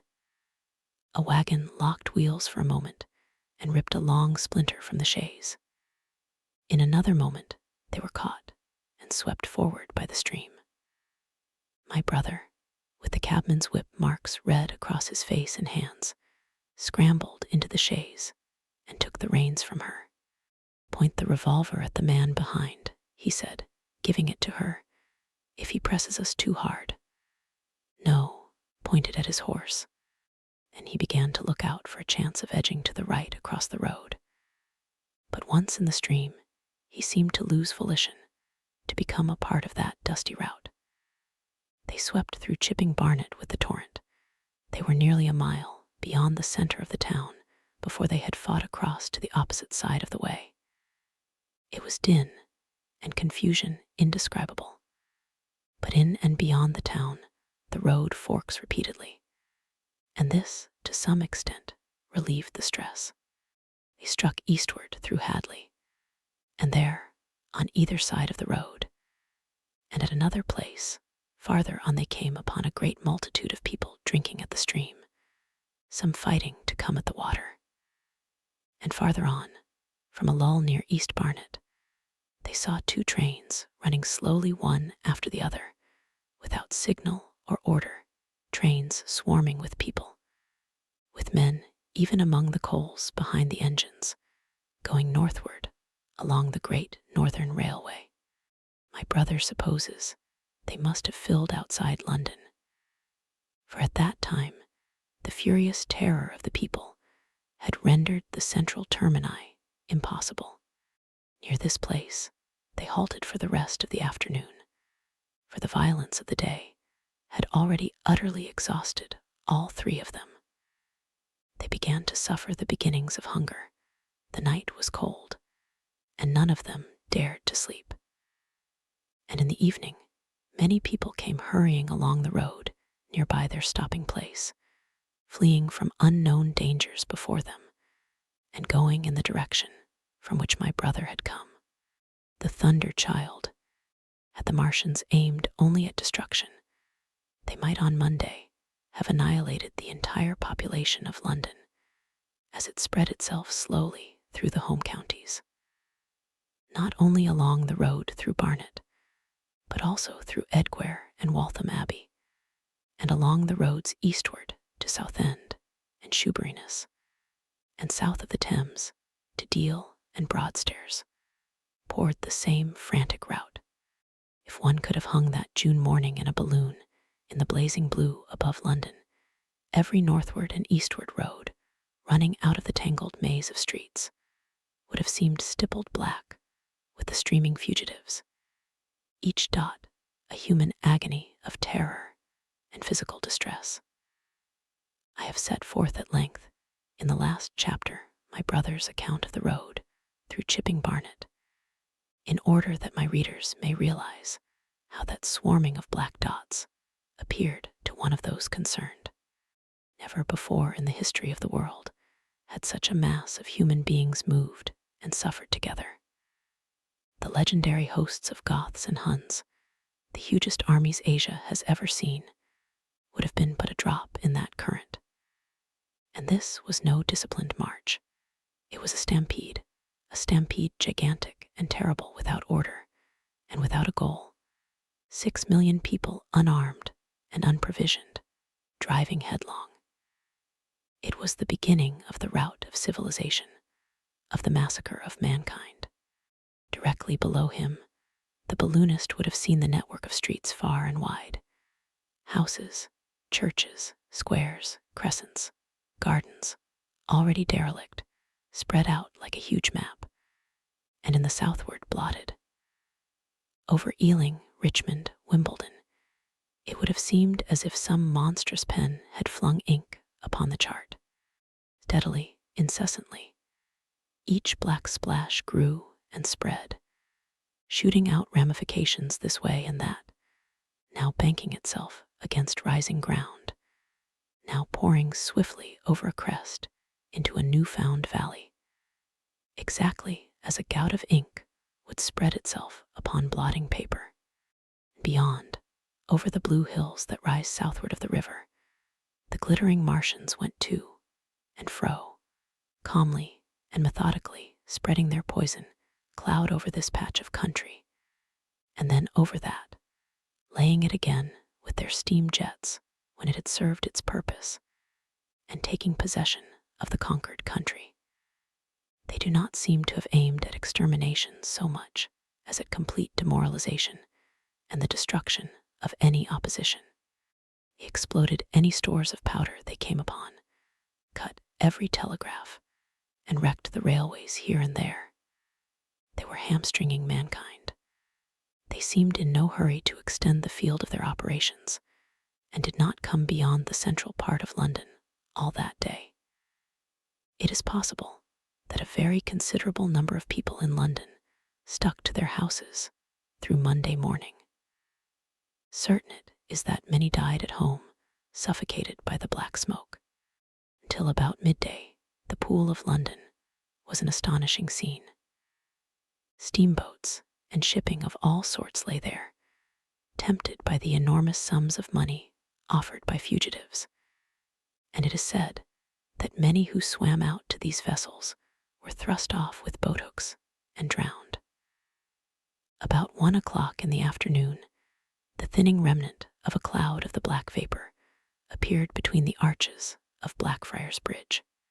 At that, the pool became a scene of mad confusion, fighting, and collision, and for some time a multitude of boats and barges jammed in the northern arch of the Tower Bridge, and the sailors and lightermen had to fight savagely against the people who swarmed upon them from the riverfront. People were actually clambering down the piers of the bridge from above, when an hour later a Martian appeared beyond the clock tower and waded down the river. Nothing but wreckage floated above Limehouse. The falling of the 5th cylinder I have presently to tell. The 6th star fell at Wimbledon. My brother, keeping watch beside the women in the chaise in a meadow, saw the green flash of it far beyond the hills. On Tuesday, the little party, still set upon getting across the sea, made its way through the swarming country towards Colchester. The news that the Martians were now in possession of the whole of London was confirmed. They had been seen at Highgate, and even, it was said, at Neaston. But they did not come into my brother's view until the morrow. That day, the scattered multitudes began to realize the urgent need of provisions. As they grew hungry, the rights of property ceased to be regarded. Farmers were out to defend their cattle sheds, granaries, and ripening root crops with arms in their hands. A number of people now, like my brother, had their faces eastward, and there were some desperate souls even going back towards London to get food.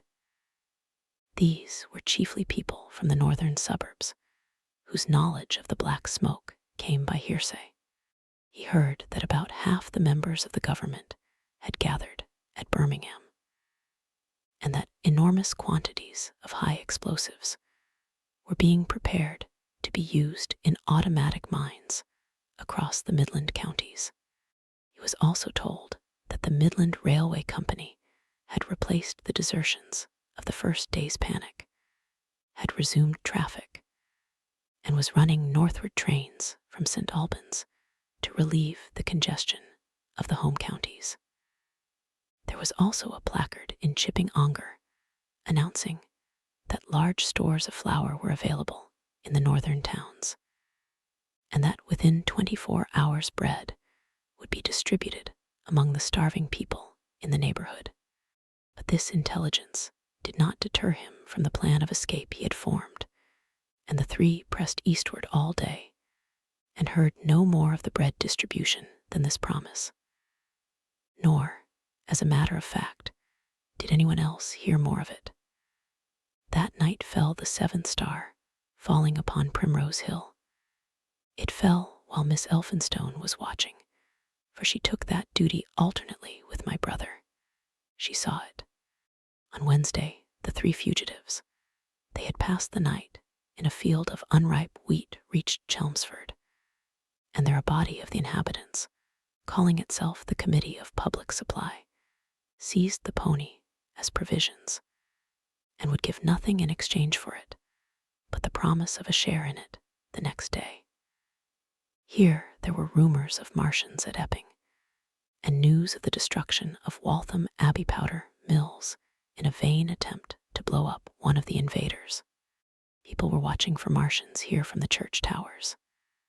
My brother, very luckily for him as it chanced, preferred to push on at once to the coast rather than wait for food, although all three of them were very hungry.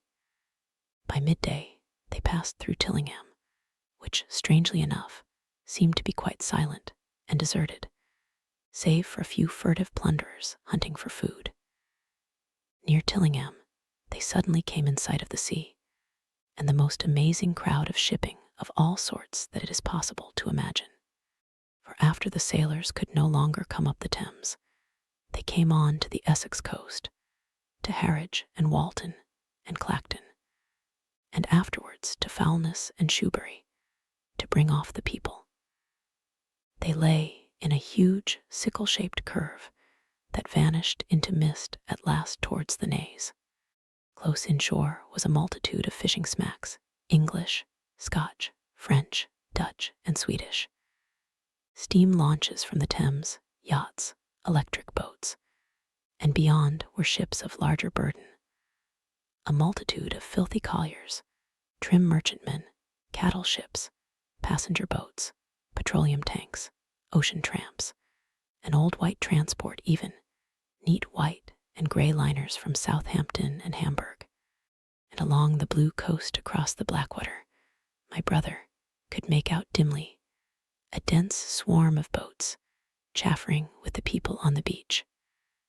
A swarm which also extended up the Blackwater, almost to Malden.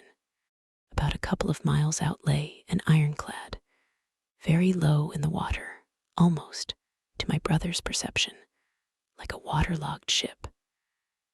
This was the ram Thunderchild.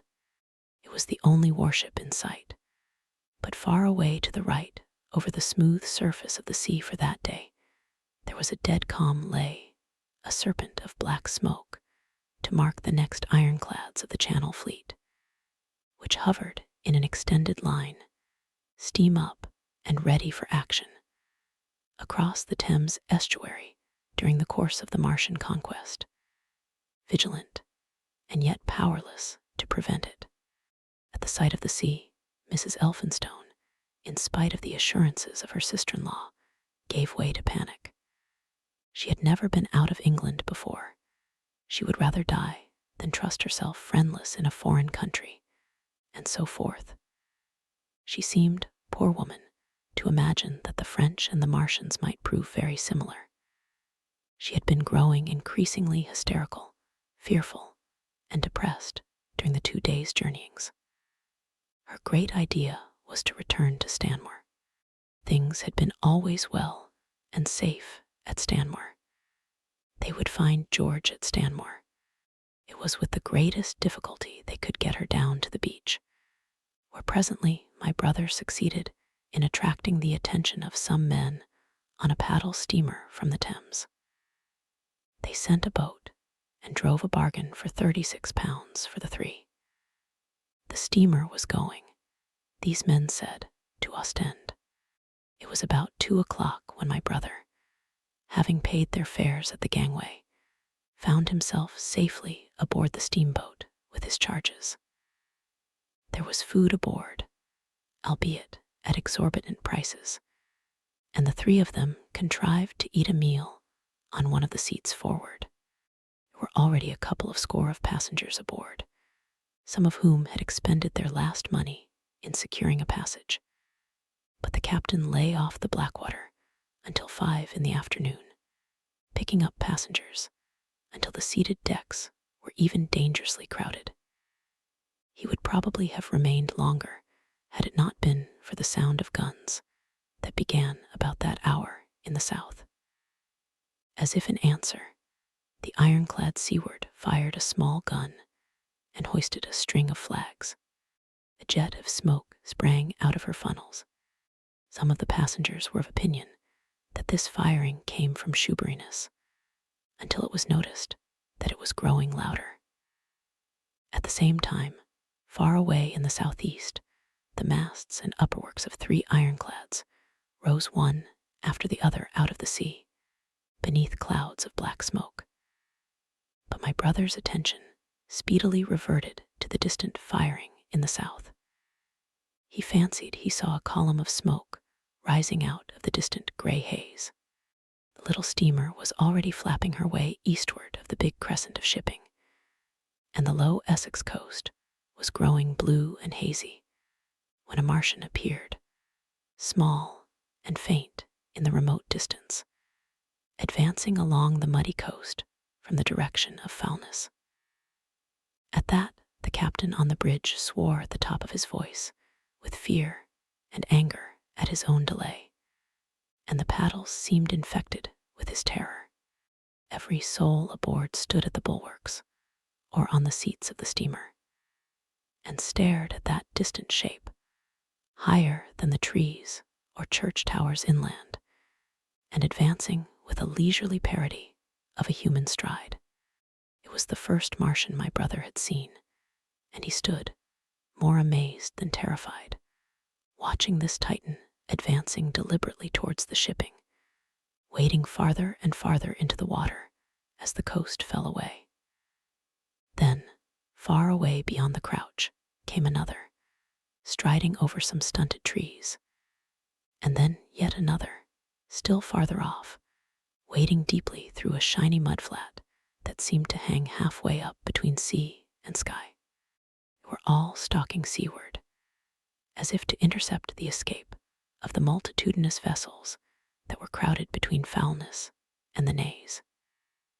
In spite of the throbbing exertions of the engines of the little paddle boat and the pouring foam that her wheels flung behind her, she receded with terrifying slowness from this ominous advance. Glancing northwestward, my brother saw the large crescent of shipping already writhing with the approaching terror, one ship passing behind another coming round from broadside to end on, steamships whistling and giving off volumes of steam, sails being let out, launches rushing hither and thither. He was so fascinated by this, and by the creeping danger away to the left, that he had no eyes for anything seaward. And then a swift movement of the steamboat. She had suddenly come round to avoid being run down, flung him headlong from the seat upon which he was standing. There was a shouting all about him, a trampling of feet, and a cheer that seemed to be answered faintly. The steamboat lurched and rolled him over upon his hands. He sprang to his feet and saw to starboard, and not 100 yards from their heeling, pitching boat, a vast iron bulk like the blade of a plow tearing through the water, tossing it on either side in huge waves of foam that leaped towards the steamer, flinging her paddles helplessly in the air, and then sucking her deck down almost to the waterline. Douche of spray blinded my brother for a moment. When his eyes were clear again, he saw the monster had passed and was rushing landward. Big iron upperworks rose out of this headlong structure, and from that twin funnels projected and spat a smoking blast shot with fire. It was the torpedo ram Thunder Child steaming headlong, coming to the rescue of the threatened shipping, keeping his footing on the heaving deck by clutching the bulwarks. My brother looked past this charging leviathan at the Martians again, and he saw the three of them now close together, and standing so far out to see that their tripod supports were almost entirely submerged. Thus sunken, and seen in remote perspective, they appeared far less formidable than the huge iron bulk in whose wake the steamer was pitching so helplessly. It would seem they were regarding this new antagonist with astonishment. To their intelligence, it may be, the giant was even such another as themselves. The Thunder Child fired no gun, but simply drove full speed towards them. It was probably her not firing that enabled her to get so near the enemy as she did. They did not know what to make of her. One shell, and they would have sent her to the bottom forthwith with the heat tray. She was steaming at such a pace that in a minute she seemed halfway between the steamboat and the Martians, a diminishing black bulk against the receding horizontal expanse of the Essex coast. Suddenly, the foremost Martian lowered his tube and discharged a canister of the black gas at the ironclad. It hit her larboard side and glanced off in an inky jet that rolled away to seaward, an unfolding torrent of black smoke from which the ironclad drove clear. To the watchers from the steamer, low in the water and with the sun in their eyes, it seemed as though she were already among the Martians. They saw the gaunt figures separating and rising out of the water as they retreated shoreward, and one of them raised the camera-like generator of the heat tray. He held it pointing obliquely downward, and a bank of steam sprang from the water at its touch. It must have driven through the iron of the ship's side like a white-hot iron rod through paper. A flicker of flame went up through the rising steam, and then the Martian reeled and staggered. In another moment, he was cut down, and a great body of water and steam shot high in the air. The guns of the Thunder Child sounded through the reek, going off one after the other, and one shot splashed the water high close by the steamer, ricocheted towards the other flying ships to the north, and smashed a smack to matchwood. But no one heeded that very much. At the sight of the Martians, collapsed the captain on the bridge yelled inarticulately, and all the crowding passengers on the steamer's stern shouted together. And then they yelled again. For, surging out beyond the white tumult, drove something long and black, the flames streaming from its middle parts, its ventilators and funnels spouting fire. She was alive still. The steering gear, it seems, was intact and her engines working. She headed straight for Second Martian and was within 100 yards of him when the heat tray came to bear. Then, with a violent thud, a blinding flash, her decks, her funnels, leaped upward. The Martian staggered with the violence of her explosion, and in another moment, the flaming wreckage, still driving forward with the impetus of its pace, had struck him and crumpled him up like a thing of cardboard. My brother shouted involuntarily. A boiling tumult of steam hid everything again. "Two," yelled the captain. Everyone was shouting. The whole steamer from end to end rang with frantic cheering that was taken up first by one, and then by all in the crowding multitude of ships and boats that was driving out to sea. The steam hung upon the water for many minutes, hiding the third Martian and the coast altogether. And all this time, the boat was paddling steadily out to sea and away from the fight. And when at last the confusion cleared, the drifting bank of black vapor intervened, and nothing of the Thunder Child could be made out, nor could the third Martian be seen. But the ironclads to seaward were now quite close, and standing in towards shore, past the steamboat. The little vessel continued to beat its way seaward, and the ironclads receded slowly towards the coast, which was hidden still by a marbled bank of vapor, part steam, part black gas, eddying and combining in the strangest way. The fleet of refugees was scattering to the northeast. Several smacks were sailing between the ironclads and the steamboat. After a time, and before they reached the sinking cloud bank, the warships turned northward, and then abruptly went about and passed into the thickening haze of evening southward. The coast grew faint, and at last indistinguishable amid the low banks of clouds that were gathering about the sinking sun. And suddenly out of the golden haze of the sunset came the vibration of guns and a form of black shadows moving.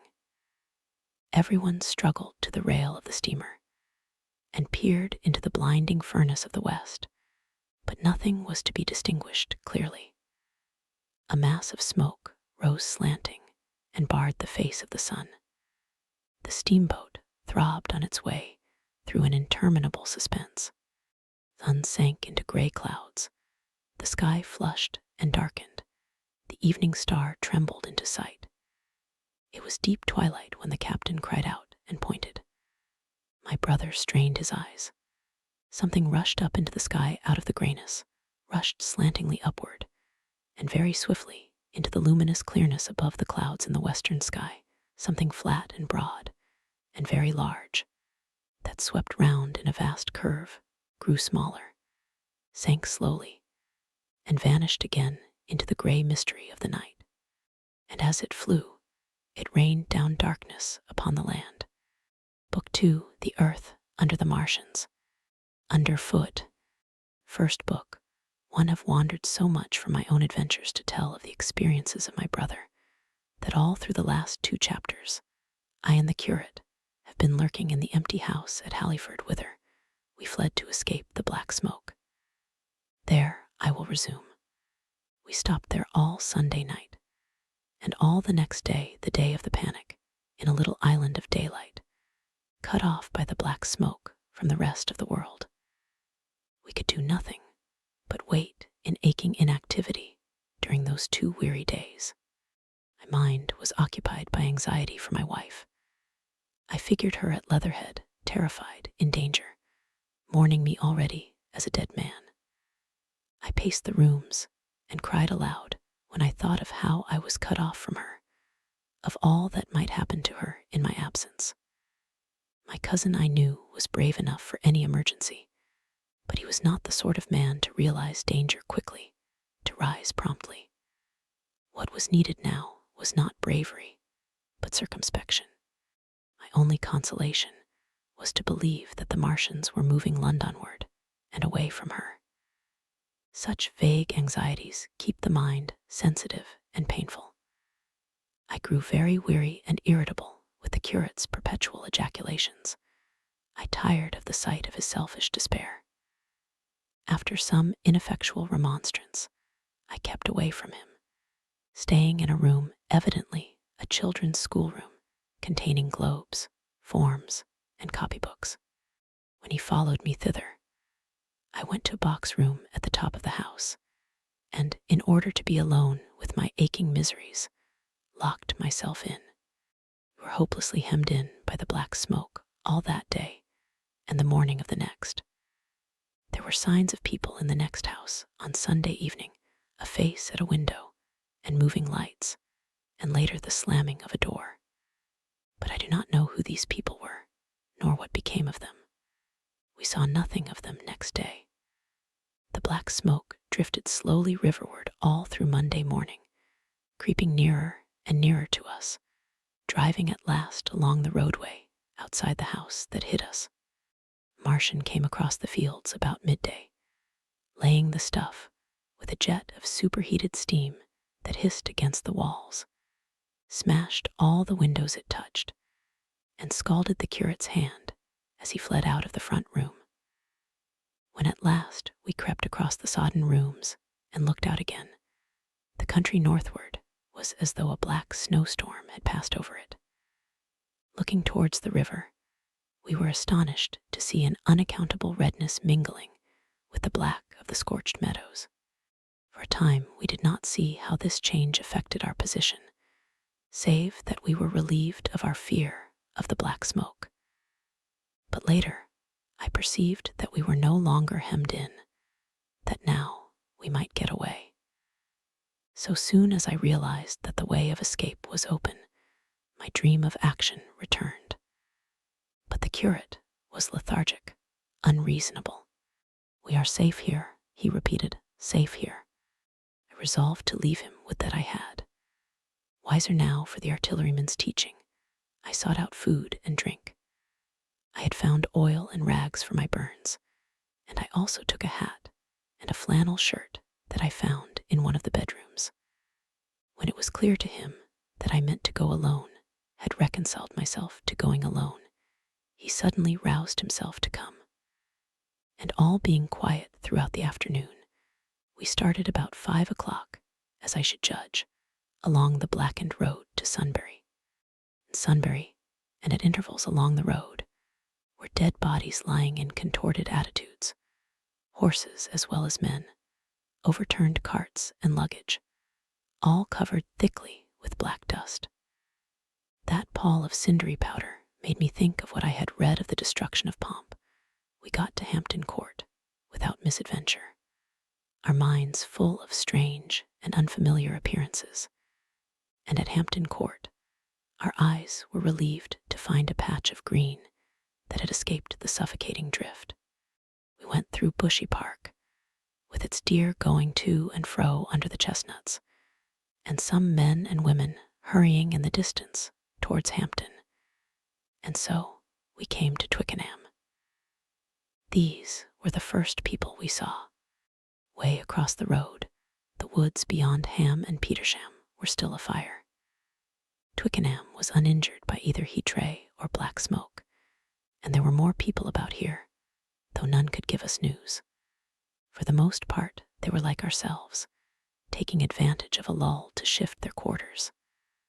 I have an impression that many of the houses here were still occupied by scared inhabitants, too frightened even for flight. Here, too, the evidence of a hasty rout was abundant along the road. I remember most vividly 3 smashed bicycles in a heap, pounded into the road by the wheels of subsequent carts. We crossed Richmond Bridge about 8:30. We hurried across the exposed bridge, of course, but I noticed floating down the stream a number of red masses, some many feet across. I did not know what these were. There was no time for scrutiny, and I put a more horrible interpretation on them than they deserved. Here again, on the Surrey side, were black dust that had once been smoke, and dead bodies, a heap near the approach to the station. But we had no glimpse of the Martians until we were some way towards Barnes.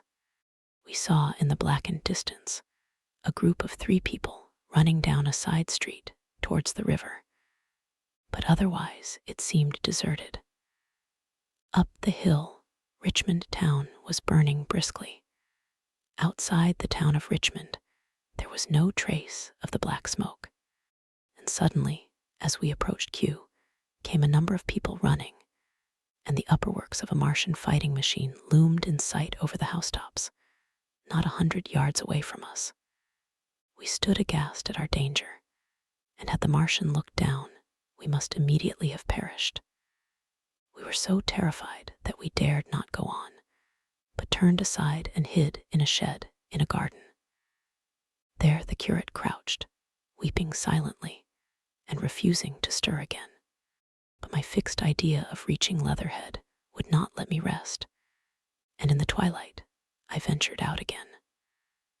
I went through a shrubbery and along a passage beside a big house standing in its own grounds, and so emerged upon the road towards Kew. The curate I left in the shed, but he came hurrying after me. That second start was the most foolhardy thing I ever did, for it was manifest the Martians were about us. No sooner had the curate overtaken me than we saw either the fighting machine we had seen before or another, far away across the meadows in the direction of Kew Lodge. 4 or 5 little black figures hurried before it across the green-gray of the field, and in a moment it was evident this Martian pursued them. In 3 strides he was among them, and they ran radiating from his feet in all directions. He used no heat tray to destroy them, but picked them up one by one. Apparently, he tossed them into the great metallic carrier which projected behind him, much as a workman's basket hangs over his shoulder. It was the first time I realized that the Martians might have any other purpose than destruction with defeated humanity. We stood for a moment petrified, then turned and fled through a gate behind us into a walled garden, fell into, rather than found, a fortunate ditch, and lay there, scarce daring to whisper to each other until the stars were out. I suppose it was nearly 11 o'clock before we gathered courage to start again, no longer venturing into the road, but sneaking along hedgerows and through plantations, and watching keenly through the darkness, he on the right and I on the left, for the Martians, who seemed to be all about us. In one place, we blundered upon a scorched and blackened area, now cooling and ashen, and a number of scattered dead bodies of men, burned horribly about the heads and trunks, but with their legs and boots mostly intact, and of dead horses, 50 feet, perhaps, behind a line of 4 ripped guns and smashed gun carriages. Sheen, it seemed, had escaped destruction, but the place was silent and deserted. Here we happened on no dead, though the night was too dark for us to see into the side roads of the place. In Sheen, my companion suddenly complained of faintness and thirst, and we decided to try one of the houses. The first house we entered, after a little difficulty with the window, was a small semi-detached villa, and I found nothing eatable left in the place but some moldy cheese. There was, however, water to drink, and I took a hatchet, which promised to be useful in our next housebreaking.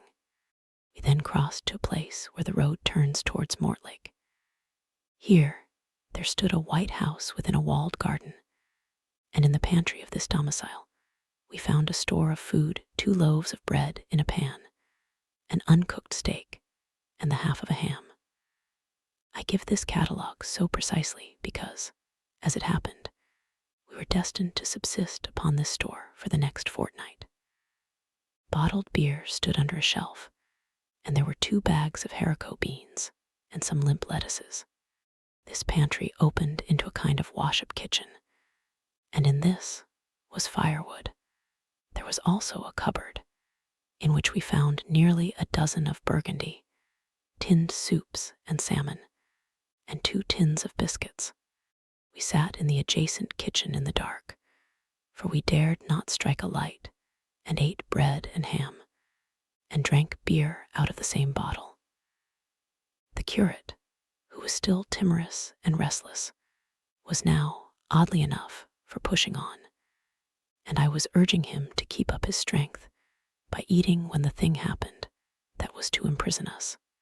"It can't be midnight yet," I said, and then came a blinding glare of vivid green light. Everything in the kitchen leaped out, clearly visible in green and black, and vanished again. And then followed such a concussion as I have never heard before or since. So close on the heels of this as to seem instantaneous came a thud behind me, a clash of glass, a crash and rattle of falling masonry all about us, and the plaster of the ceiling came down upon us, smashing into a multitude of fragments upon our heads. I was knocked headlong across the floor against the oven handle and stunned. I was insensible for a long time, the curate told me, and when I came to, we were in darkness again, and he, with a face wet, as I found afterwards, with blood from a cut forehead, was dabbing water over me. For some time, I could not recollect what had happened. Then things came to me slowly. A bruise on my temple asserted itself. "Are you better?" asked the curate in a whisper. At last I answered him. I sat up. "Don't move," he said. "The floor is covered with smashed crockery from the dresser. You can't possibly move without making a noise, and I fancy they are outside." We both sat quite silent, so that we could scarcely hear each other breathing. Everything seemed deadly still, but once something near us, some plaster or broken brickwork, slid down with a rumbling sound. Outside and very near was an intermittent metallic rattle. "That," said the curate, when presently it happened again. "Yes," I said, "but what is it?" "A Martian," said the curate. I listened again. It was not like the heat-ray, I said, and for a time I was inclined to think one of the great fighting machines had stumbled against the house, as I had seen one stumble against the tower of Shepperton Church. Our situation was so strange and incomprehensible that for 3 or 4 hours, until the dawn came, we scarcely moved. And then the light filtered in, not through the window, which remained black, but through a triangular aperture between a beam and a heap of broken bricks in the wall behind us. The interior of the kitchen we now saw grayly for the first time. The window had been burst in by a mass of garden mold, which flowed over the table upon which we had been sitting and lay about our feet. Outside, the soil was banked high against the house. At the top of the window frame, we could see an uprooted drainpipe. The floor was littered with smashed hardware. The end of the kitchen, towards the house, was broken into, and since the daylight shone in there, it was evident the greater part of the house had collapsed. Contrasting vividly with this ruin was the neat dresser, stained in the fashion pale green, and with a number of copper and tin vessels below it, the wallpaper imitating blue and white tiles, and a couple of colored supplements fluttering from the walls above the kitchen range. As the dawn grew clearer, we saw through the gap in the wall the body of a Martian, standing sentinel, I suppose, over the still glowing cylinder. At the sight of that, we crawled as circumspectly as possible out of the twilight of the kitchen into the darkness of the scullery. Abruptly, the right interpretation dawned upon my mind. "The 5th cylinder," I whispered, "the 5th shot from Mars, has struck this house and buried us under the ruins." For a time the curate was silent, and then he whispered, "God have mercy upon us." I heard him presently whimpering to himself. Save for that sound, we lay quite still in the scullery.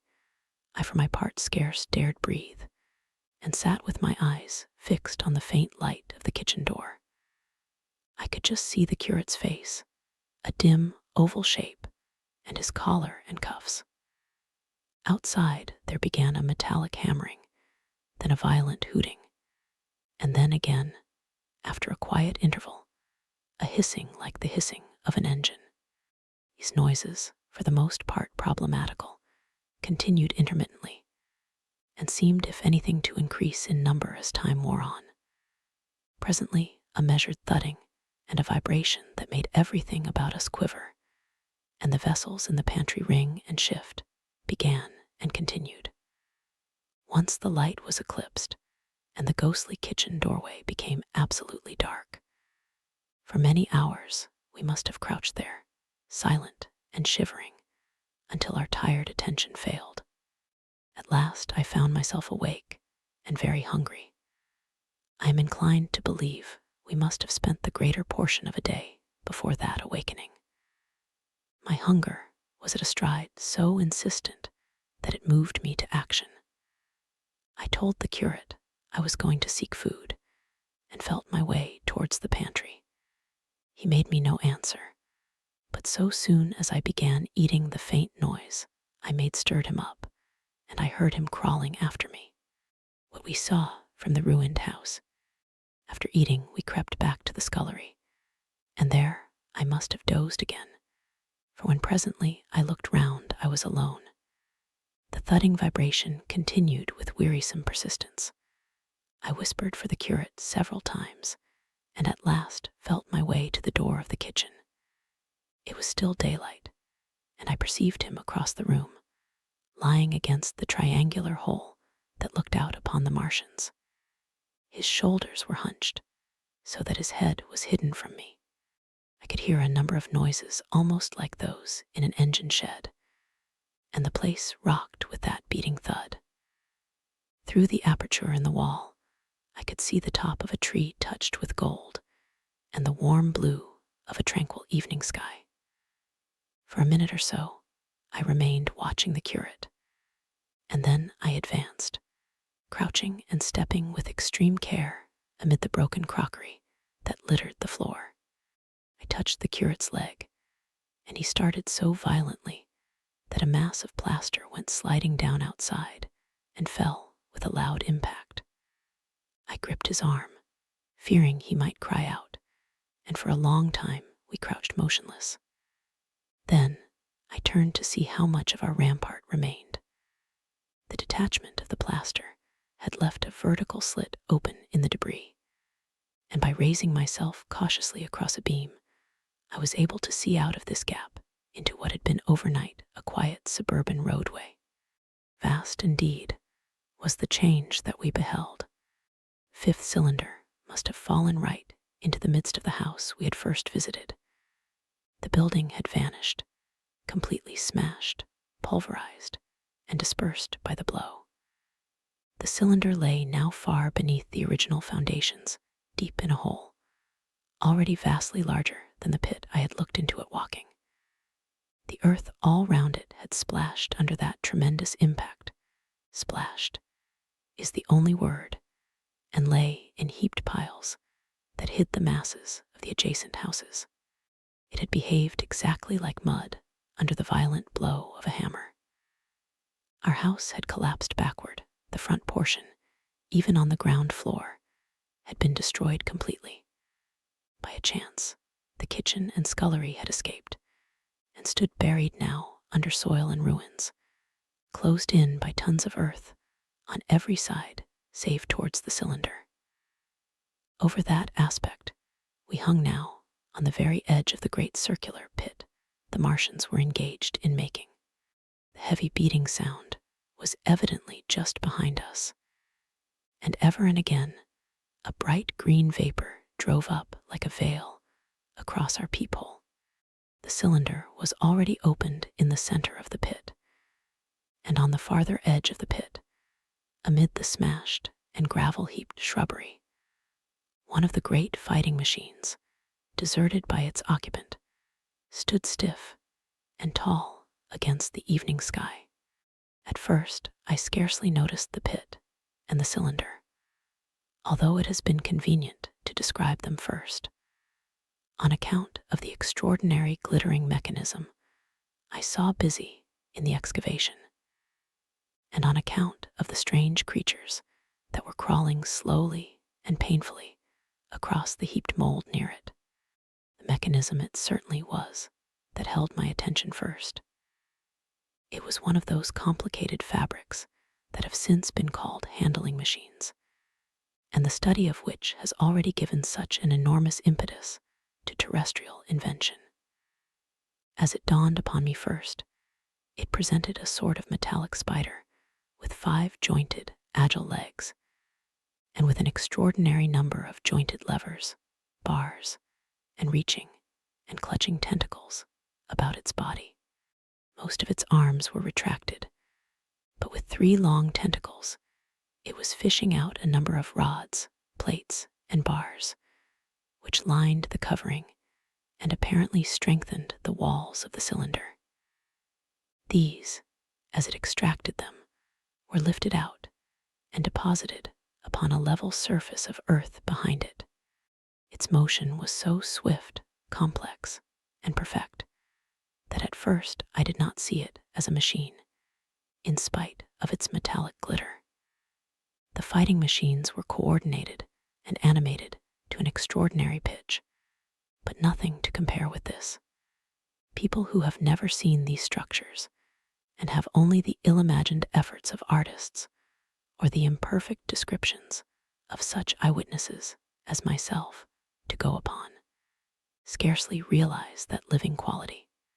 I recall particularly the illustration of one of the first pamphlets to give a consecutive account of the war. The artist had evidently made a hasty study of one of the fighting machines, and there his knowledge ended.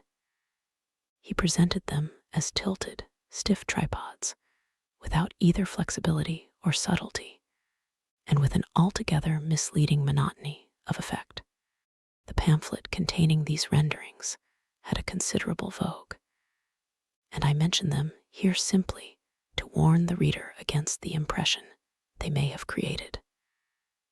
They were no more like the Martians I saw in action than a Dutch doll is like a human being. To my mind, the pamphlet would have been much better without them. At first, I say, the handling machine did not impress me as a machine, but as a crab-like creature with a glittering integument, the controlling Martian, whose delicate tentacles actuated its movements, seeming to be simply the equivalent of the crab's cerebral portion. But then I perceived the resemblance of its gray-brown, shiny, leathery integument to that of the other sprawling bodies beyond, and the true nature of this dexterous workman dawned upon me. With that realization, my interest shifted to those other creatures, the real Martians. Already, I had had a transient impression of these, and the first nausea no longer obscured my observation. Moreover, I was concealed and motionless, and under no urgency of action. They were, I now saw, the most unearthly creatures it is possible to conceive. They were huge round bodies, or rather heads, about 4 feet in diameter, each body having in front of it a face. This face had no nostrils indeed. The Martians do not seem to have had any sense of smell, but it had a pair of very large dark-colored eyes, and just beneath this a kind of fleshy beak. In the back of this head or body, I scarcely know how to speak of it, was the single tight tympanic surface, since known to be anatomically an ear, though it must have been almost useless in our dense air. In a group round the mouth were 16 slender, almost whip-like tentacles, arranged in 2 bunches of 8 each. These bunches have since been named rather aptly by that distinguished anatomist, Professor Howes, the hands. Even as I saw these Martians for the first time, they seemed to be endeavoring to raise themselves on these hands. But of course, with the increased weight of terrestrial conditions, this was impossible. There is reason to suppose that on Mars they may have progressed upon them with some facility. Internal anatomy, I may remark here, as dissection has since shown, was almost equally simple. The greater part of the structure was the brain, sending enormous nerves to the eyes, ear, and tactile tentacles. Besides this were the bulky lungs, into which the mouth opened, and the heart and its vessels. The pulmonary distress caused by the denser atmosphere and greater gravitational attraction was only too evident in the convulsive movements of the outer skin. And this was the sum of the Martian organs. Strange as it may seem to a human being, all the complex apparatus of digestion, which makes up the bulk of our bodies, did not exist in the Martians. They were heads, merely heads. Entrails they had none. They did not eat, much less digest. Instead, they took the fresh, living blood of other creatures and injected it into their own veins. I have myself seen this being done, as I shall mention in its place. But squeamish as I may seem, I cannot bring myself to describe what I could not endure even to continue watching. Let it suffice to say, blood obtained from a still living animal, in most cases from a human being, was run directly by means of a little pipette into the recipient canal. The bare idea of this is no doubt horribly repulsive to us, but at the same time, I think that we should remember how repulsive our carnivorous habits would seem to an intelligent rabbit. Physiological advantages of the practice of injection are undeniable. If one thinks of the tremendous waste of human time and energy occasioned by eating and the digestive process, our bodies are half made up of glands and tubes and organs, occupied in turning heterogeneous food into blood. The digestive processes and their reaction upon the nervous system sap our strength and color our minds. Men go happy or miserable as they have healthy or unhealthy livers or sound gastric glands. But the Martians were lifted above all these organic fluctuations of mood and emotion. Their undeniable preference for men as their source of nourishment is partly explained by the nature of the remains of the victims they had brought with them as provisions from Mars. These creatures, to judge from the shriveled remains that have fallen into human hands, were bipeds with flimsy, siliceous skeletons, almost like those of the siliceous sponges, and feeble musculature, standing about 6 feet high and having round, erect heads and large eyes in flinty sockets. 2 or 3 of these seemed to have been brought in each cylinder, and all were killed before Earth was reached. It was just as well for them, for the mere attempt to stand upright upon our planet would have broken every bone in their bodies. And while I am engaged in this description, I may add in this place certain further details, which, although they were not all evident to us at the time, will enable the reader who is unacquainted with them to form a clearer picture of these offensive creatures. 3 other points. Their physiology differed strangely from ours. Their organisms did not sleep, any more than the heart of man sleeps, since they had no extensive muscular mechanism to recuperate. That periodical extinction was unknown to them. They had little or no sense of fatigue, it would seem. On Earth, they could never have moved without effort, yet even to the last they kept in action. In 24 hours, they did 24 hours of work, as even on Earth is perhaps the case with the ants. In the next place, wonderful as it seems in a sexual world, the Martians were absolutely without sex, and therefore without any of the tumultuous emotions that arise from that difference among men. A young Martian, there can now be no dispute, was really born upon Earth during the war, and it was found attached to its parent, partially budded off, just as young lily bulbs bud off, or like the young animals in the freshwater polyp. Man, in all the higher terrestrial animals, such a method of increase has disappeared. But even on this earth, it was certainly the primitive method.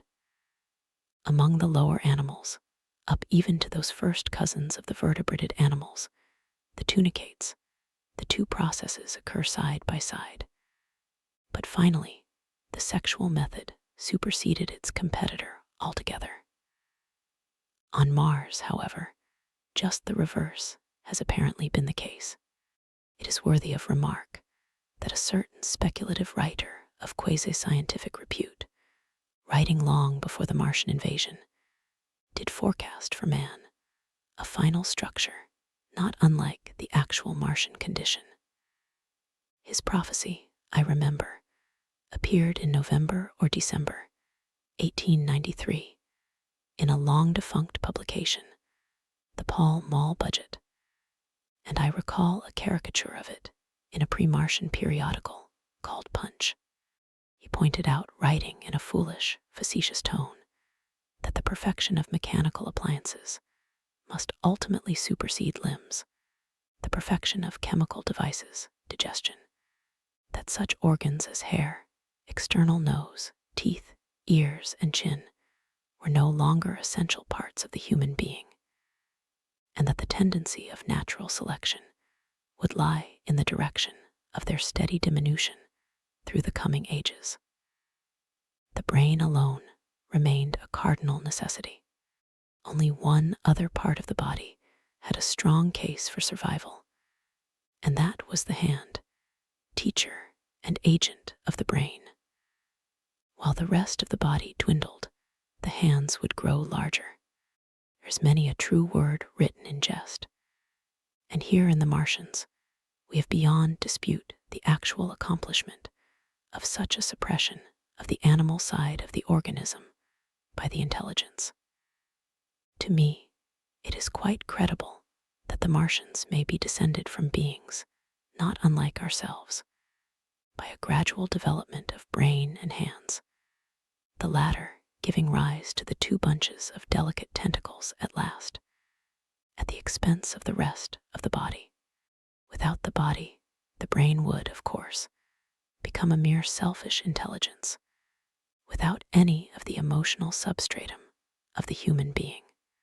Last salient point in which the systems of these creatures differed from ours was in what one might have thought a very trivial particular.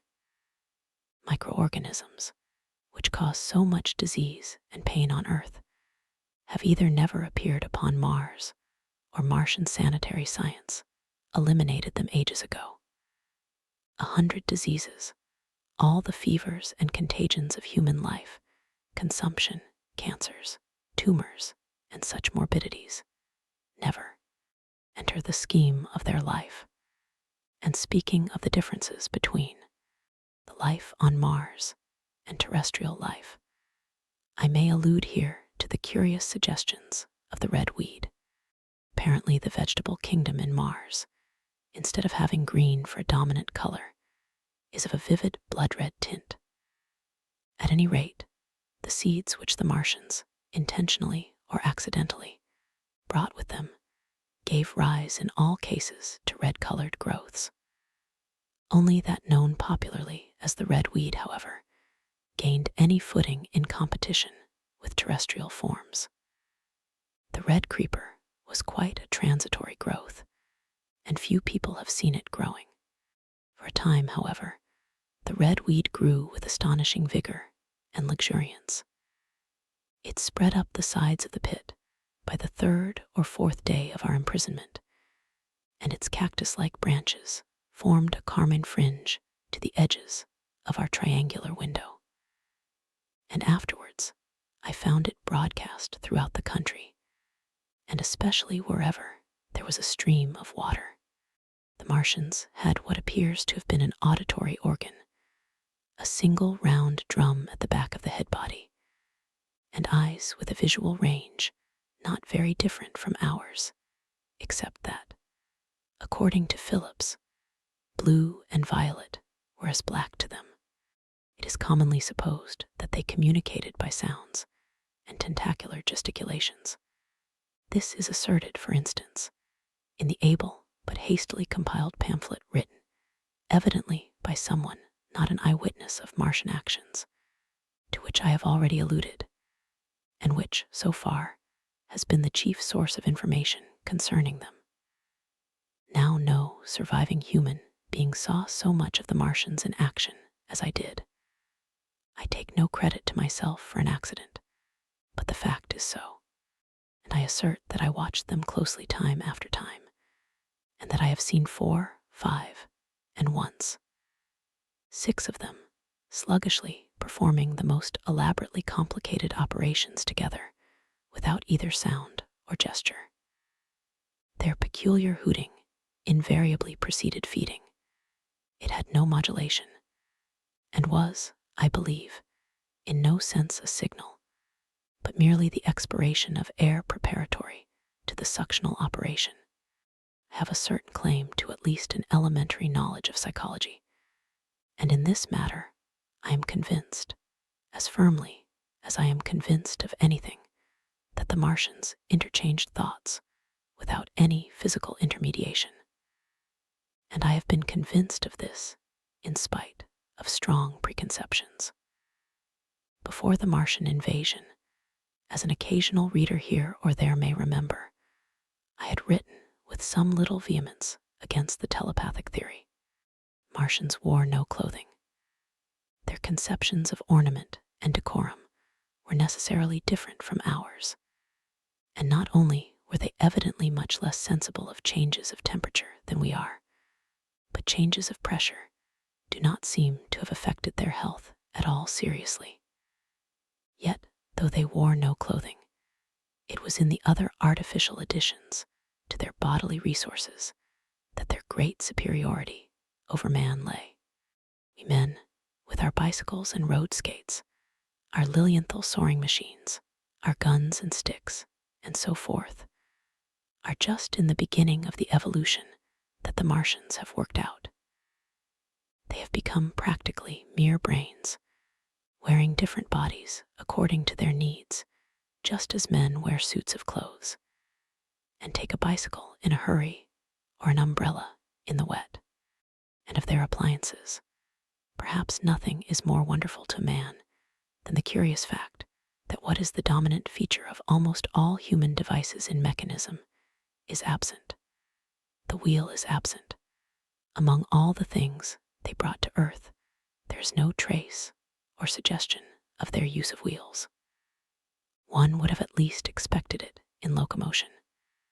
And in this connection, it is curious to remark that even on this earth nature has never hit upon the wheel, or has preferred other expedients to its development. And not only did the Martians either not know of, which is incredible, or abstain from the wheel, but in their apparatus singularly little use is made of the fixed pivot, or relatively fixed pivot, with circular motions thereabout confined to one plane.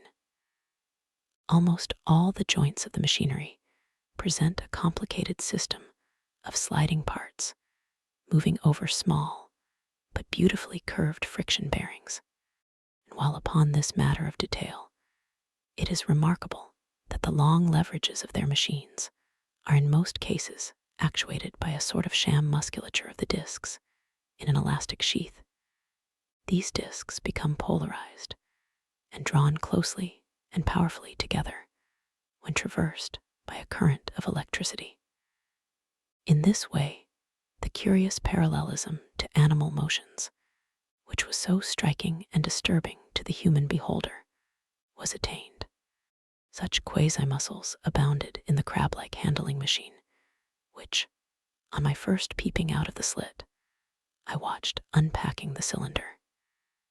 It seemed infinitely more alive than the actual Martians lying beyond it in the sunset light, panting, stirring ineffectual tentacles, and moving feebly after their vast journey across space.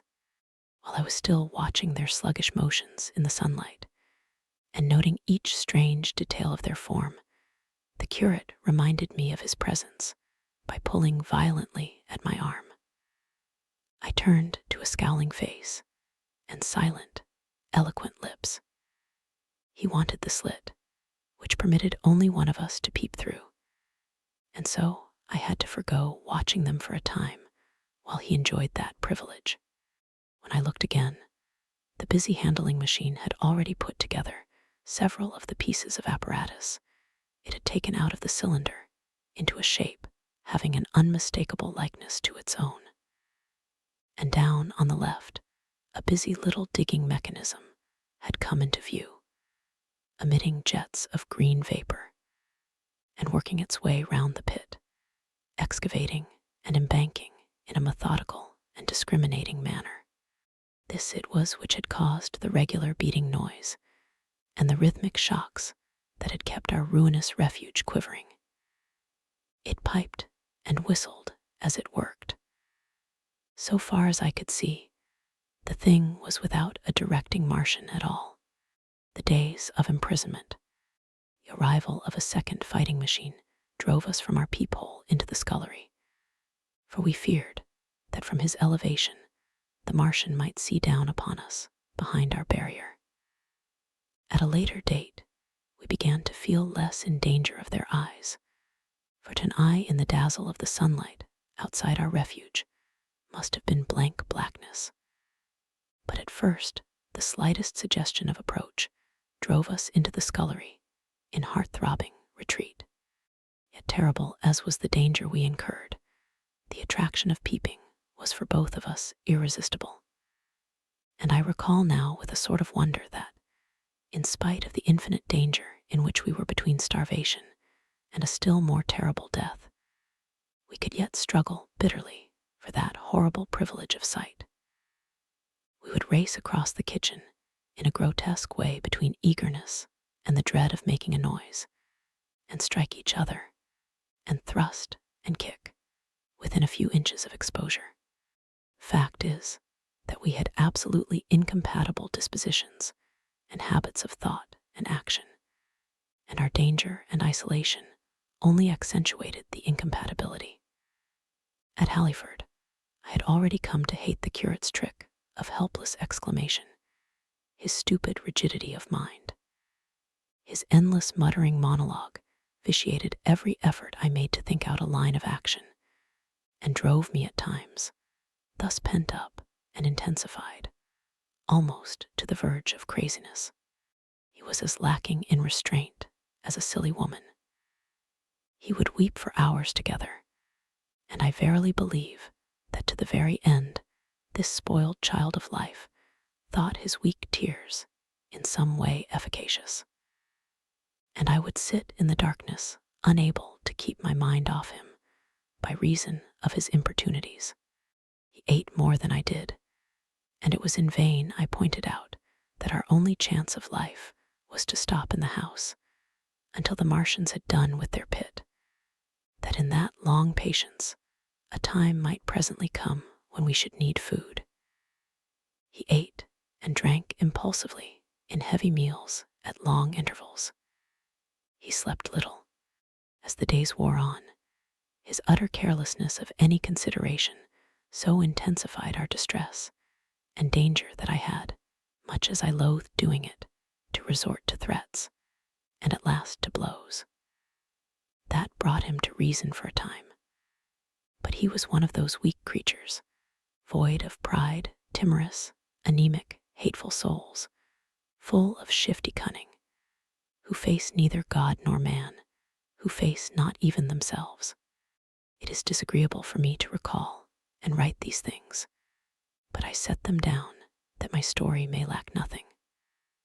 Those who have escaped the dark and terrible aspects of life will find my brutality, my flash of rage in our final tragedy, easy enough to blame, for they know what is wrong as well as any, but not what is possible to tortured men. But those who have been under the shadow, who have gone down at last to elemental things, will have a wider charity. And while within we fought out our dark, dim contest of whispers, snatched food and drink, and gripping hands and blows, without, in the pitiless sunlight of that terrible June, was the strange wonder, the unfamiliar routine of the Martians in the pit. let me return to those first new experiences of mine. After a long time, I ventured back to the peephole to find that the newcomers had been reinforced by the occupants of no fewer than 3 of the fighting machines. These last had brought with them certain fresh appliances that stood in an orderly manner about the cylinder. The second handling machine was now completed and was busied in serving one of the novel contrivances the big machine had brought. This was a body resembling a milk can in its general form, above which oscillated a pear-shaped receptacle, and from which a stream of white powder flowed into a circular basin below. The oscillatory motion was imparted to this by one tentacle of the handling machine.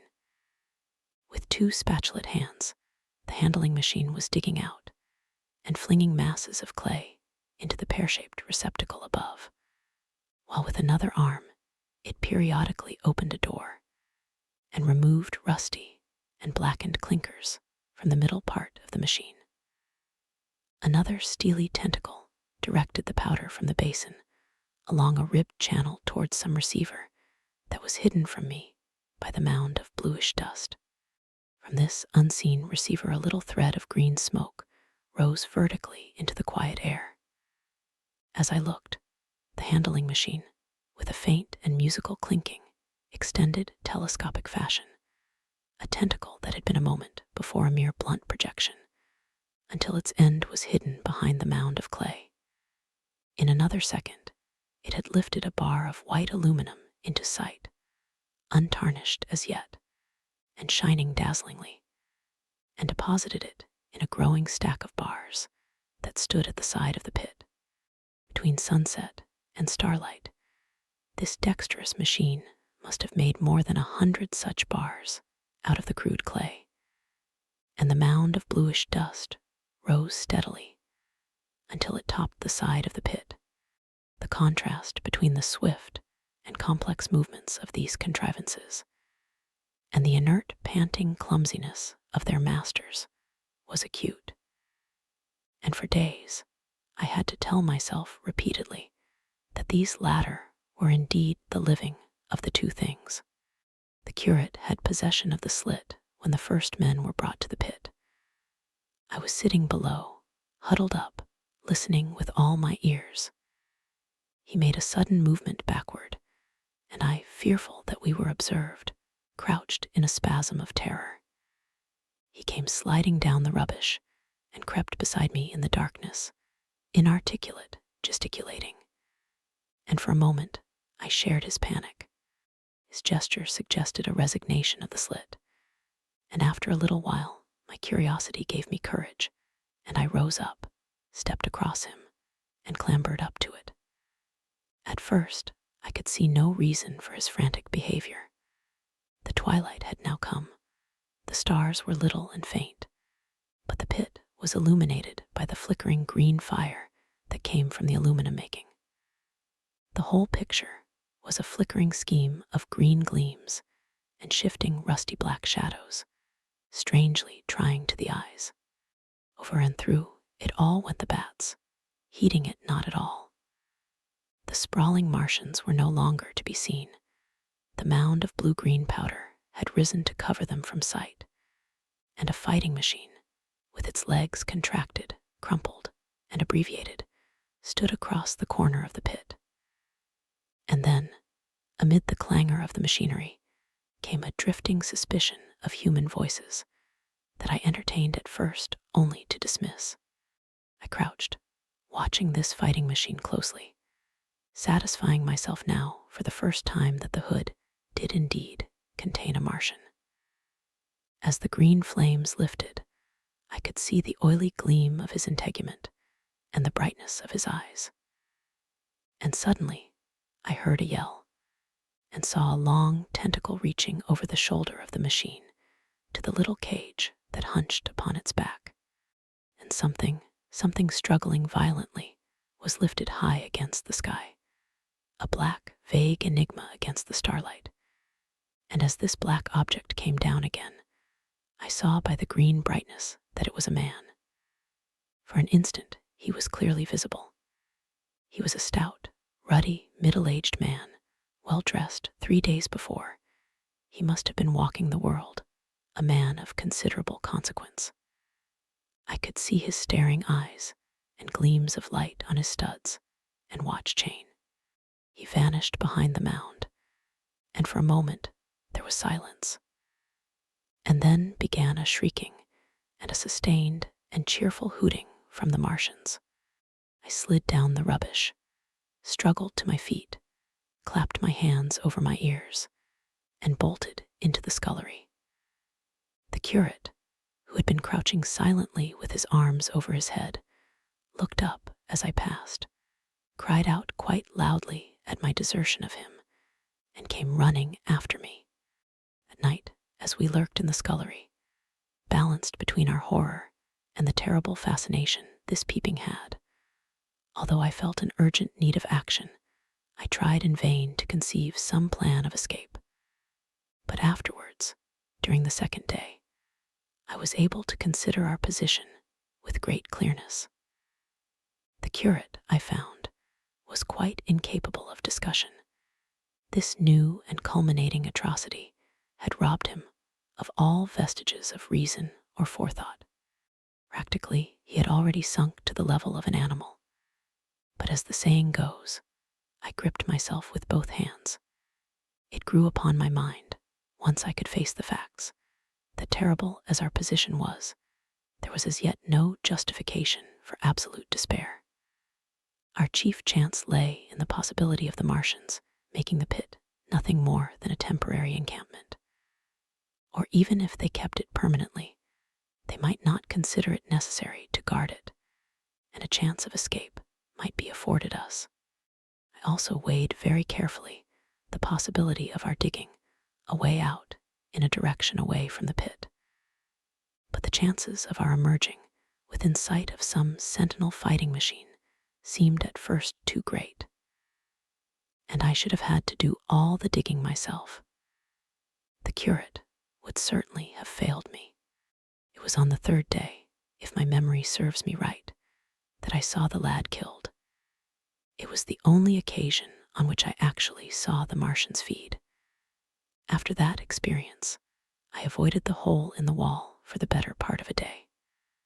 I went into the scullery, removed the door, and spent some hours digging with my hatchet as silently as possible.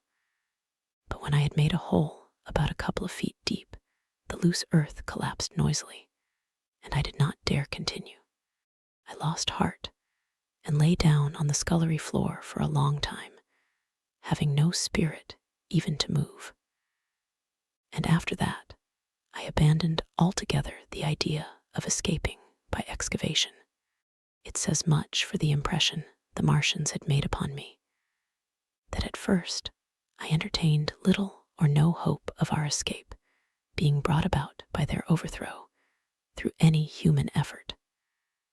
But on the fourth or fifth night, I heard a sound like heavy guns. It was very late in the night, and the moon was shining brightly. The Martians had taken away the excavating machine, and save for a fighting machine that stood in the remoter bank of the pit, and a handling machine that was buried out of my sight in a corner of the pit, immediately beneath my peephole, the place was deserted by them. Except for the pale glow from the handling machine, and the bars and patches of white moonlight, the pit was in darkness, and except for the clinking of the handling machine, quite still. That night was a beautiful serenity. Save for one planet, the moon seemed to have the sky to herself. I heard a dog howling, and that familiar sound it was that made me listen. Then I heard quite distinctly a booming exactly like the sound of great guns. 6 distinct reports I counted, and after a long interval 6 again. And that was all. The death of the curate. It was on the 6th day of our imprisonment that I peeped for the last time, and presently found myself alone. Instead of keeping close to me and trying to oust me from the slit, the curate had gone back into the scullery. I was struck by a sudden thought. I went back quickly quietly into the scullery. In the darkness, I heard the curate drinking. I snatched in the darkness, and my fingers caught a bottle of Burgundy. For a few minutes, there was a tussle. The bottle struck the floor and broke, and I desisted and rose. We stood panting and threatening each other. In the end, I planted myself between him and the food and told him of my determination to begin a discipline. I divided the food in the pantry into rations to last us 10 days. I would not let him eat any more that day. In the afternoon, he made a feeble effort to get at the food. I had been dozing, but in an instant I was awake. All day and all night we sat face to face, I weary but resolute, and he weeping and complaining of his immediate hunger. It was, I know, a night and a day, but to me it seems now, an interminable length of time. So our widened incompatibility ended at last in open conflict. For 2 vast days, we struggled in undertones and wrestling contests. There were times when I beat and kicked him madly, times when I cajoled and persuaded him, and once I tried to bribe him with the last bottle of Burgundy, for there was a rain-water pump from which I could get water. But neither force nor kindness availed. He was indeed beyond reason. He would neither desist from his attacks on the food, nor from his noisy babbling to himself. The rudimentary precautions to keep our imprisonment endurable he would not observe. Slowly, I began to realize the complete overthrow of his intelligence, to perceive that my sole companion in this close and sickly darkness was a man insane. From certain vague memories, I am inclined to think my own mind wandered at times. I had strange and hideous dreams whenever I slept. It sounds paradoxical, but I am inclined to think that the weakness and insanity of the curate warned me, braced me, and kept me a sane man. On the 8th day, he began to talk aloud instead of whispering, and nothing I could do would moderate his speech. It is just, O God, he would say over and over again. It is just, on me and mine be the punishment laid. We have sinned, we have fallen short. There was poverty, sorrow, the poor were trodden in the dust, and I held my peace. I preached acceptable folly, my God, what folly, when I should have stood up, though I died for it, and called upon them to repent. Oppressors of the poor and needy, the wine-press of God. And he would suddenly revert to the matter of the food I withheld from him, praying, begging, weeping, at last threatening. He began to raise his voice. I prayed him not to. He perceived a hold on me. He threatened he would shout and bring the Martians upon us. For a time that scared me, but any concession would have shortened our chance of escape beyond estimating. I defied him, although I felt no assurance that he might not do this thing. But that day, at any rate, he did not. He talked with his voice rising slowly.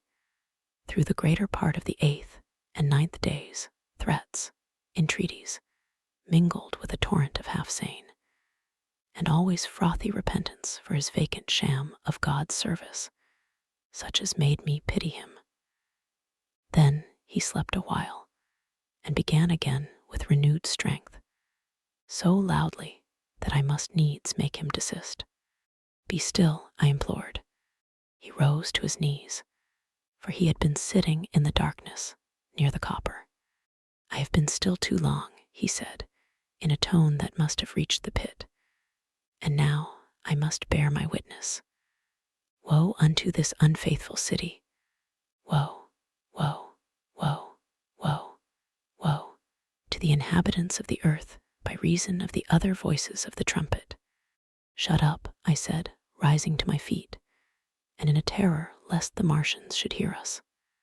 For God's sake. Nay, shouted the curate, at the top of his voice, standing likewise and extending his arms. Speak, the word of the Lord is upon me. In 3 strides, he was at the door, leading into the kitchen. I must bear my witness. I go. It has already been too long delayed. I put out my hand and felt the meat chopper hanging to the wall. In a flash, I was after him. I was fierce with fear. Before he was halfway across the kitchen, I had overtaken him. With one last touch of humanity, I turned the blade back and struck him with the butt. He went headlong forward and lay stretched on the ground. I stumbled over him and stood panting. He lay still. Suddenly, I heard a noise without, the run and smash of slipping plaster, and the triangular aperture in the wall was darkened. I looked up and saw the lower surface of a handling machine coming slowly across the hole. One of its gripping limbs curled amid the debris. Another limb appeared, feeling its way over the fallen beams. I stood petrified, staring. Then I saw through a sort of glass plate, near the edge of the body, the face, as we may call it, and the large dark eyes of a Martian, peering. And then a long metallic snake of tentacle came, feeling slowly through the hole. I turned by an effort, stumbled over the curate, and stopped at the scullery door. The tentacle was now some way, 2 yards or more in the room, and twisting and turning, with queer sudden movements, this way and that. For a while I stood fascinated by that slow, fitful advance. Then, with a faint, hoarse cry, I forced myself across the scullery. I trembled violently. I could scarcely stand upright. I opened the door of the coal cellar and stood there in the darkness, staring at the faintly lit doorway into the kitchen and listening. Had the Martian seen me? What was it doing now? Something was moving to and fro there, very quietly. Every now and then it tapped against the wall, or started on its movements with a faint metallic ringing, like the movements of keys on a split ring. Then a heavy body, I knew too well what, was dragged across the floor of the kitchen towards the opening. Irresistibly attracted, I crept to the door and peeped into the kitchen. In the triangle of bright outer sunlight, I saw the Martian, in its briarius of a handling machine, scrutinizing the curate's head. I thought at once that it would infer my presence from the mark of the blow I had given him. I crept back to the coal cellar, shut the door, and began to cover myself up as much as I could, and as noiselessly as possible in the darkness, among the firewood and coal therein. Every now and then I paused, rigid, to hear if the Martian had thrust its tentacles through the opening again, and the faint metallic jingle returned. I traced it slowly feeling over the kitchen.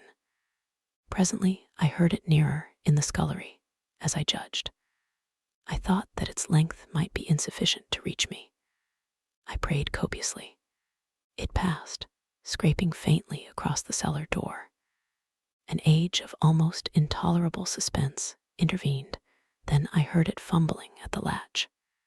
It had found the door. The Martians understood doors. It worried at the catch for a minute, perhaps, and then the door opened. In the darkness, I could just see the thing, like an elephant's trunk more than anything else, waving towards me and touching, and examining the wall, coals, wood, and ceiling. It was like a black worm swaying its blind head to and fro. Once even, it touched the heel of my boot. I was on the verge of screaming. I bit my hand. For a time the tentacle was silent. I could have fancied it had been withdrawn. Presently, with an abrupt click, it gripped something I thought it had me, and seemed to go out of the cellar again. For a minute, I was not sure. Apparently, it had taken a lump of coal to examine. I seized the opportunity of slightly shifting my position, which had become cramped, and then listened. I whispered passionate prayers for safety. Then I heard the slow, deliberate sound creeping towards me again. Slowly, slowly it drew near, scratching against the walls and tapping the furniture. While I was still doubtful, it rapped smartly against the cellar door and closed it. I heard it go into the pantry, and the biscuit tins rattled and a bottle smashed, and then came a heavy bump against the cellar door. Then silence that passed into an infinity of suspense. Had it gone? At last, I decided that it had. It came into the scullery no more. But I lay all the 10th day in the close darkness, buried among coals and firewood, not daring even to crawl out for the drink for which I craved. It was the 11th day before I ventured so far from my security. The stillness, my first act before I went into the pantry, was to fasten the door between the kitchen and the scullery. But the pantry was empty. Every scrap of food had gone. Apparently, the Martian had taken it all on the previous day. At that discovery, I despaired for the first time. I took no food, or no drink either, on the 11th or the 12th day. At first my mouth and throat were parched, and my strength ebbed sensibly. I sat about in the darkness of the scullery, in a state of despondent wretchedness. My mind ran on eating. I thought I had become deaf, for the noises of movement I had been accustomed to hear from the pit had ceased absolutely. I did not feel strong enough to crawl noiselessly to the peephole, or I would have gone there. On the 12th day, my throat was so painful that, taking the chance of alarming the Martians, I attacked the creaking rainwater pump that stood by the sink and got a couple of glassfuls of blackened and tainted rain water. I was greatly refreshed by this and emboldened by the fact that no inquiring tentacle followed the noise of my pumping. During these days, in a rambling, inconclusive way, I thought much of the curate and of the manner of his death. On the 13th day, I drank some more water and dozed and thought disjointedly of eating and of vague, impossible plans of escape. Whenever I dozed, I dreamt of horrible phantasms, of the death of the curate, or of sumptuous dinners. But asleep or awake, I felt a keen pain that urged me to drink again and again. The light that came into the scullery was no longer gray, but red. To my disordered imagination, it seemed the color of blood. On the 14th day, I went into the kitchen, and I was surprised to find that the fronds of the red weed had grown right across the hole in the wall, turning the half-light of the place into a crimson-colored obscurity. It was early on the 15th day that I heard a curious, familiar sequence of sounds in the kitchen, and listening, identified it as the snuffing and scratching of a dog. Going into the kitchen, I saw a dog's nose peering in through a break among the ruddy fronds. This greatly surprised me. At the scent of me, he barked shortly. I thought if I could induce him to come into the place quietly, I should be able, perhaps, to kill and eat him. And in any case, it would be advisable to kill him, lest his actions attracted the attention of the Martians. I crept forward, saying, "Good dog," very softly, but he suddenly withdrew his head and disappeared. I listened. I was not deaf, but certainly the pit was still. I heard a sound like the flutter of a bird's wings and a horse croaking, but that was all. For a long while I lay close to the peephole, but not daring to move aside the red plants that obscured it. Once or twice, I heard a faint pitter-patter like the feet of the dog going hither and thither on the sand far below me, and there were more bird-like sounds, but that was all. At length, encouraged by the silence, I looked out, except in the corner, where a multitude of crows hopped and fought over the skeletons of the dead the Martians had consumed. There was not a living thing in the pit. I stared about me, scarcely believing my eyes. All the machinery had gone, save for the big mound of grayish-blue powder in one corner, certain bars of aluminum in another, the blackbirds, and the skeletons of the killed. The place was merely an empty circular pit in the sand. Slowly I thrust myself out through the red weed and stood upon the mound of rubble.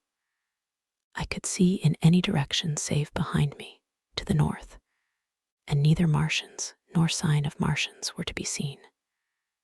The pit dropped sheerly from my feet, but a little way along the rubbish afforded a practicable slope to the summit of the ruins. My chance of escape had come. I began to tremble. I hesitated for some time, and then, in a gust of desperate resolution, and with a heart that throbbed violently, I scrambled to the top of the mound in which I had been buried so long. I looked about again. To the northward, too, no Martian was visible. When I had last seen this part of Sheen in the daylight, it had been a straggling street of comfortable white and red houses, interspersed with abundant shady trees. Now I stood on a mound of smashed brickwork, clay, and gravel, over which spread a multitude of red cactus-shaped plants knee-high, without a solitary terrestrial growth to dispute their footing. The trees near me were dead and brown, but further, a network of red thread scaled the still living stems. The neighboring houses had all been wrecked, but none had been burned. Their walls stood, sometimes to the second story, with smashed windows and shattered doors. The red weed grew tumultuously in their roofless rooms. Below me was the great pit, with the crows struggling for its refuse. A number of other birds hopped about among the ruins. Far away, I saw a gaunt cat slink crouchingly along a wall, but traces of men there were none. The day seemed, by contrast with my recent confinement, dazzlingly bright, the sky a glowing blue. A gentle breeze kept the red weed that covered every scrap of unoccupied ground gently swaying. And oh, the sweetness of the air, the work of 15 days. For some time, I stood tottering on the mound, regardless of my safety. Within that noisome den from which I had emerged, I had thought with a narrow intensity only of our immediate security. I had not realized what had been happening to the world, had not anticipated this startling vision of unfamiliar things. I had expected to see Sheen in ruins. I found about me the landscape, weird and lurid, of another planet. For that moment, I touched an emotion beyond the common range of men, yet one that the poor brutes we dominate know only too well. I felt as a rabbit might feel returning to his burrow, and suddenly confronted by the work of a dozen busy navvies digging the foundations of a house. I felt the first inkling of a thing that presently grew quite clear in my mind, that oppressed me for many days, a sense of dethronement, a persuasion that I was no longer a master, but an animal among the animals, under the Martian heel. With us it would be as with them, to lurk and watch, to run and hide. The fear and empire of man had passed away. But so soon as this strangeness had been realized, it passed, and my dominant motive became the hunger of my long and dismal fast. In the direction away from the pit I saw, beyond a red-covered wall, a patch of garden ground unburied.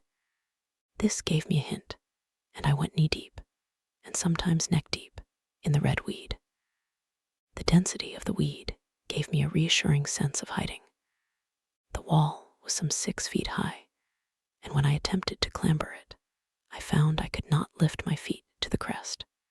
So I went along by the side of it, and came to a corner and a rockwork that enabled me to get to the top, and tumble into the garden I coveted. Here I found some young onions, a couple of gladiolus bulbs, and a quantity of immature carrots, all of which I secured, and scrambling over a ruined wall, went on my way through scarlet and crimson trees towards Q. It was like walking through an avenue of gigantic blood drops, possessed with two ideas: to get more food and to limp as soon and as far as my strength permitted out of this accursed, unearthly region of the pit. Some way farther, in a grassy place, was a group of mushrooms, which also I devoured. And then I came upon a brown sheet of flowing shallow water where meadows used to be. These fragments of nourishment served only to whet my hunger. At first, I was surprised at this flood in a hot, dry summer, but afterwards, I discovered that it was caused by the tropical exuberance of the red weed. Directly, this extraordinary growth encountered water, it straightway became gigantic and of unparalleled fecundity. Its seeds were simply poured down into the water of the Wey and Thames, and its swiftly growing and titanic water fronds speedily choked both those rivers. At Putney, as I afterwards saw, the bridge was almost lost in a tangle of this weed, and at Richmond, too, the Thames water poured in a broad and shallow stream across the meadows of Hampton and Twickenham. As the water spread, the weed followed them, until the ruined villas of the Thames Valley were for a time lost in this red swamp, whose margin I explored, and much of the desolation the Martians had caused was concealed. In the end, the red weed succumbed almost as quickly as it had spread. A cankering disease due, it is believed, to the action of certain bacteria presently seized upon it. Now, by the action of natural selection, all terrestrial plants have acquired a resisting power against bacterial diseases. They never succumb without a severe struggle, but the red weed rotted like a thing already dead. The fronds became bleached, and then shriveled and brittle. They broke off at the least touch, and the waters that had stimulated their early growth carried their last vestiges out to sea. My first act on coming to this water was, of course, to slake my thirst. I drank a great deal of it, and, moved by an impulse, gnawed some fronds of red weed, but they were watery and had a sickly, metallic taste. I found the water was sufficiently shallow for me to wade securely, although the red weed impeded my feet a little.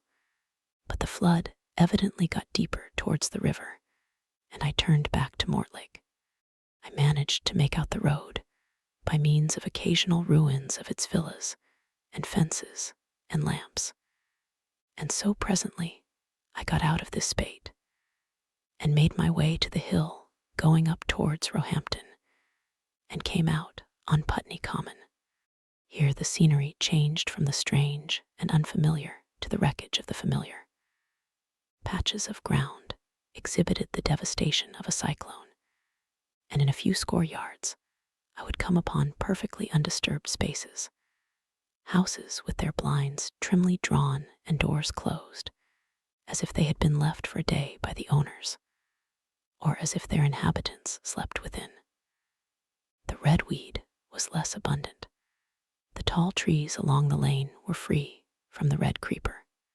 I hunted for food among the trees, finding nothing, and I also raided a couple of silent houses, but they had already been broken into and ransacked. I rested for the remainder of the daylight in a shrubbery, being, in my enfeebled condition, too fatigued to push on. All this time I saw no human beings and no signs of the Martians. I encountered a couple of hungry-looking dogs, but both hurried circuitously away from the advances I made them.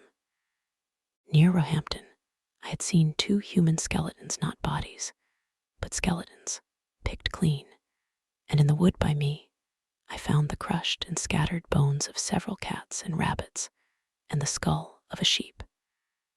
But though I gnawed parts of these in my mouth, there was nothing to be got from them. After sunset, I struggled on along the road towards Putney, where I think the heat tray must have been used for some reason. And in the garden beyond Roehampton, I got a quantity of immature potatoes, sufficient to stay my hunger. From this garden one looked down upon Putney and the river. The aspect of the place in the dusk was singularly desolate. Blackened trees, blackened, desolate ruins, and down the hill the sheets of the flooded river, red tinged with the weed. And over all silence. It filled me with indescribable terror to think how swiftly that desolating change had come. For a time, I believed that mankind had been swept out of existence, and that I stood there alone, the last man left alive. Hard by the top of Putney Hill, I came upon another skeleton, with the arms dislocated and removed several yards from the rest of the body. As I proceeded, I became more and more convinced that the extermination of mankind was, save for such stragglers as myself, already accomplished in this part of the world. The Martians, I thought, had gone on and left the country desolated, seeking food elsewhere. Perhaps even now they were destroying Berlin or Paris, or it might be they had gone northward. The man on Putney Hill. I spent that night in the inn that stands at the top of Putney Hill, sleeping in a made bed for the first time since my flight to Leatherhead. I will not tell the needless trouble I had breaking into that house. Afterwards, I found the front door was on the latch, nor how I ransacked every room for food, until just on the verge of despair, in what seemed to me to be a servant's bedroom, I found a rat-gnawed crust and 2 tins of pineapple. The place had been already searched and emptied. In the bar I afterwards found some biscuits and sandwiches that had been overlooked. The latter I could not eat, they were too rotten, but the former not only stayed my hunger, but filled my pockets. I lit no lamps, fearing some Martian might come beating that part of London for food in the night. Before I went to bed, I had an interval of restlessness, and prowled from window to window, peering out for some sign of these monsters. I slept little. As I lay in bed, I found myself thinking consecutively, a thing I do not remember to have done since my last argument with the curate. During all the intervening time, my mental condition had been a hurrying succession of vague emotional states, or a sort of stupid receptivity. But in the night, my brain, reinforced, I suppose, by the food I had eaten, grew clear again, and I thought. 3 things struggled for possession of my mind: the killing of the curate, the whereabouts of the Martians, and the possible fate of my wife. The former gave me no sensation of horror or remorse to recall. I saw it simply as a thing done, a memory infinitely disagreeable, but quite without the quality of remorse. I saw myself then, as I see myself now, driven step by step towards that hasty blow, the creature of a sequence of accidents leading inevitably to that. I felt no condemnation, yet the memory, static, unprogressive, haunted me. In the silence of the night, with that sense of the nearness of God that sometimes comes into the stillness and the darkness, I stood my trial, my only trial, for that moment of wrath and fear. I retraced every step of our conversation from the moment when I had found him crouching beside me, heedless of my thirst, and pointing to the fire and smoke that streamed up from the ruins of Weybridge. He had been incapable of cooperation. Grim chance had taken no heed of that. Had I foreseen, I should have left him at Halliford. But I did not foresee, and crime is to foresee and do. And I set this down as I have set all this story down, as it was. There were no witnesses. All these things I might have concealed. But I set it down, and the reader must form his judgment as he will. And when, by an effort, I had set aside that picture of a prostrate body, I faced the problem of the Martians and the fate of my wife. For the former I had no data. I could imagine 100 things, and so, unhappily, I could for the latter. And suddenly, that night became terrible. I found myself sitting up in bed, staring at the dark. I found myself praying that the heat ray might have suddenly and painlessly struck her out of being. Since the night of my return from Leatherhead, I had not prayed. I had uttered prayers, fetish prayers, had prayed as heathens mutter charms when I was in extremity. But now I prayed indeed, pleading steadfastly and sanely, face to face with the darkness of God. Strange night, strangest in this, that so soon as dawn had come, I, who had talked with God, crept out of the house like a rat leaving its hiding place, a creature scarcely larger, an inferior animal, a thing that for any passing whim of our masters might be hunted and killed. Perhaps they also prayed confidently to God. Surely, if we have learned nothing else, this war has taught us pity, pity for those witless souls that suffer our dominion. The morning was bright and fine, and the eastern sky glowed pink, and was fretted with little golden clouds. In the road that runs from the top of Putney Hill to Wimbledon was a number of poor vestiges of the panic torrent that must have poured Londonward on the Sunday night after the fighting began. There was a little two-wheeled cart, inscribed with the name of Thomas Lobb, greengrocer, New Malden, with a smashed wheel and an abandoned tin trunk. There was a straw hat trampled into the now hardened mud, and at the top of West Hill, a lot of blood-stained glass about the overturned water trough. My movements were languid, my plans of the vaguest. I had an idea of going to Leatherhead, though I knew that there I had the poorest chance of finding my wife. Certainly, unless death had overtaken them suddenly, my cousins, and she would have fled thence. But it seemed to me I might find or learn there whither the Surrey people had fled. I knew I wanted to find my wife, that my heart ached for her and the world of men, but I had no clear idea how the finding might be done. I was also sharply aware now of my intense loneliness. From the corner I went, under cover of a thicket of trees and bushes, to the edge of Wimbledon Common, stretching wide and far. That dark expanse was lit in patches by yellow gorse and broom. There was no red weed to be seen, and as I prowled, hesitating, on the verge of the open, the sun rose, flooding it all with light and vitality. I came upon a busy swarm of little frogs in a swampy place among the trees. I stopped to look at them, drawing a lesson from their stout resolve to live. And presently, turning suddenly, with an odd feeling of being watched, I beheld something crouching amid a clump of bushes. I stood regarding this. I made a step towards it, and it rose up and became a man armed with a cutlass. I approached him slowly. He stood silent and motionless, regarding me. As I drew nearer, I perceived he was dressed in clothes as dusty and filthy as my own. He looked, indeed, as though he had been dragged through a culvert. Nearer, I distinguished the green slime of ditches mixing with the pale drab of dried clay and shiny, coaly patches. His black hair fell over his eyes, and his face was dark and dirty and sunken, so that at first I did not recognize him. There was a red cut across the lower part of his face. "Stop," he cried, when I was within 10 yards of him, and I stopped. His voice was hoarse. "Where do you come from?" he said. I thought, surveying him. "I come from Mortlake," I said. "I was buried near the pit the Martians made about their cylinder. I have worked my way out and escaped. There is no food about here," he said. "This is my country. All this hill down to the river and back to Clapham and up to the edge of the common.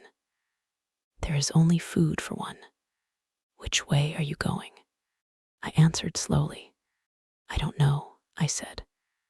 "I have been buried in the ruins of a house 13 or 14 days. I don't know what has happened." He looked at me doubtfully, then started and looked with a changed expression. "I've no wish to stop about here," said I. "I think I shall go to Leatherhead, for my wife was there."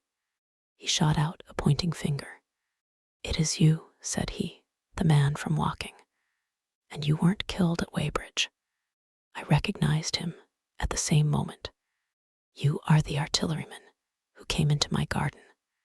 "Good luck," he said. "We are lucky ones, fancy you." He put out a hand, and I took it. "I crawled up a drain," he said, "but they didn't kill everyone. And after they went away, I got off towards Walton across the fields. But it's not 16 days altogether, and your hair is gray." He looked over his shoulder suddenly. "Only a rook," he said. "One gets to know that birds have shadows these days. This is a bit open. Let us crawl under those bushes and talk." "Have you seen any Martians?" I said, "since I crawled out?" "They've gone away across London," he said. "I guess they've got a bigger camp there. Of a night, all over there Hampstead way, the sky is alive with their lights. It's like a great city, and in the glare you can just see them moving. By daylight you can't. But nearer, I haven't seen them." He counted on his fingers. 5 days. "Then I saw a couple across Hammersmith way carrying something big. And the night before last," he stopped and spoke impressively. "It was just a matter of lights, but it was something up in the air. I believe they've built a flying machine and are learning to fly." I stopped on hands and knees, for we had come to the bushes. "Fly?" "Yes," he said, "fly." I went on into a little bower and sat down. "It is all over with humanity," I said. "If they can do that, they will simply go round the world." He nodded. "They will, but it will relieve things over here a bit. And besides," he looked at me, "aren't you satisfied it is up with humanity?" "I am. We're down, we're beat." I stared. Strange as it may seem, I had not arrived at this fact, a fact perfectly obvious so soon as he spoke. I had still held a vague hope, rather. I had kept a lifelong habit of mind. He repeated his words. "We're beat." They carried absolute conviction. "It's all over," he said. "They've lost one, just one. And they've made their footing good and crippled the greatest power in the world. They've walked over us. The death of that one at Weybridge was an accident. And these are only pioneers. They kept on coming. These green stars, I've seen none these 5 or 6 days, but I've no doubt they're falling somewhere every night. Nothing's to be done. We're under. We're beat." I made him no answer. I sat staring before me, trying in vain to devise some countervailing thought. "This isn't a war," said the artilleryman. "It never was a war, any more than there's war between man and ants." Suddenly, I recalled the night in the observatory. After the 10th shot, they fired no more at least, until the first cylinder came. "How do you know?" said the artilleryman. I explained. He thought. "Something wrong with the gun," he said. "But what if there is? They'll get it right again. And even if there's a delay, how can it alter the end? It's just men and ants. There's the ants builds their cities, live their lives, have wars, revolutions, until the men want them out of the way, and then they go out of the way. That's what we are now, just ants. Only." "Yes," I said, "we're eatable ants." We sat looking at each other. "And what will they do with us?" I said. "That's what I've been thinking," he said. "That's what I've been thinking. After Weybridge, I went south thinking. I saw what was up. Most of the people were hard at it, squealing and exciting themselves. But I'm not so fond of squealing. I've been in sight of death once or twice. I'm not an ornamental soldier, and at the best and worst, death, it's just death. And it's the man that keeps on thinking comes through. I saw everyone tracking away south. Says I, food won't last this way, and I turned right back. I went for the Martians like a sparrow goes for man. All round, he waved a hand to the horizon. They're starving in heaps, bolting, treading on each other. He saw my face and halted awkwardly. No doubt lots who had money have gone away to France, he said. He seemed to hesitate whether to apologize, met my eyes, and went on. There's food all about here. Canned things in shops, wines, spirits, mineral waters, and the water mains and drains are empty. Well, I was telling you what I was thinking. Here's intelligent things, I said, and it seems they want us for food. First, they'll smash us up ships, machines, guns, cities, all the order and organization. All that will go. If we were the size of ants, we might pull through. But we're not. It's all too bulky to stop. That's the first certainty. I assented. It is, I've thought it out. Very well, then next.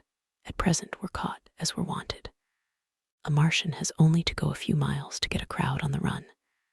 And I saw one day, out by Wandsworth, picking houses to pieces and routing among the wreckage. But they won't keep on doing that. So soon as they've settled all our guns and ships, and smashed our railways, and done all the things they are doing over there, they will begin catching us systematic, picking the best, and storing us in cages and things. That's what they will start doing in a bit. Lord, they haven't begun on us yet. Don't you see that? Not begun, I exclaimed. Not begun.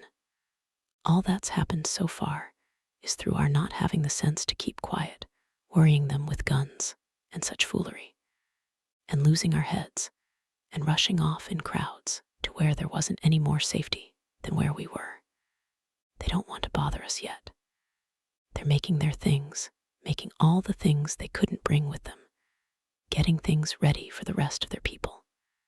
Very likely that's why the cylinders have stopped for a bit, for fear of hitting those who are here. And instead of our rushing about blind on the howl, or getting dynamite on the chance of busting them up, we've got to fix ourselves up according to the new state of affairs. That's how I figure it out.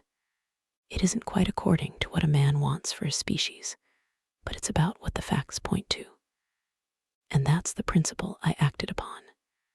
Cities, nations, civilization, progress, it's all over. That game's up. We're beat. But if that is so, what is there to live for? The artilleryman looked at me for a moment. There won't be any more blessed concerts for 1,000,000 years or so. There won't be any Royal Academy of Arts, and no nice little feeds at restaurants. If it's amusement you're after, I reckon the game is up. If you've got any drawing room manners, or a dislike to eating peas with a knife or dropping H's, you'd better chuck 'em away. They ain't no further use. You mean? I mean that men like me are going on living for the sake of the breed. I tell you, I'm grim set on living. And if I'm not mistaken, you'll show what insides you've got too before long. We aren't going to be exterminated. And I don't mean to be caught either, and tamed and fattened and bred like a thundering oh-ah. Fancy those brown creepers. You don't mean to say. I do. I'm going on under their feet. I've got it planned. I've thought it out. We men are beat. We don't know enough. We've got to learn before we've got a chance. And we've got to live and keep independent while we learn. See, that's what has to be done. I stared, astonished, and stirred profoundly by the man's resolution. Great God, cried I, but you are a man indeed. And suddenly I gripped his hand. He said, with his eyes shining. I've thought it out, Go on, I said. Well, those who mean to escape their catching must get ready. I'm getting ready. Mind you, it isn't all of us that are made for wild beasts, and that's what it's got to be. That's why I watched you. I had my doubts. You're slender. I didn't know that it was you, you see, or just how you'd been buried. All these, the sort of people that lived in these houses, and all those damn little clerks that used to live down that way, they'd be no good. They haven't any spirit in them, no proud dreams, and no proud lusts. And a man who hasn't one or the other, Lord, what is he but funk and precautions? They just used to skedaddle off to work. I've seen hundreds of 'em, bit of breakfast in hand, running wild and shining to catch their little season ticket train. For fear they'd get dismissed if they didn't. Working at businesses they were afraid to take the trouble to understand. Skedaddling back for fear they wouldn't be in time for dinner. Keeping indoors after dinner for fear of the back streets. And sleeping with the wives they married, not because they wanted them, but because they had a bit of money that would make for safety in their one little miserable skedaddle through the world. Lives insured and a bit invested for fear of accidents. And on Sundays, fear of the hereafter. As if hell was built for rabbits. Well, the Martians will just be a godsend to these. Nice, roomy cages, fattening food, careful breeding, no worry. After a week or so chasing about the fields and lands on empty stomachs, they'll come and be caught cheerful. They'll be quite glad after a bit. They'll wonder what people did before there were Martians to take care of them. And the bar loafers and mashers and singers, I can imagine them. I can imagine them, he said, with a sort of somber gratification. There'll be any amount of sentiment and religion loose among them. There's hundreds of things I saw with my eyes that I've only begun to see clearly these last few days. There's lots will take things as they are, fat and stupid. And lots will be worried by a sort of feeling that it's all wrong and that they ought to be doing something. Now, whenever things are so, that a lot of people feel they ought to be doing something, the weak, and those who go weak with a lot of complicated thinking, always make for a sort of do-nothing religion, very pious and superior, and submit to persecution and the will of the Lord. Very likely you've seen the same thing. It's energy in a gale of funk and turned clean inside out. These cages will be full of psalms and hymns and piety. And those of a less simple sort will work in a bit of, what is it? Eroticism. He paused. Very likely these Martians will make pets of some of them, train them to do tricks. Who knows? Get sentimental over the pet boy who grew up and had to be killed. And some, maybe, they will train to hunt us. No, I cried, that's impossible. No human being. What's the good of going on with such lies? Said the artilleryman. There's men who do it cheerful. What nonsense to pretend there isn't. And I succumbed to his conviction. If they come after me, he said, Lord, if they come after me. And subsided into a grim meditation. I sat contemplating these things. I could find nothing to bring against this man's reasoning. In the days before the invasion, no one would have questioned my intellectual superiority to his. I, a professed and recognized writer on philosophical themes, and he, a common soldier. And yet, he had already formulated a situation that I had scarcely realized. What are you doing? I said presently. What plans have you made? He hesitated. Well, it's like this, he said. What have we to do? We have to invent a sort of life where men can live and breed, and be sufficiently secure to bring the children up. Yes, wait a bit, and I'll make it clearer what I think ought to be done. The tame ones will go like all tame beasts in a few generations. They'll be big, beautiful, rich-blooded, stupid rubbish. The risk is that we who keep wild will go savage, degenerate into a sort of big, savage rat. You see, how I mean to live is underground. I've been thinking about the drains. Of course, those who don't know drains think horrible things. But under this, London are miles and miles, hundreds of miles, and a few days' rain, and London empty will leave them sweet and clean. The main drains are big enough and airy enough for anyone. Then there's cellars, vaults, stores, from which bolting passages may be made to the drains, and the railway tunnels and subways. You begin to see. And we form a band, able-bodied, clean-minded men. We're not going to pick up any rubbish that drifts in. Weaklings, go out again. As you meant me to go. Well, I parleyed, didn't I? We won't quarrel about that. Go on. Those who stop obey orders. Able-bodied, clean-minded women we want also, mothers and teachers. No lackadaisical ladies, no blasted rolling eyes. We can't have any weak or silly. Life is real again, and the useless and cumbersome and mischievous have to die. They ought to die.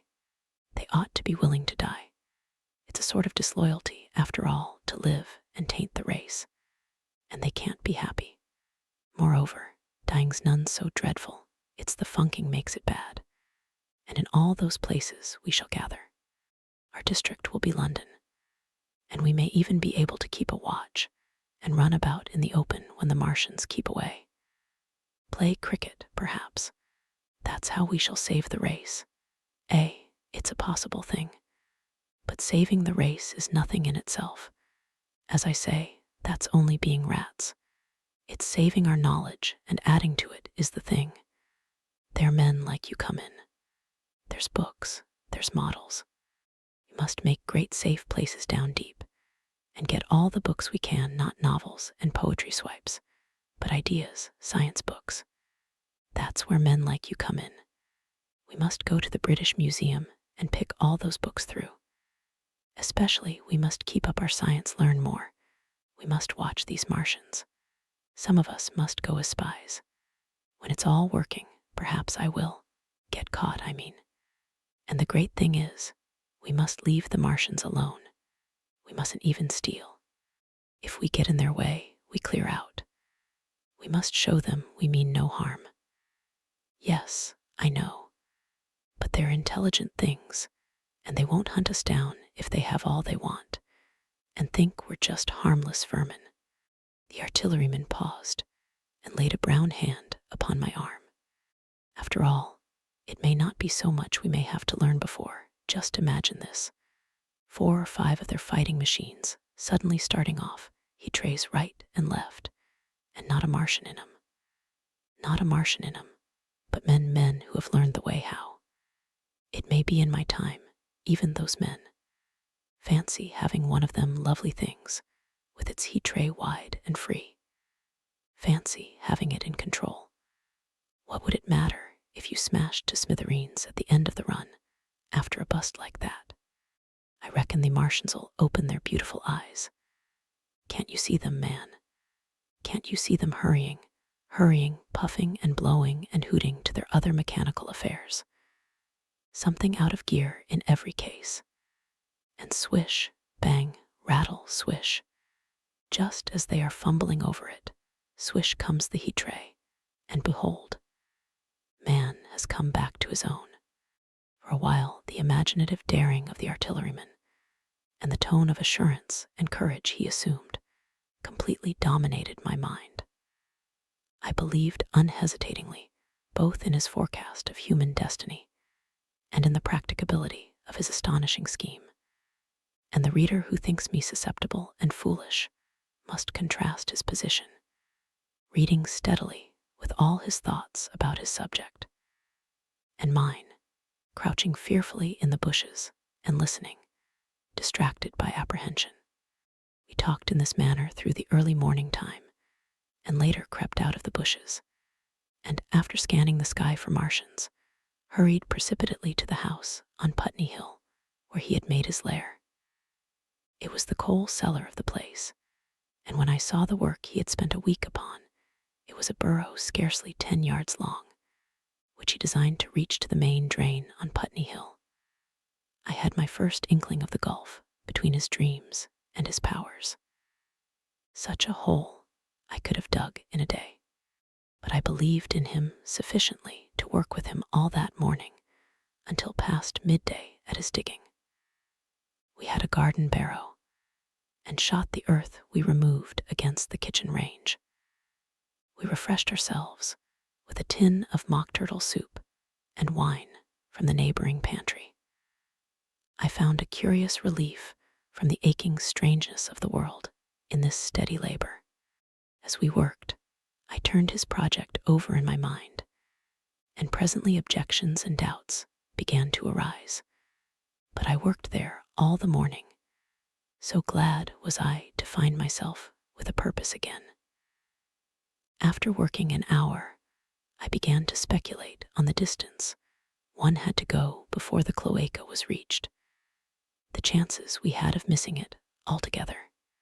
My immediate trouble was why we should dig this long tunnel when it was possible to get into the drain at once down one of the manholes and work back to the house. It seemed to me, too, that the house was inconveniently chosen and required a needless length of tunnel. And just as I was beginning to face these things, the artilleryman stopped digging and looked at me. "We're working well," he said. He put down his spade. "Let us knock off a bit," he said. "I think it's time we reconnoitered from the roof of the house." I was for going on, and after a little hesitation, he resumed his spade. And then suddenly, I was struck by a thought. I stopped, and so did he at once. "Why were you walking about the common?" I said, "instead of being here?" "Taking the air," he said. "I was coming back. It's safer by night." "But the work—" "Oh, one can't always work," he said, and in a flash I saw the man plain. He hesitated, holding his spade. "We ought to reconnoiter now," he said, "because if any come near, they may hear the spades and drop upon us unawares." I was no longer disposed to object. We went together to the roof and stood on a ladder peeping out of the roof door. No Martians were to be seen, and we ventured out on the tiles and slipped down under shelter of the parapet.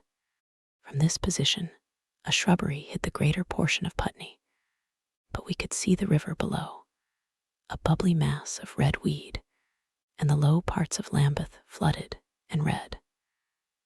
The red creepers swarmed up the trees about the old palace, and their branches stretched gaunt and dead, and set with shriveled leaves from amid its clusters. It was strange how entirely dependent both these things were upon flowing water for their propagation. About us neither had gained a footing. Laburnums, pink maize, snowballs, and trees of arborvitae rose out of laurels and hydrangeas, green and brilliant into the sunlight. Beyond Kensington dense smoke was rising, and a blue haze hid the northward hills. The artilleryman began to tell me of the sort of people who still remained in London. "One night last week," he said, "some fools got the electric light in order, and there was all Regent Street and the circus ablaze, crowded with painted and ragged drunkards, men and women, dancing and shouting till dawn. A man who was there told me, and as the day came, they became aware of a fighting machine standing near by the Langham and looking down at them. Heaven knows how long he had been there. It must have given some of them a nasty turn. He came down the road towards them and picked up nearly 100 too drunk or frightened to run away. Grotesque gleam of a time no history will ever fully describe. From that, in answer to my questions, he came round to his grandiose plans again. He grew enthusiastic. He talked so eloquently of the possibility of capturing a fighting machine that I more than half believed in him again. But now that I was beginning to understand something of his quality, I could divine the stress he laid on doing nothing precipitately. And I noted that now there was no question that he personally was to capture and fight the great machine. After a time, we went down to the cellar. Neither of us seemed disposed to resume digging, and when he suggested a meal, I was nothing loath. He became suddenly very generous, and when we had eaten, he went away and returned with some excellent cigars. We lit these, and his optimism glowed. He was inclined to regard my coming as a great occasion. "There's some champagne in the cellar," he said. "We can dig better on this Thameside Burgundy," said I. "No," said he, "I'm host today. Champagne, great God, we've a heavy enough task before us. Let us take a rest and gather strength while we may. Look at these blistered hands." And pursuant to this idea of a holiday, he insisted upon playing cards after we had eaten. He taught me euchre, and after dividing London between us, I taking the northern side and he the southern, we played for parish points. Grotesque and foolish as this will seem to the sober reader, it is absolutely true, and what is more remarkable, I found the card game, and several others we played extremely interesting. Strange mind of man, that, with our species upon the edge of extermination or appalling degradation, with no clear prospect before us, but the chance of a horrible death, we could sit following the chance of this painted pasteboard and playing the joker with vivid delight. Afterwards, he taught me poker, and I beat him at 3 tough chess games. When dark came, we decided to take the risk and lit a lamp. After an interminable string of games, we supped, and the artilleryman finished the champagne. We went on smoking the cigars. He was no longer the energetic regenerator of his species I had encountered in the morning. He was still optimistic, but it was a less kinetic, a more thoughtful optimism.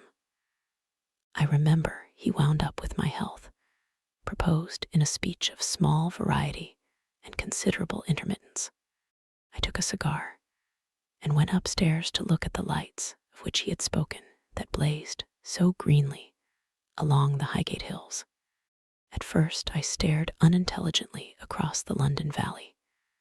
The northern hills were shrouded in darkness.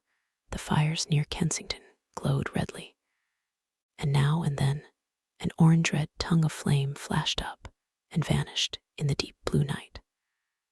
All the rest of London was black. Then, nearer, I perceived a strange light, a pale, violet-purple fluorescent glow, quivering under the night breeze. For a space I could not understand it, and then I knew that it must be the red weed from which this faint irradiation proceeded.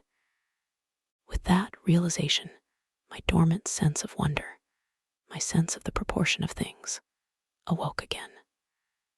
I glanced from that to Mars, red and clear, glowing high in the west, and then gazed long and earnestly at the darkness of Hampstead and Highgate. I remained a very long time upon the roof, wondering at the grotesque changes of the day. I recalled my mental states from the midnight prayer to the foolish card-playing.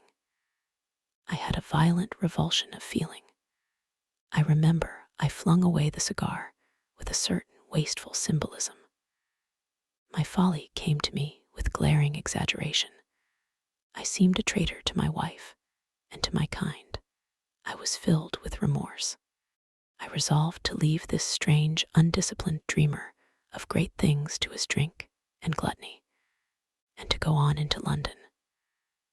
There, it seemed to me, I had the best chance of learning what the Martians and my fellow men were doing. I was still upon the roof when the late moon rose. Dead London. After I had parted from the artilleryman, I went down the hill, and by the High Street, across the bridge to Fulham. The red weed was tumultuous at that time, and nearly choked the bridge roadway. But its fronds were already whitened in patches by the spreading disease that presently removed it so swiftly. At the corner of the lane that runs to Putney Bridge Station, I found a man lying. He was as black as a sweep with the black dust, alive, but helplessly and speechlessly drunk. I could get nothing from him but curses and furious lunges at my head. I think I should have stayed by him, but for the brutal expression of his face. There was black dust along the roadway from the bridge onwards, and it grew thicker in Fulham. The streets were horribly quiet. I got food, sour, hard, and moldy, but quite eatable in a baker's shop here. Some way towards Walham Green the streets became clear of powder, and I passed a white terrace of houses on fire. The noise of the burning was an absolute relief. Going on towards Brompton, the streets were quiet again. Here I came once more upon the black powder in the streets, and upon dead bodies. I saw altogether about a dozen in the length of the Fulham Road. They had been dead many days, so that I hurried quickly past them. The black powder covered them over and softened their outlines. One or two had been disturbed by dogs. Where there was no black powder, it was curiously like a Sunday in the city, with the closed shops, the houses locked up, and the blinds drawn, the desertion and the stillness. In some places, plunderers had been at work, but rarely at other than the provision and wine shops. A jeweler's window had been broken open in one place, but apparently the thief had been disturbed, and a number of gold chains and a watch lay scattered on the pavement. I did not trouble to touch them. Farther on was a tattered woman in a heap on a doorstep. The hand that hung over her knee was gashed and bled down her rusty brown dress, and a smashed magnum of champagne formed a pool across the pavement. She seemed asleep, but she was dead. The farther I penetrated into London, the profounder grew the stillness. But it was not so much the stillness of death, it was the stillness of suspense, of expectation.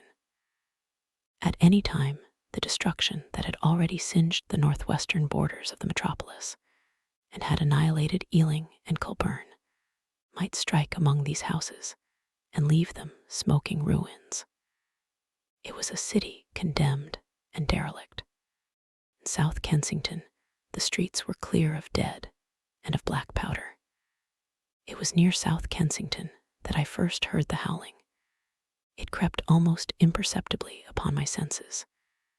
It was a sobbing alternation of two notes, Allah, Allah, Allah, Allah, keeping on perpetually. When I passed streets that ran northward, it grew in volume, and houses and buildings seemed to deaden and cut it off again. It came in a full tide down Exhibition Road. I stopped, staring towards Kensington Gardens, wondering at this strange, remote wailing. It was as if that mighty desert of houses had found a voice for its fear and solitude. Allah, Allah, Allah, Allah, wailed that superhuman note, great waves of sound sweeping down the broad, sunlit roadway between the tall buildings on each side. I turned northwards, marveling, towards the iron gates of Hyde Park. I had half a mind to break into the Natural History Museum and find my way up to the summits of the towers in order to see across the park. But I decided to keep to the ground, where quick hiding was possible, and so went on up the Exhibition Road. All the large mansions on each side of the road were empty and still, and my footsteps echoed against the sides of the houses. At the top, near the park gate, I came upon a strange sight, a bus overturned, and the skeleton of a horse picked clean. I puzzled over this for a time, and then went on to the bridge over the Serpentine. The voice grew stronger and stronger, though I could see nothing above the housetops on the north side of the park, save a haze of smoke to the northwest. Allah, Allah, Allah, Allah, cried the voice, coming, as it seemed to me, from the district about Regent's Park. The desolating cry worked upon my mind. The mood that had sustained me passed. The wailing took possession of me. I found I was intensely weary, footsore, and now again hungry and thirsty. It was already past noon. Why was I wandering alone in the city of the dead? Why was I alone when all London was lying in state and in its black shroud?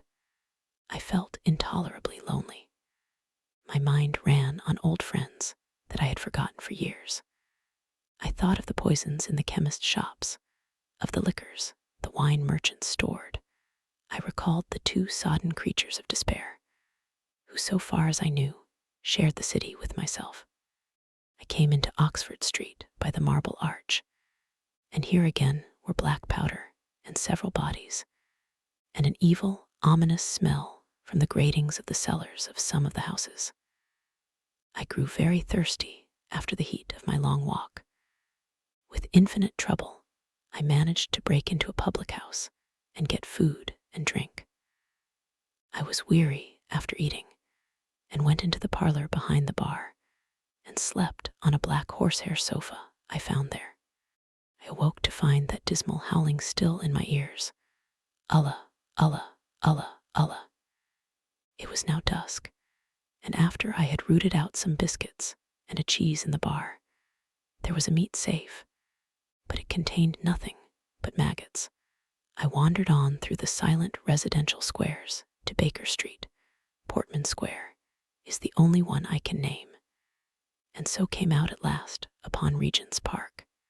And as I emerged from the top of Baker Street, I saw far away over the trees, in the clearness of the sunset, the hood of the Martian giant from which this howling proceeded. I was not terrified. I came upon him as if it were a matter of course. I watched him for some time, but he did not move. He appeared to be standing and yelling for no reason that I could discover. I tried to formulate a plan of action. That perpetual sound of Allah, Allah, Allah, Allah confused my mind. Perhaps I was too tired to be very fearful. Certainly, I was more curious to know the reason of this monotonous crying than afraid.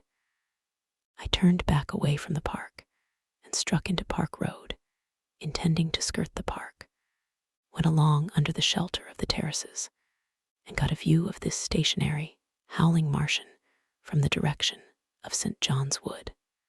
A couple of 100 yards out of Baker Street, I heard a yelping chorus and saw first a dog with a piece of putrescent red meat in his jaws coming headlong towards me, and then a pack of starving mongrels in pursuit of him. He made a wide curve to avoid me, as though he feared I might prove a fresh competitor. As the yelping died away down the silent road, the wailing sound of Allah, Allah, Allah, Allah reasserted itself. I came upon the wrecked handling machine halfway to St. John's Wood Station. At first, I thought a house had fallen across the road. It was only as I clambered among the ruins that I saw, with a start, this mechanical Samson lying, with its tentacles bent and smashed and twisted, among the ruins it had made.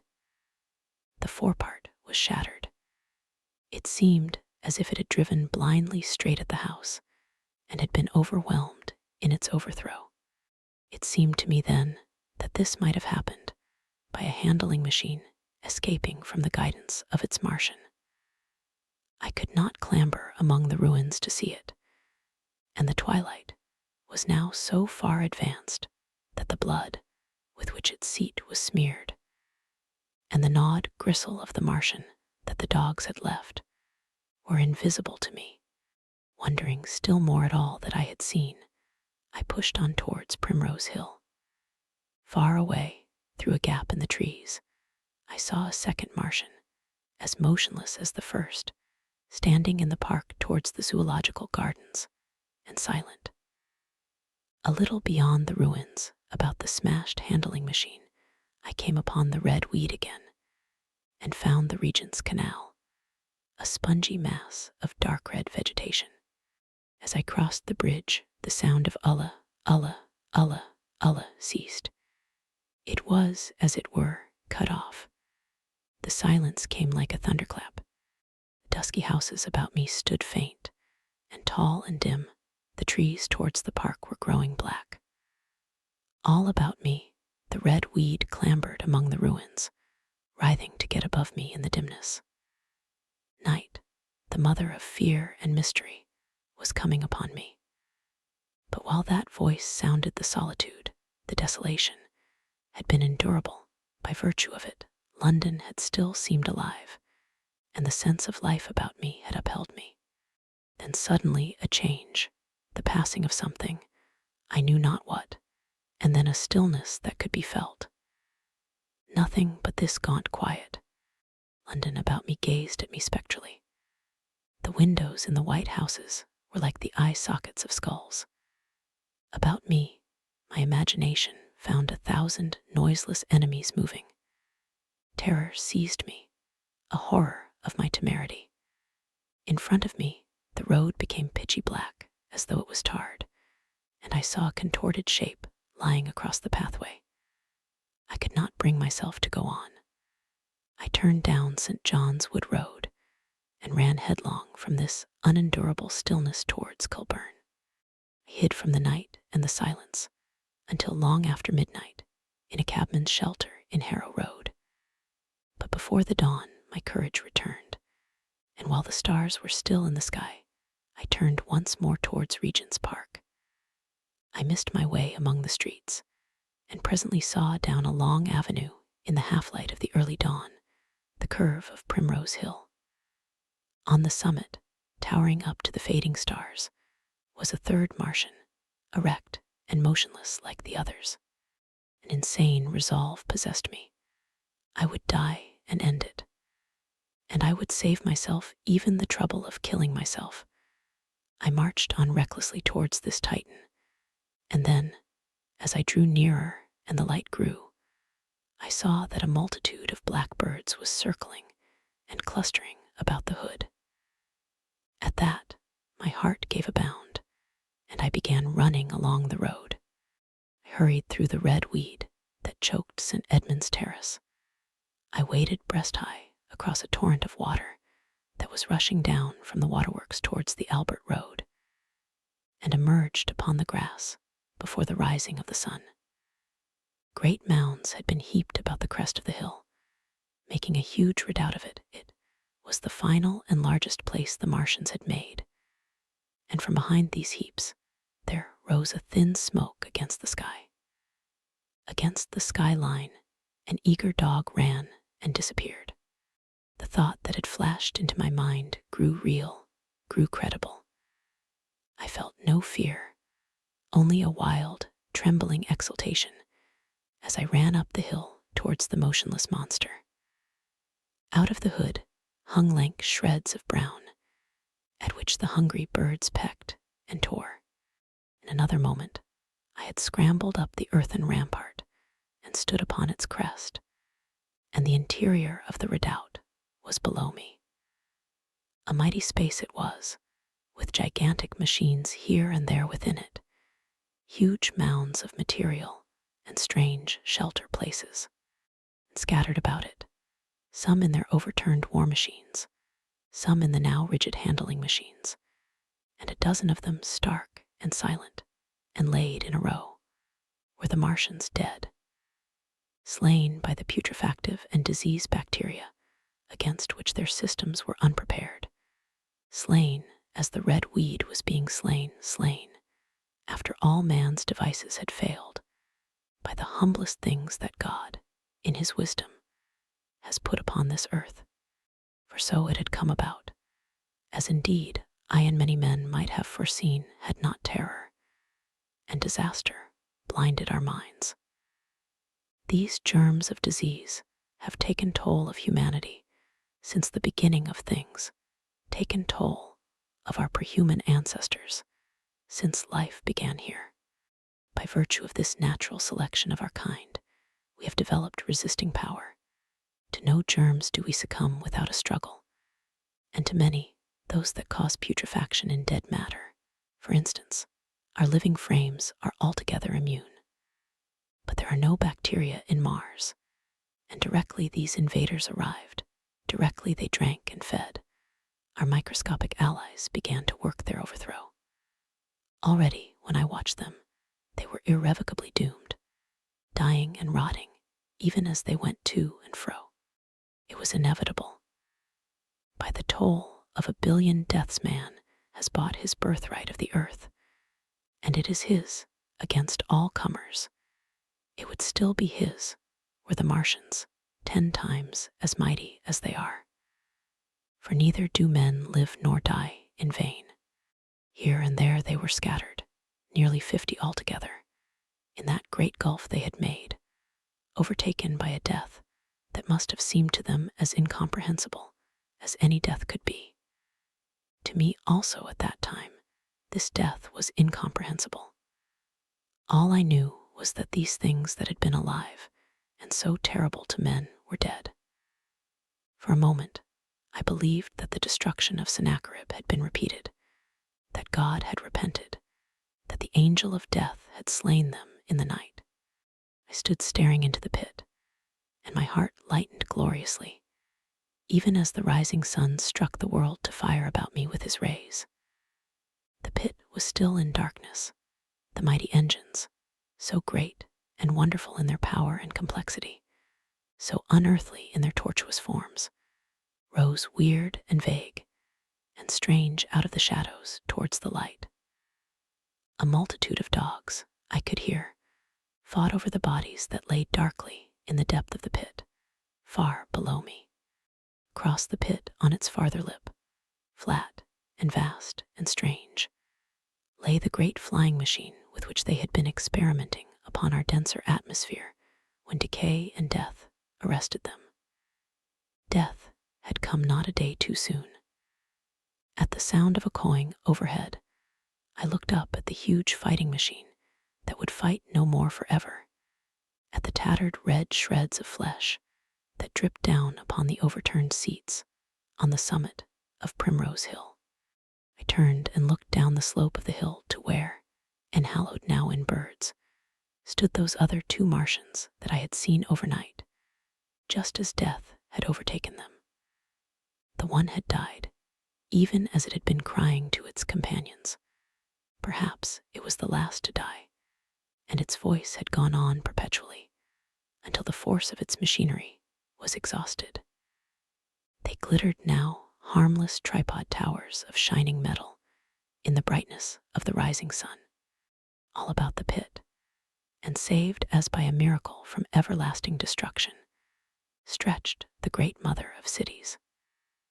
Those who have only seen London veiled in her somber robes of smoke can scarcely imagine the naked clearness and beauty of the silent wilderness of houses.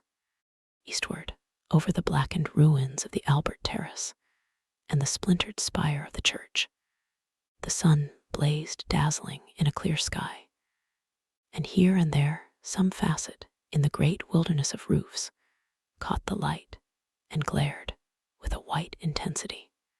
Northward were Kilburn and Hampstead, blue and crowded with houses. Westward the great city was dimmed, and southward, beyond the Martians, the green waves of Regent's Park, the Langham Hotel, the dome of the Albert Hall, the Imperial Institute, and the giant mansions of the Brompton Road came out clear and little in the sunrise, the jagged ruins of Westminster rising hazily beyond. Far away in blue were the Surrey Hills, and the towers of the Crystal Palace glittered like 2 silver rods.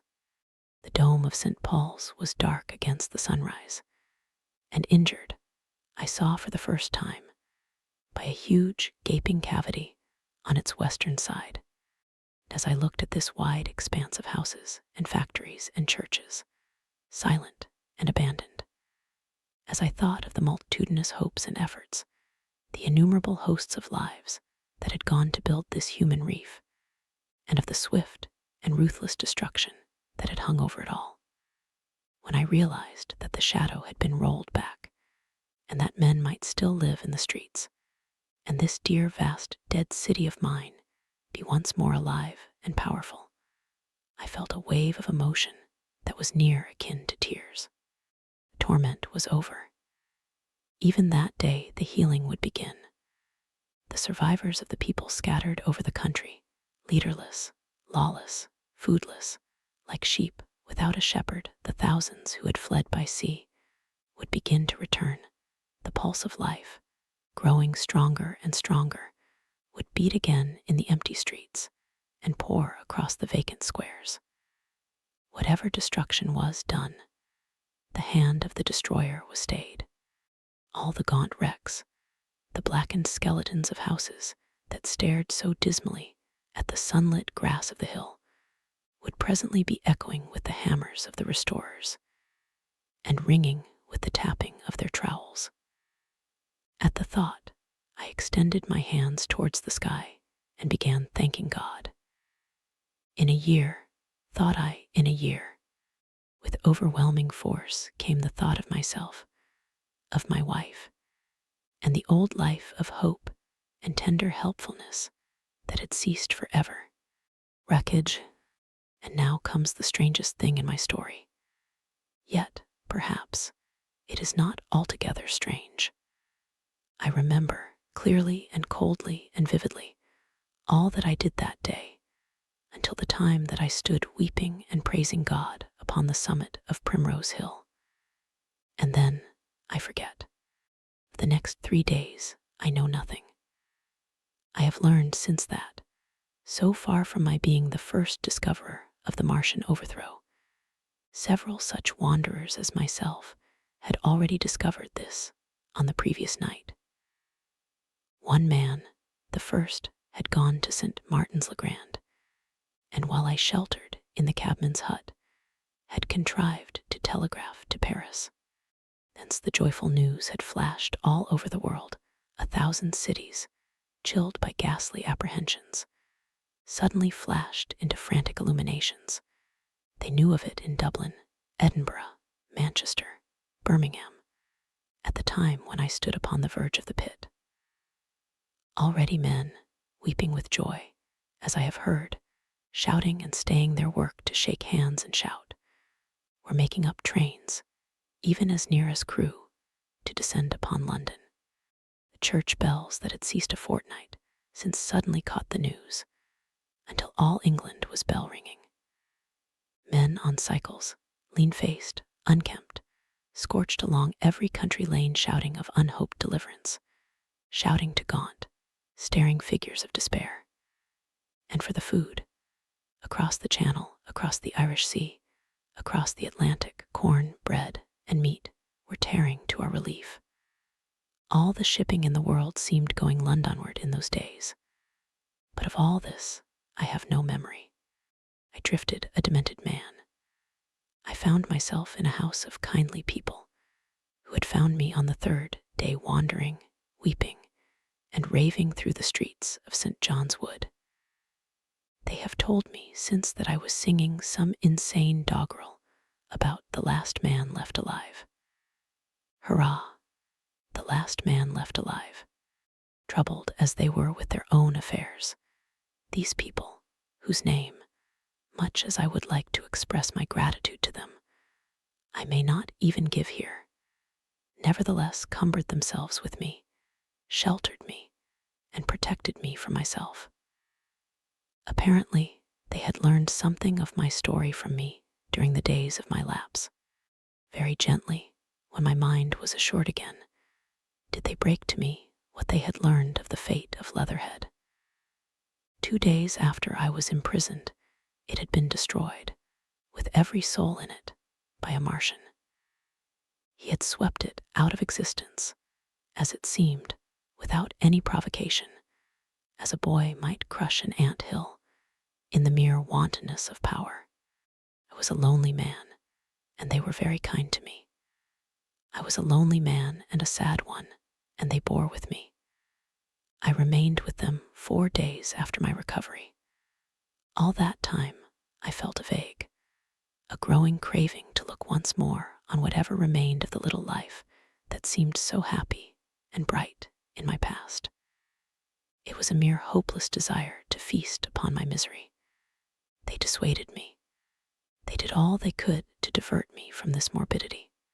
But at last, I could resist the impulse no longer, and promising faithfully to return to them, and parting, as I will confess, from these 4-day friends with tears, I went out again into the streets that had lately been so dark and strange and empty.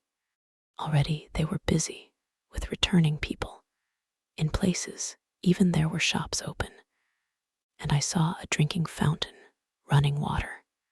I remember how mockingly bright the day seemed as I went back on my melancholy pilgrimage to the little house at Walking. How busy the streets, and vivid the moving life about me. So many people were abroad everywhere, busied in 1,000 activities, that it seemed incredible that any great proportion of the population could have been slain. But then I noticed how yellow were the skins of the people I met, how shaggy the hair of the men, how large and bright their eyes, and that every other man still wore his dirty rags. Their faces seemed all with one of two expressions, a leaping exultation and energy, or a grim resolution. Save for the expression of the faces, London seemed a city of tramps. The vestries were indiscriminately distributing bread sent us by the French government. The ribs of the few horses showed dismally. Haggard special constables with white badges stood at the corners of every street. I saw little of the mischief wrought by the Martians until I reached Wellington Street, and there I saw the red weed clambering over the buttresses of Waterloo Bridge. At the corner of the bridge, too, I saw one of the common contrasts of that grotesque time, a sheet of paper flaunting against a thicket of the red weed, transfixed by a stick that kept it in place. It was the placard of the first newspaper to resume publication, the Daily Mail. I bought a copy for a blackened shilling I found in my pocket. Most of it was in blank, but the solitary compositor who did the thing had amused himself by making a grotesque scheme of advertisement stereo on the back page. The matter he printed was emotional. The news organization had not as yet found its way back. I learned nothing fresh, except that already in 1 week, the examination of the Martian mechanisms had yielded astonishing results. Among other things, the article assured me what I did not believe at the time, that the secret of flying was discovered. At Waterloo, I found the free trains that were taking people to their homes. The first rush was already over. There were few people in the train, and I was in no mood for casual conversation. I got a compartment to myself and sat with folded arms, looking grayly at the sunlit devastation that flowed past the windows. And just outside the terminus, the train jolted over temporary rails, and on either side of the railway, the houses were blackened ruins. To Clapham Junction, the face of London was grimy with powder of the black smoke, in spite of 2 days of thunderstorms and rain. And at Clapham Junction, the line had been wrecked again.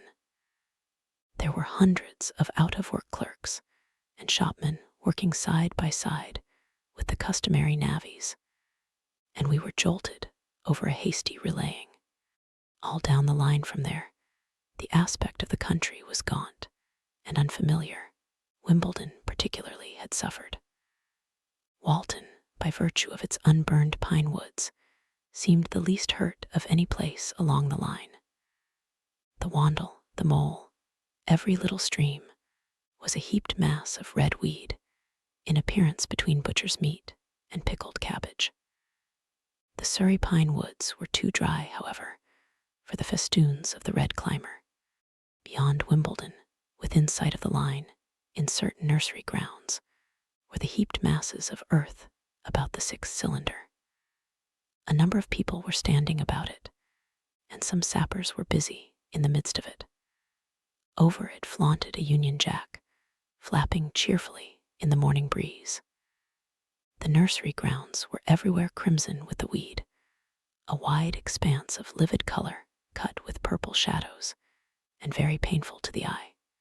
One's gaze went with infinite relief from the scorched grays and sullen reds of the foreground to the blue-green softness of the eastward hills. line on the London side of Walking Station, was still undergoing repair, so I descended at Byfleet Station and took the road to Maybury, past the place where I and the artilleryman had talked to the hussars, and on by the spot where the Martian had appeared to me in the thunderstorm. Here, moved by curiosity, I turned aside to find, among a tangle of red fronds, the warped and broken dog cart with the whitened bones of the horse scattered and gnawed. For a time, I stood regarding these vestiges. Then I returned through the pine wood, neck-high, with red weed here and there, to find the landlord of the spotted dog had already found burial, and so came home past the College Arms. A man standing at an open cottage door greeted me by name as I passed. I looked at my house with a quick flash of hope that faded immediately. The door had been forced. It was unfast and was opening slowly as I approached. It slammed again. The curtains of my study fluttered out of the open window from which I and the artilleryman had watched the dawn. No one had closed it since. The smashed bushes were just as I had left them nearly 4 weeks ago. I stumbled into the hall, and the house felt empty. The stair carpet was ruffled and discolored where I had crouched, soaked to the skin from the thunderstorm the night of the catastrophe. Our muddy footsteps I saw still went up the stairs, followed them to my study, and found lying on my writing table still, with the selenite paper weighed upon it, the sheet of work I had left on the afternoon of the opening of the cylinder. For a space, I stood reading over my abandoned arguments. It was a paper on the probable development of moral ideas with the development of the civilizing process, and the last sentence was the opening of a prophecy. In about 200 years, I had written, we may expect. The sentence ended abruptly. I remembered my inability to fix my mind that morning, scarcely a month gone by, and how I had broken off to get my daily chronicle from the newsboy. I remembered how I went down to the garden gate as he came along, and how I had listened to his odd story of men from Mars. I came down and went into the dining room.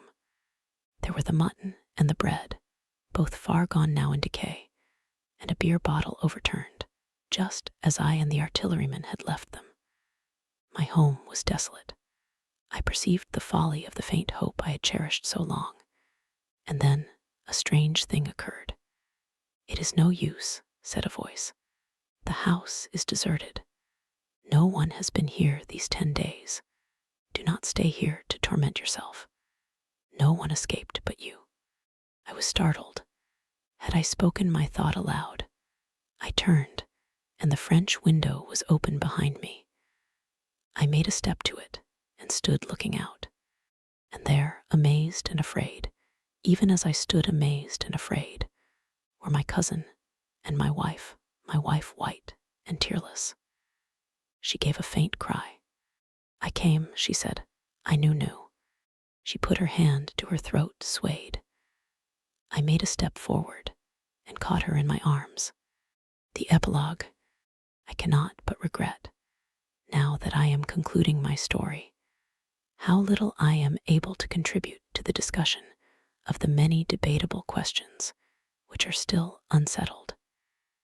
In one respect, I shall certainly provoke criticism. My particular province is speculative philosophy. My knowledge of comparative physiology is confined to a book or two. But it seems to me that Carver's suggestions as to the reason of the rapid death of the Martians is so probable as to be regarded almost as a proven conclusion. I have assumed that in the body of my narrative, at any rate, in all the bodies of the Martians that were examined after the war, no bacteria, except those already known as terrestrial species, were found, that they did not bury any of their dead, and the reckless slaughter they perpetrated point also to an entire ignorance of the putrefactive process. But probable as this seems, it is by no means a proven conclusion. Neither is the composition of the black smoke known, which the Martians used with such deadly effect, and the generator of the heat rays remains a puzzle. The terrible disasters at the Ealing and South Kensington laboratories have disinclined analysts for further investigations upon the latter. Spectrum analysis of the black powder points unmistakably to the presence of an unknown element with a brilliant group of 3 lines in the green, and it is possible that it combines with argon to form a compound which acts at once with deadly effect upon some constituent in the blood.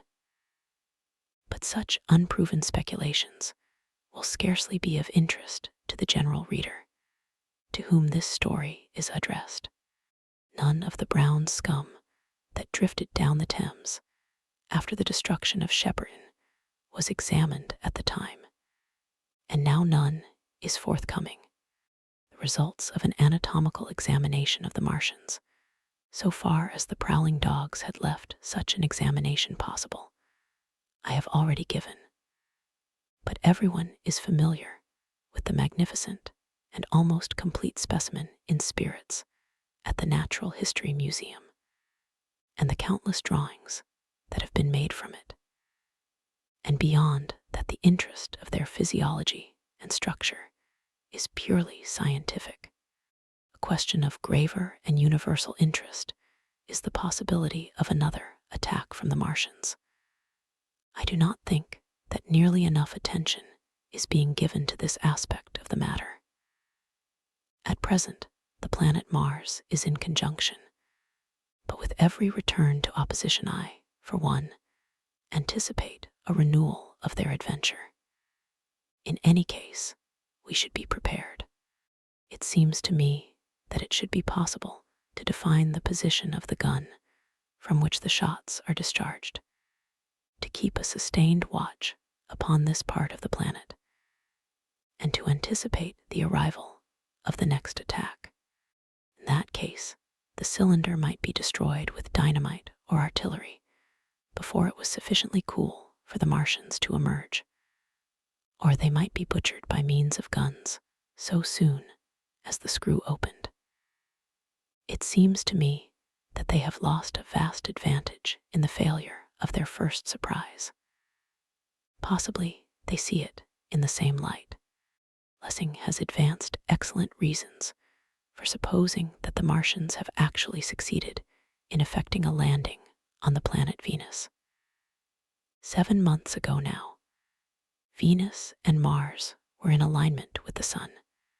That is to say, Mars was in opposition from the point of view of an observer on Venus.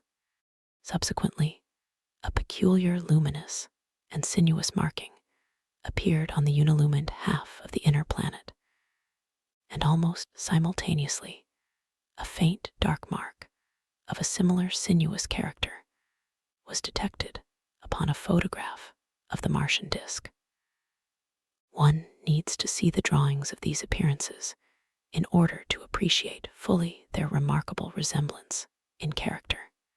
At any rate, whether we expect another invasion or not, our views of the human future must be greatly modified by these events. We have learned now that we cannot regard this planet as being fenced in and a secure abiding place for man.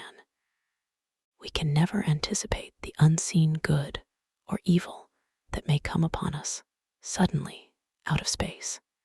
It may be that in the larger design of the universe, this invasion from Mars is not without its ultimate benefit for men. It has robbed us of that serene confidence in the future, which is the most fruitful source of decadence. The gifts to human science it has brought are enormous, and it has done much to promote the conception of the commonweal of mankind.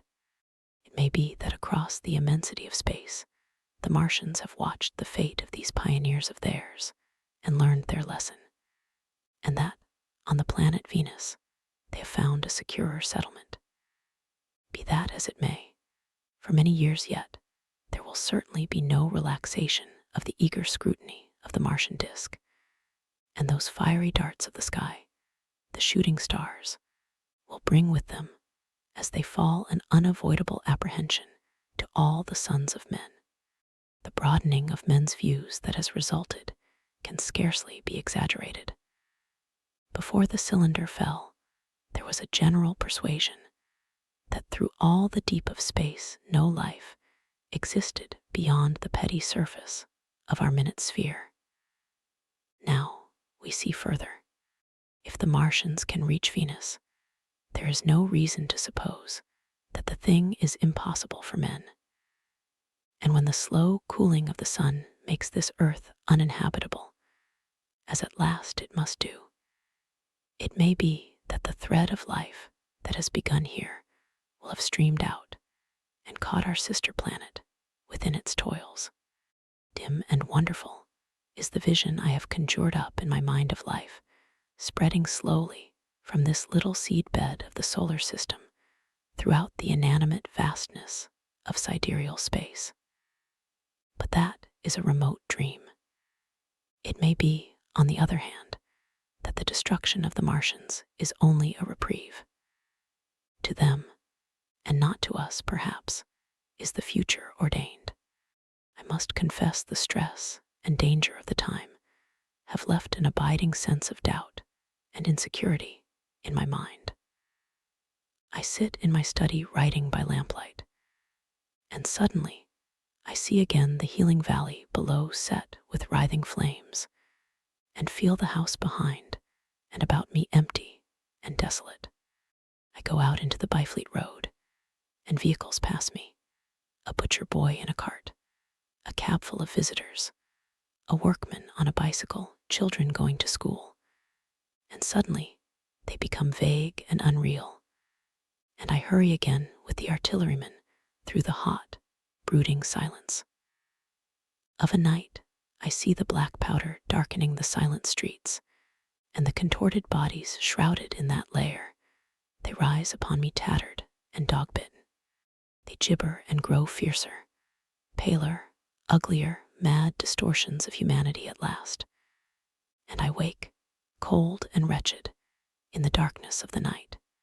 I go to London and see the busy multitudes in Fleet Street and the Strand, and it comes across my mind that they are but the ghosts of the past, haunting the streets that I have seen silent and wretched, going to and fro, phantasms in a dead city, the mockery of life in a galvanized body.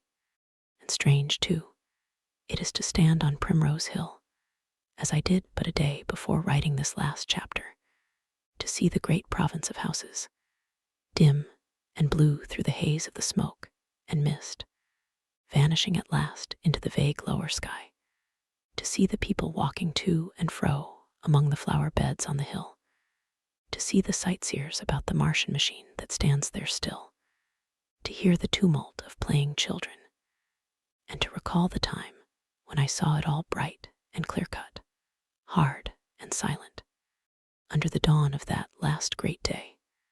And strangest of all is it to hold my wife's hand again, and to think that I have counted her, and that she has counted me among the dead.